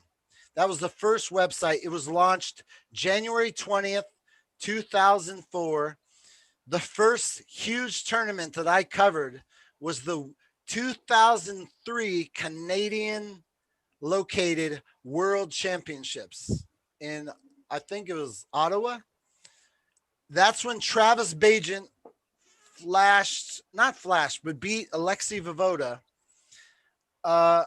When I got to that event, I was just mind blown by the scope of arm wrestling. And I kind of summed it up like this. ESPN, sports television, they cover football, they cover soccer, they cover baseball, they cover tennis, they cover golf. If arm wrestling is the largest underground sport in the world, who is covering arm wrestling? And I was like, I was going to school at the time, going to school full time. And by the time, and I graduated from delivering pizzas to waiting tables at an Italian restaurant.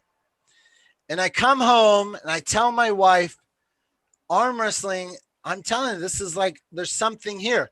I said to my wife, I said, okay, think about it for a second. I don't know if going to school and graduating is going to lead to a career or filming weddings is going to lead to a career. But I said, think about it this way. Filming weddings, I've got to find a new person, a new wedding every weekend. I said, if I film arm wrestling, I don't have to find a new peeps. I could film the same people. So I was like, I could be an arm wrestling videographer instead of a wedding videographer, but I don't have to find new clients and I get to meet cool people. And so we launched the website. The minute I launched the website to become a member of ARMTV, and YouTube did not exist at this point in time. There was no YouTube. No effing YouTube, people. You understand the perspective. There was no such thing as YouTuber. Netflix was not streaming videos. Netflix was ordering DVDs by mail. I wanted to become the largest streamer of arm wrestling videos around the world. Have to thank Dave Devoto because he supplied the very first streaming content. He supplied all the footage from the 60s, the 70s, the 80s. And I started filming and selling DVDs. I was selling DVDs first, but we launched the channel. We had 317 members within the first 3 days. The cost of membership for ARMTV was $18 for 3 months. It broke down to $6 a month. And at that time I started trying to travel and film and go to school and wait tables. And it was the very next year that the World Championships came around. So it was 1 year later. The finals were happening and I was so stressed. The finals, and I was trying to prepare to go to Worlds. I was trying to edit the Worlds. I can't remember. And I was trying to wait tables at the restaurant. And I went to my wife and I said, I think there's something here. There's a future here. For some people that think like, oh, Gary Roberts, he just wants to make a living off arm wrestlers. It's like, okay, I just wanted to create. I am a creative person. I wanted to be passionate about something I loved and make a living at it and have a job. And so I was cracking under pressure and I went to it's my ex-wife. I'm currently married to my beautiful, beautiful wife, Caroline. So this story is a previous relationship. I went to her and I said, I'm not going to go to finals. And she said, she looked at me, she looked at the camera and she said, are you stupid? And I said, I'm going to put all my energies into arm wrestling. This is the answer. This is what I'm meant to do. I'm going to quit school. I have to do this because I can't do everything. And she said, it's time that you're stupid. She said, you're stupid. You're making a huge mistake. Now, just to give you some backstory, I was injured in the United States Marine Corps. Right out of high school, I signed up for the military. And I hurt my knee before I signed up, so I kind of had a damaged knee, but I hurt it more in the military, and I got out. And because I was a disabled veteran, my school and my college was 100% paid for. The entire education was paid for. My books, my pens, my papers. I think you could even buy a computer. They'd pay for that. I submitted my receipts. 100% paid for education. And I walked away from it to focus 100% solely on arm wrestling. Everyone thought I was stupid. Everyone I knew thought I was crazy, but I felt it in my bones that this is what I was meant to do. Now I have to back up 1 second, and I appreciate anyone who's still hanging on. And I have to tell a story, and I have to get passionate about this story, because if I stop talking, I'm gonna fall asleep. So I've got to keep talking. I apologize that anyone else out there is still hanging on. This is crazy. Hey, if you want to come back into the room, you have to click the link. It's in the chat. I'm welcoming anybody, but whoever I let, they were trying to put some porn links in here. So everyone thought I was crazy, but I got to tell you, I had a bigger vision. When I met Dave Devoto, and he told me about that arm wrestling was on the Wide World of Sports show. I registered first, wideworldofsports.tv. My vision was we could cover all the underground sports, not just arm wrestling. Because I was a huge skateboarder as a kid, I wanted to have the largest streaming videos of skateboarding. I wanted to do all the underground sports that got dissed by mainstream media. They all covered the big things. I wanted to cover all underground sports. Hey, Pradeep, come on back. But I said I'll focus on arm wrestling first. That'll be the grand vision. We'll test it out with the arm wrestling. And then if the arm wrestling works, we'll expand to other sports that don't get no love. So I did that, guys. I started traveling around as much as I could. I tried to film every single match I could. I went to the World Championships in Tokyo, Japan, 2005. I didn't leave my hotel room. I didn't go anywhere. Everyone else after the arm wrestling, they went to Disneyland. I stayed in my hotel room to edit videos, to stream them. I went to Tokyo, Japan.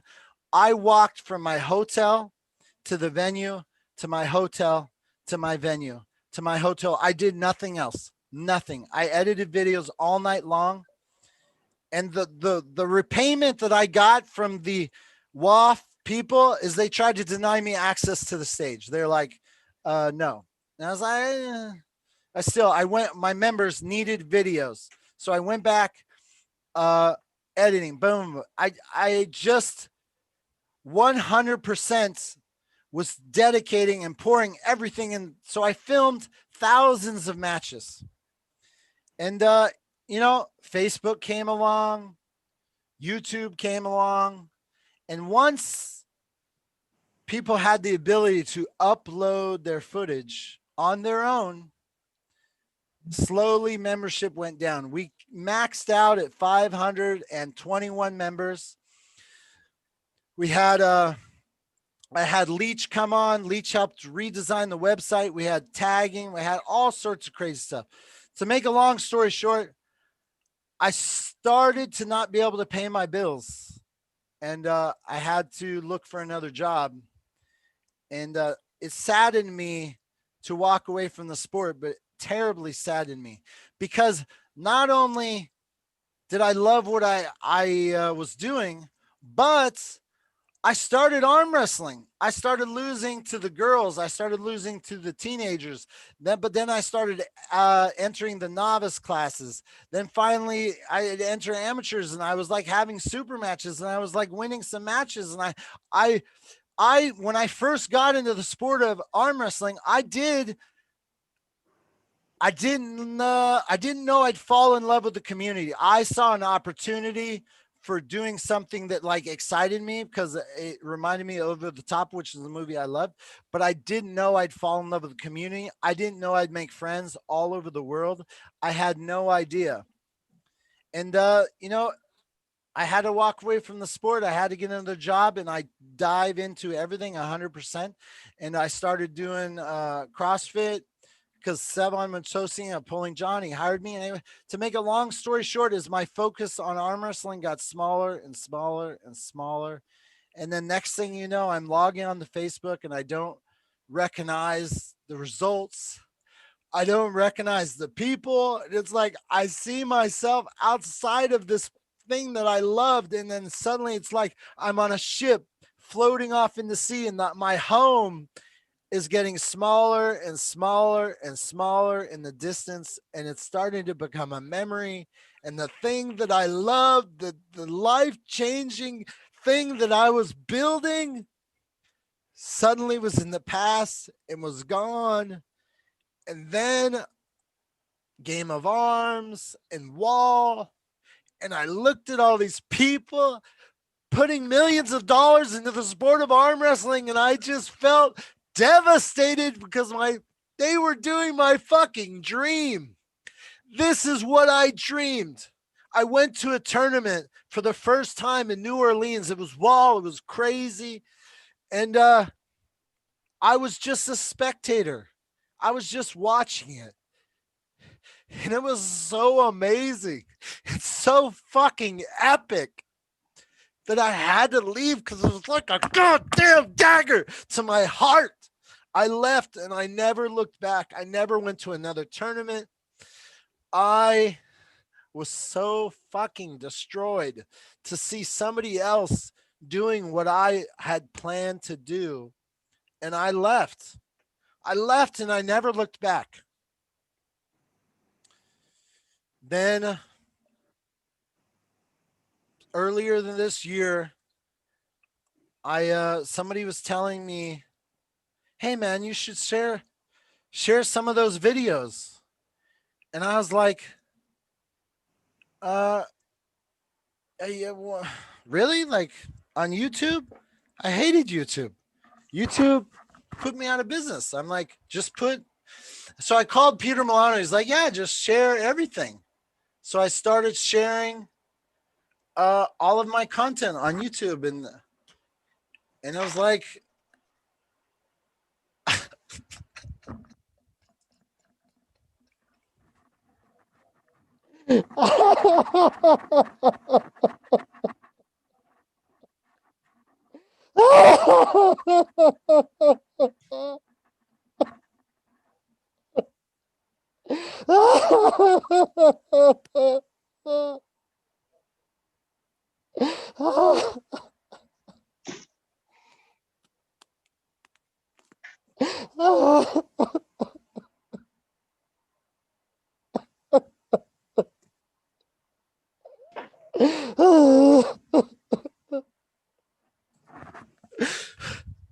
"3 years ago, my wife, at the time her high school boyfriend, came back into her life, and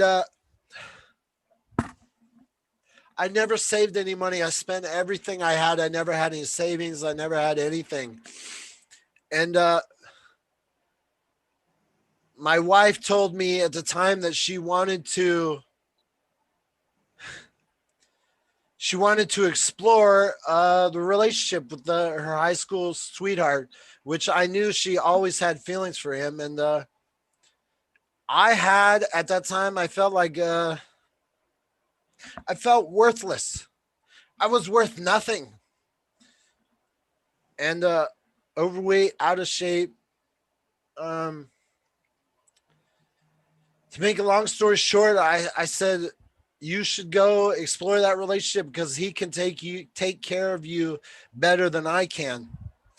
And I was lucky enough to be in a situation where Levan Mitz with CrossFit, he called me up. He goes, hey, come restart your life and lose weight and get into shape. And I met this wonderful woman.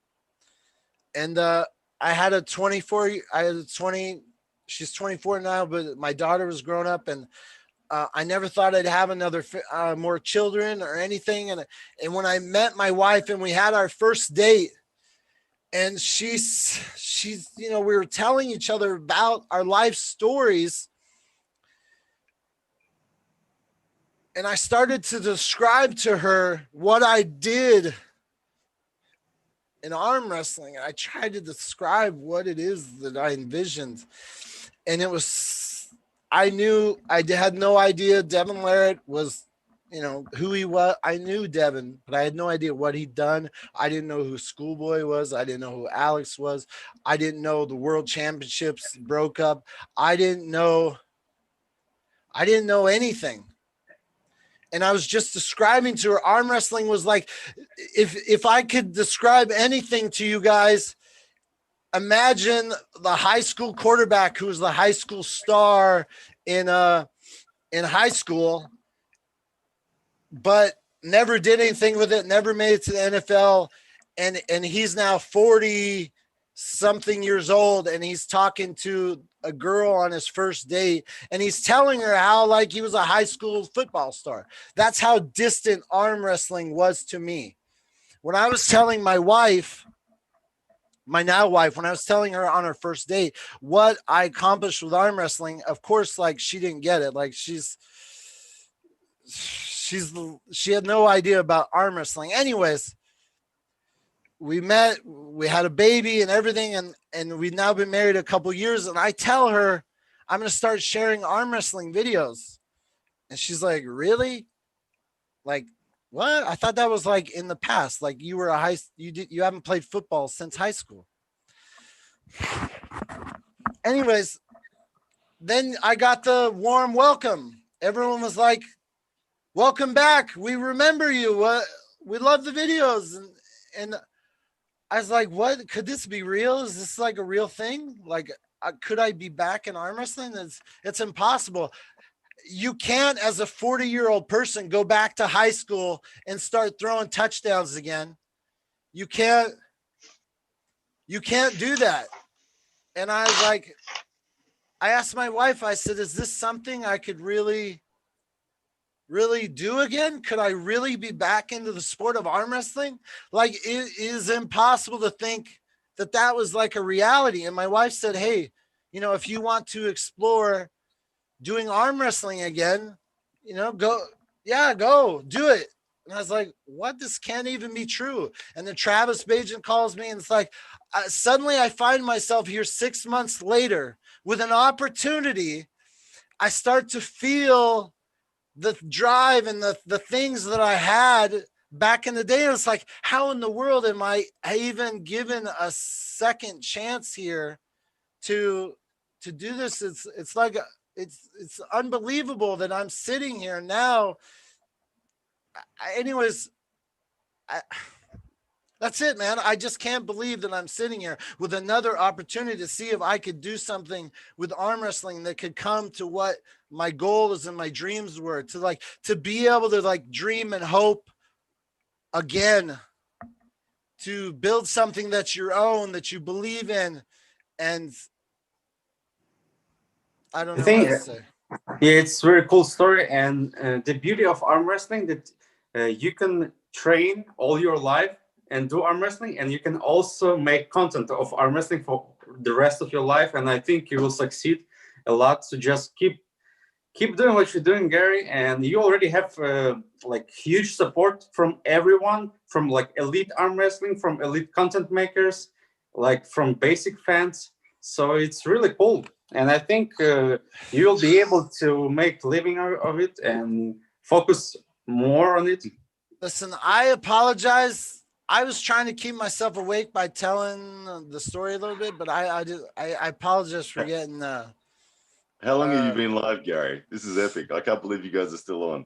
What's up, Ryan? 12, almost 14 hours. Almost 14 hours. That's impressive, man. You guys, yeah, it's a mammoth effort. I love Gary. I just want to first of all give you a compliment on your backdrop and your setting there. Honestly, the setup you have looks absolutely mint. I love it. Yeah, that aside, but everything that we just heard then, I came back in and was hearing the story of you kind of exposing your emotions in that there. And honestly, like yourself, I've been through the long, dark, quiet times of content creation, doing it for 5 years before anyone was watching.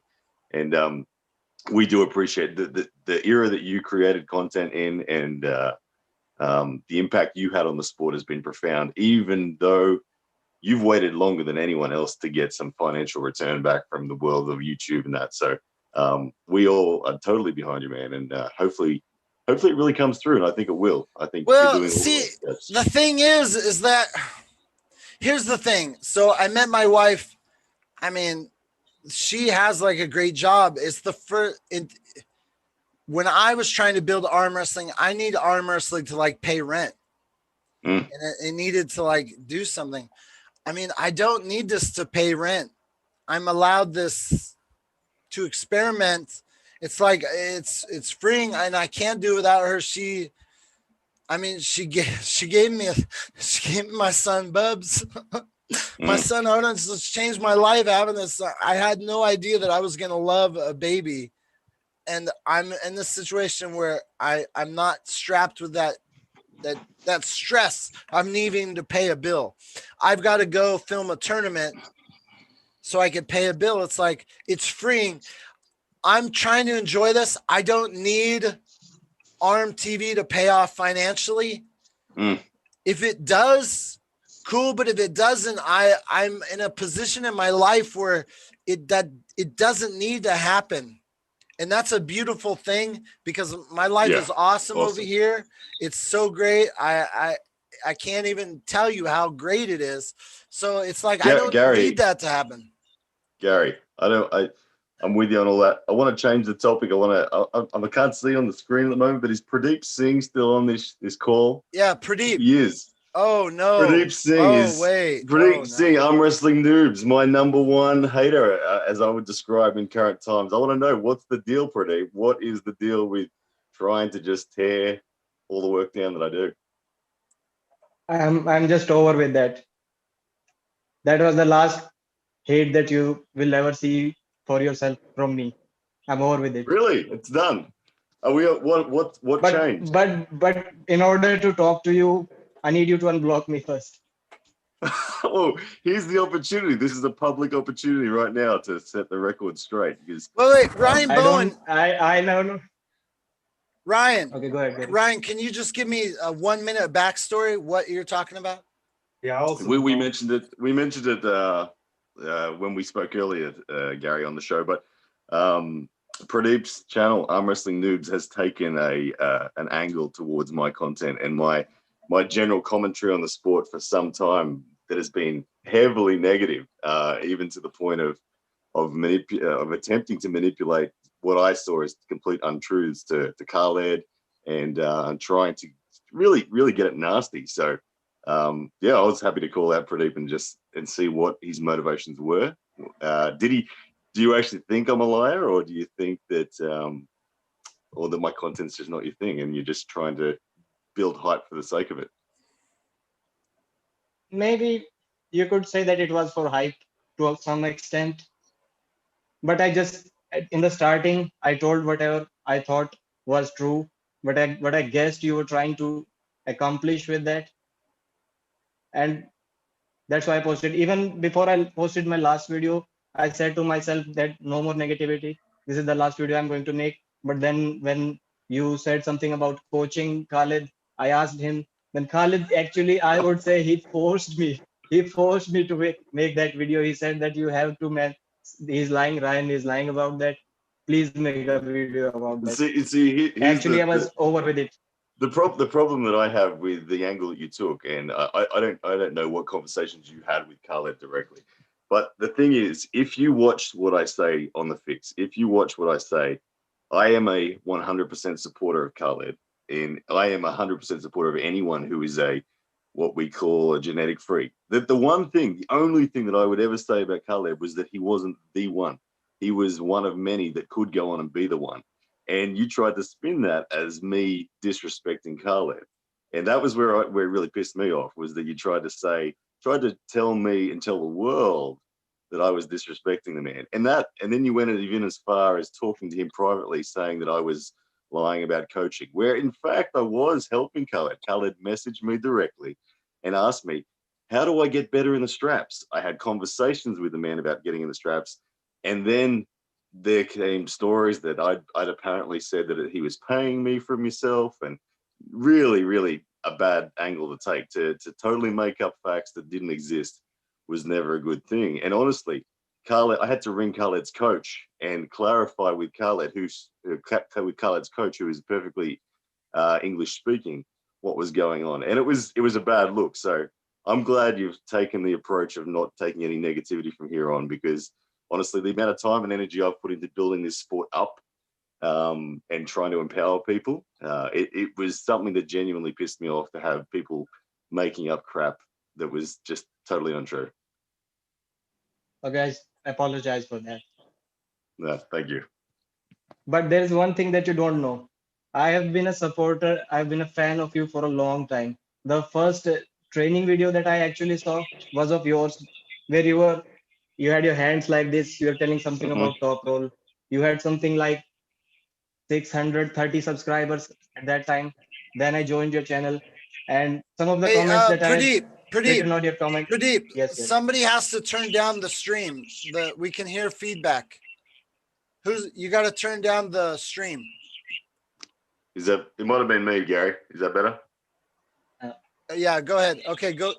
No, I can hear it. I don't know anything about Zoom. I just installed it. Yeah, but are you watching it on YouTube? Somebody's watching it on YouTube. No, there is not. So there's the Zoom screen, and then you're watching on YouTube also. Did anything change? Hello? Okay, continue talking. We'll find out. Can you hear me? Go ahead. I can hear you. Yeah. Can you hear me now?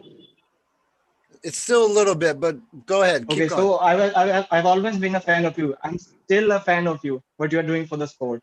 You remember once I asked you that you made a video where you said that the production value that you are putting when you're talking about having a setup ESPN level, you said something that you are investing the money that you are making from your channel, and 5%, 10%, something like that you are keeping to yourself. Some of you are paying John Brazing. I've always been your supporter. And I said that I will never skip your ads, even I will click on them. I posted this comment about 2.5 years ago on this channel. I still rarely skip any ads on your channel. I know how much it takes to create a video, and I support you as a content creator. But there were some things that I didn't like. I'm totally over with it. Just trust me. I forgot all of that. And I want to be friends with you now. Okay, well, I'm happy to take that apology, and yeah, I respect you that you're trying to build a YouTube channel, and I sincerely appreciate the apology, because yeah, there's the one thing from me is that I definitely are 100% behind this sport. Like as you saw there, I'm like Gary. I'm in a position where I'm blessed enough that arm wrestling doesn't pay my bills. I invest every cent that arm wrestling earns back into the sport, and whether it's taking other people overseas with me to events, putting prize money on, or just improving the reach of the sport. My mission hasn't changed since I began, which is to make it first of all a career for myself, and then make it a career for as many other people as possible. So yeah, so I'm glad we're on the same page, and I guess we can leave it there and yeah, move on. I had a kind of a similar beef with Gary in the beginning. I posted same things about Gary. He will tell you about that. But now I guess we are friends. Are we cool? We have high fives? Ryan, high fives. Oh yeah, there we go. Pradeep. That's the way to start the new year. That's the way to start 2021. Pradeep, did you have any other issues, or not issues, but did you have any other topics since you're on the show? What's the pressing? Yeah, I wanted to talk about you were talking about something when people were calling you out or saying bad things about you for that you're back in the sport for money. I just simply do not understand. Two things I don't understand about this sport. Why people can hate anyone for making money. The more money anyone makes from this sport, the better this sport gets. And second thing is the king's move. If it is within the rules, it is good. I don't know why people have personal problems with these things. The money As thing you I just agree told with. about 20-30 minutes ago, The money you have thing I invested, agree with you've lost wholeheartedly. so many things. Yeah. Yeah. I think the Gary money has thing is lost so much for this sport, and people expect him to not make any money from this. This is just crazy to me. honestly, when I look at the situation of this sport and money, for me, so much of the sport has had the backbone of volunteers for a long time. So when an individual starts making money, I can understand why the community of volunteers gets a sour taste in their mouth, and they don't like the fact that, like, you might have been a referee that has put in thousands of hours of refereeing at tournaments and never been paid a cent. I know plenty of people like that, and organizers that don't make a profit and all this kind of stuff. So I can understand why, but I agree that as a community we need to be prepared to allow people to make money, and we want that, because from that when passionate arm wrestlers make money, they invest it back into the sport first and foremost. So we do need to all together be willing to see money in the sport, and the more money the sport, the closer we get to the dream of more people being involved in the sport, because it's been an underground sport for too long. And the reason why Eastern Europe is so dominant in the depth of their sports is because they have money in their sport. Governments sponsor training programs. Governments pay for athletes when they're in the top 10 in their country. And that's why Russia and Georgia and Kazakhstan are so much better than the rest of the world, where the money isn't there. So the USA, Australia, and other Western nations, we don't have the government backing, so we've got to commercialize, and the USA does that well.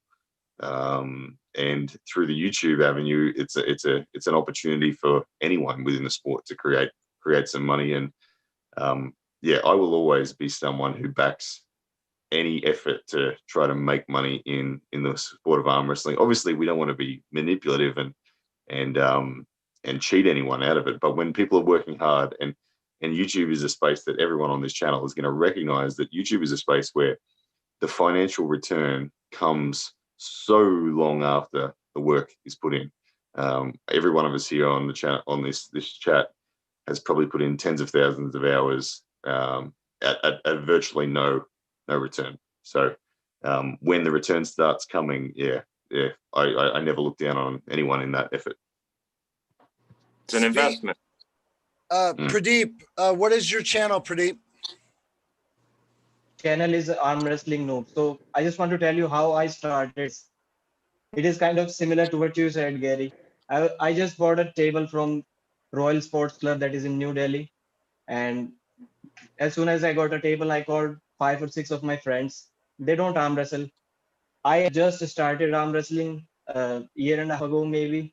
I called them up and we recorded. So there was one guy, Akash, called Akash Chopra. So he was doing massive elbow fouls. He just didn't care where his elbow was. And I thought I should edit this and make. Oh, we lost your audio. Yeah, what happened? Pradeep, we lost your audio. Jason Then I Mello, edited how's that that? video. Okay, you're back. You're back. Go ahead. So I had a call. So then I edited that video. It was very funny. He was doing all the elbow fouls, and I shared it in a group. He said that you should upload it on YouTube. And I asked him, what should I call my channel? And then I thought that, who am I? I'm basically an arm wrestling noob. I've been watching arm wrestling for like 6-7 years. I can visualize anything. Like when I see a match, I can tell what is going on there. I can make predictions. I know like what is tricep press, how to prepare for it. But I've never done arm wrestling on a table till that time. So I thought I'm an arm wrestling noob, and that's what should I call my channel. And from there on it started. I'm being lazy still. I want to put about 2 videos a week. I'm not being able to do that because I'm having a full-time job and I'm studying something on nutrition. So I don't get that much of time, but I'm trying to work on it. How many subscribers you got? I've got, I don't know, 1870, 1870, something like that. if you'd like to go support, if you forgive Pradeep, if you'd like to go support his channel, go subscribe. I'm gonna be like, let's subscribe to everyone's channel. Everyone subscribe to everyone's channel and see like if we could like you know, like a drone. All ships rise with the tide. In order for the drone to fly, all the propellers have to go together, right? And you can go up and so that's good. Maybe that's what the answer is for arm wrestling channels. Let's find out, who do we have down here? Who's Merlot? What's up, Gary? Jason Merlot. How do you not know who Jason Merlot is? Tell me. I've seen his name. I don't know a ton about you. Well, I'm an arm wrestler. From Fairly where? new. I'm from Jersey. I Jersey. train with Marcio Barboza and Team Beast Mode. You train with Marcio? Yes. Can you give him a hug? We know each other. Can you give him a hug and tell him I miss him? Marcio's just so Jason before I is, jumped on here, I actually good. Sorry, we keep talking at the same time. Gary, Jason is a really bad dude. I haven't pulled Jason, but I've touched his hand in the after pulling at a tournament in New York, and he's a bad dude. Like Jason is someone that it could be in the middleweight WAL and hold his own, no worries at all. I've seen your name a lot. You're like a cool supporter. I appreciate it. It's always awesome when Absolutely, Gary. I'm a huge supporter. Yeah. Well, Who you gunning for next, Jason? So Gary, the reason why my name might pop up here and there, but I'm relatively quiet. That's just the way I roll. I'm not going to be on Facebook calling out people and stuff like that. I'm going to do it very quietly. That's just the way I am, my personality and everything. But I obviously do have a ladder. I have a list, and you have a hit list. Yeah, it's relatively. It is all the best. All the best in the weight classes. But I'm gonna take my time to do and get to those levels. So they are there. And like I said, what's your most significant win? Wait, Jason? somebody in the chat says you have a win on Sean Latimer. Is that true? Yeah, that was actually in September. So in the overalls, left-handed. I went undefeated left and right-handed in my class in the middleweight class, and then in the overalls, I was able to pin Sean Latimer. Yeah, and that was after he beat Travis. It's embarrassing that I am not up to date on this knowledge, but I'm learning. I'm glad to have learned this. That's freaking badass, bro. Yeah, that was definitely my biggest win to date. And I'd say prior to that, I had a super match with Seth Barnett. Obviously, Seth is another quiet guy, but obviously the best arm wrestlers know who Seth Barnett is. And I was lucky enough that I went 3-0 against him, left-handed super match, fresh for fresh. That was the same day I beat Jason Bell, right-handed. But Jason Bell is not on top of his game now with, he's dealing with a lot of health issues and stuff like that, but still significant wins. Jason was, the man back in the day, man. He's a legend. Yeah. Absolute legend. So it was awesome to have that. Arm Wrestling Mania. I apologize that you can't get back in here. I didn't realize that if I remove somebody that they can't come back. And I don't know how to change the setting. I would like to have you back on the show. And I apologize, Julian, for that. Jason, wow, that's pretty cool. Holy shit, thanks, Gary. Well, then who's the hit list? That's got to be an impressive list. This one is definitely known for sure, and it's nothing to do with calling out or anything like that. But I've been wanting a match with Justin Bishop for a long time, left-handed. Justin Bishop, and he's a great dude, awesome dude. And I think we've become friendly because of it. But Ryan Bowen had it started going, and then things happened from there. And me and Justin have been talking ever since. But it's funny because I think a little over a year ago, Justin had made a comment that he thinks his left hand is the best in the U.S. at 200 pounds. So I think it would just be funny, a relatively unknown guy like me, to have a matchup with him and then possibly be successful at that. And also, a match with Justin Bishop would be the first guy that would actually be at my weight class or slightly 10 pounds less than me. All my super matches have been with heavier guys. How long have you been arm wrestling? So in the pro division, I've been arm wrestling since December of 2015. Okay. Wow. That is awesome art. Now, I appeal it. I'm so sorry. I've been focused on the old videos that I haven't got up to date on all the knowledge. Are you guys like contracted wall athletes, or I mean, Justin Bishop is, right? Justin Bishop is. I am definitely not. You're not. Are you on the radar? Are you on the list to be one of those guys? So, I mean, before all this COVID stuff happened, I was contacted by WAL. Yeah. But obviously all that fell apart since then. So I think I've been on the list. You know, I've been talking to Neil and stuff like that. I know Neil has become a huge, I think, a little bit of a fan of me, especially with the fishing connection. You know, I'm a big fisherman, so is he. So I think that is some of the things that have come up. Can we stop for station identification? I don't even know why I said that. You guys all know why we're here, right? What I was trying to do? Derek Smith, Uncle John.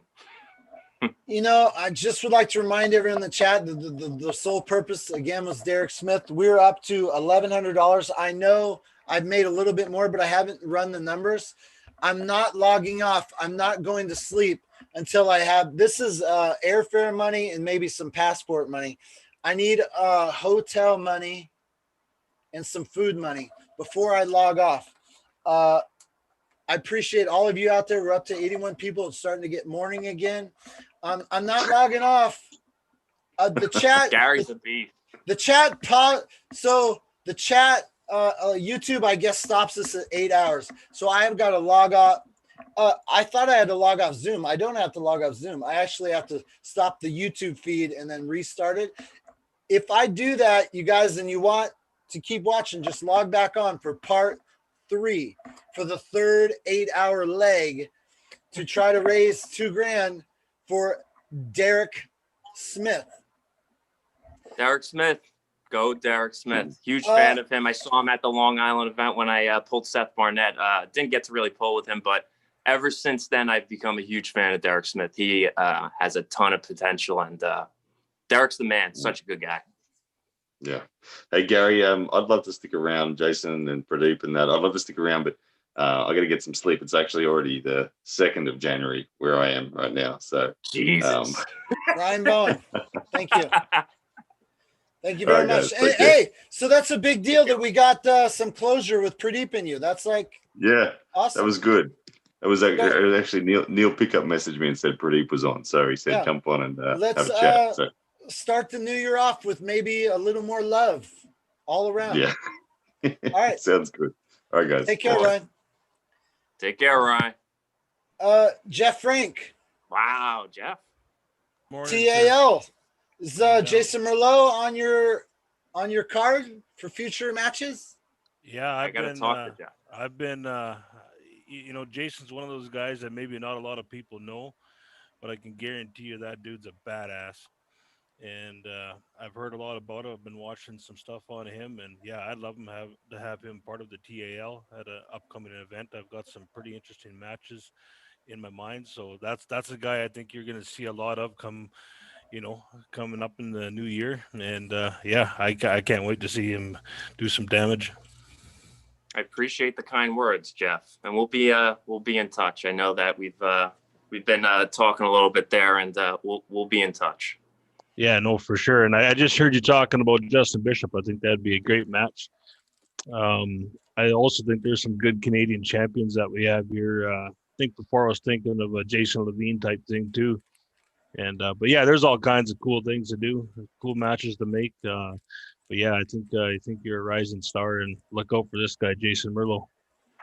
Look at that! I love it. Love it. Jason. Yes. Does everyone from Jersey sound like they can just get all the girls they want? Why do you think that? You think it's an accent type of thing, or just when I hear the flavor of your voice, it just sounds like you're smooth with the ladies. And whenever I meet somebody from Jersey, it's very similar. I get that vibe. Like do all people from Jersey just have the magic? Like, I don't know. I just feel it that are you married? Well, I'm originally from Staten Island. I'm originally from Staten Island. I just moved out of Staten Island 2 years ago. So but that's like everybody from Brooklyn moves to Staten Island, then everybody from Staten Island moves out to Jersey just with, inflation and how everything's becoming more expensive. But yeah, I mean, I guess we have a stereotype, I guess you could say. I don't know. I mean, there's a lot of Italian type of people, I guess, in this area. Pradeep, can you hear us, Pradeep? He's muted. I have no idea if he muted himself or I muted him. So I don't. I think he muted himself. Okay. All right. Okay. I just want to make sure it's not my fault. Hey, Jeff Frank, has anything happened since last time we spoke? Well, that was last night. I had a good sleep. And how's your New Year? I can't believe you're still going, brother. What the hell? How many hours is that? I got $800 more to raise, or $850. Let's get her done. I got to put my donation in yet. I'll get mine in too. So other than that, no, I just got up and went on Facebook and I was like, holy shit, he's still going. He must be tired. Well, I kind of had a breakdown a little bit ago, and now I got a second win. Oh, yeah. I see it's a little bit more, a guy can get some words in without Evan on the way. Oh, my gosh. Oh, man. That was brutal. That was brutal. Wow. I didn't know what I was getting with Evan. He can go full tilt. Oh yeah, he was like that at TAL1. He was like that for about 6 hours straight. It was he's a good dude, man. Okay, if you're in the chat, I have to restart YouTube because it's going to shut me down. So I'm going to go ahead and do that now. If you would like to continue on this journey with me, refresh ARMTV in a few minutes and there'll be a new link up. If you're on this with me, you don't need to go anywhere because this is separate from YouTube. So just bear with us. We have not raised the $2,000 to send Derek Smith. We can send him there with an airplane, but we don't want him to sleep on the street. So we're going to try to get hotel, airfare, and food. Okay, guys, stand by.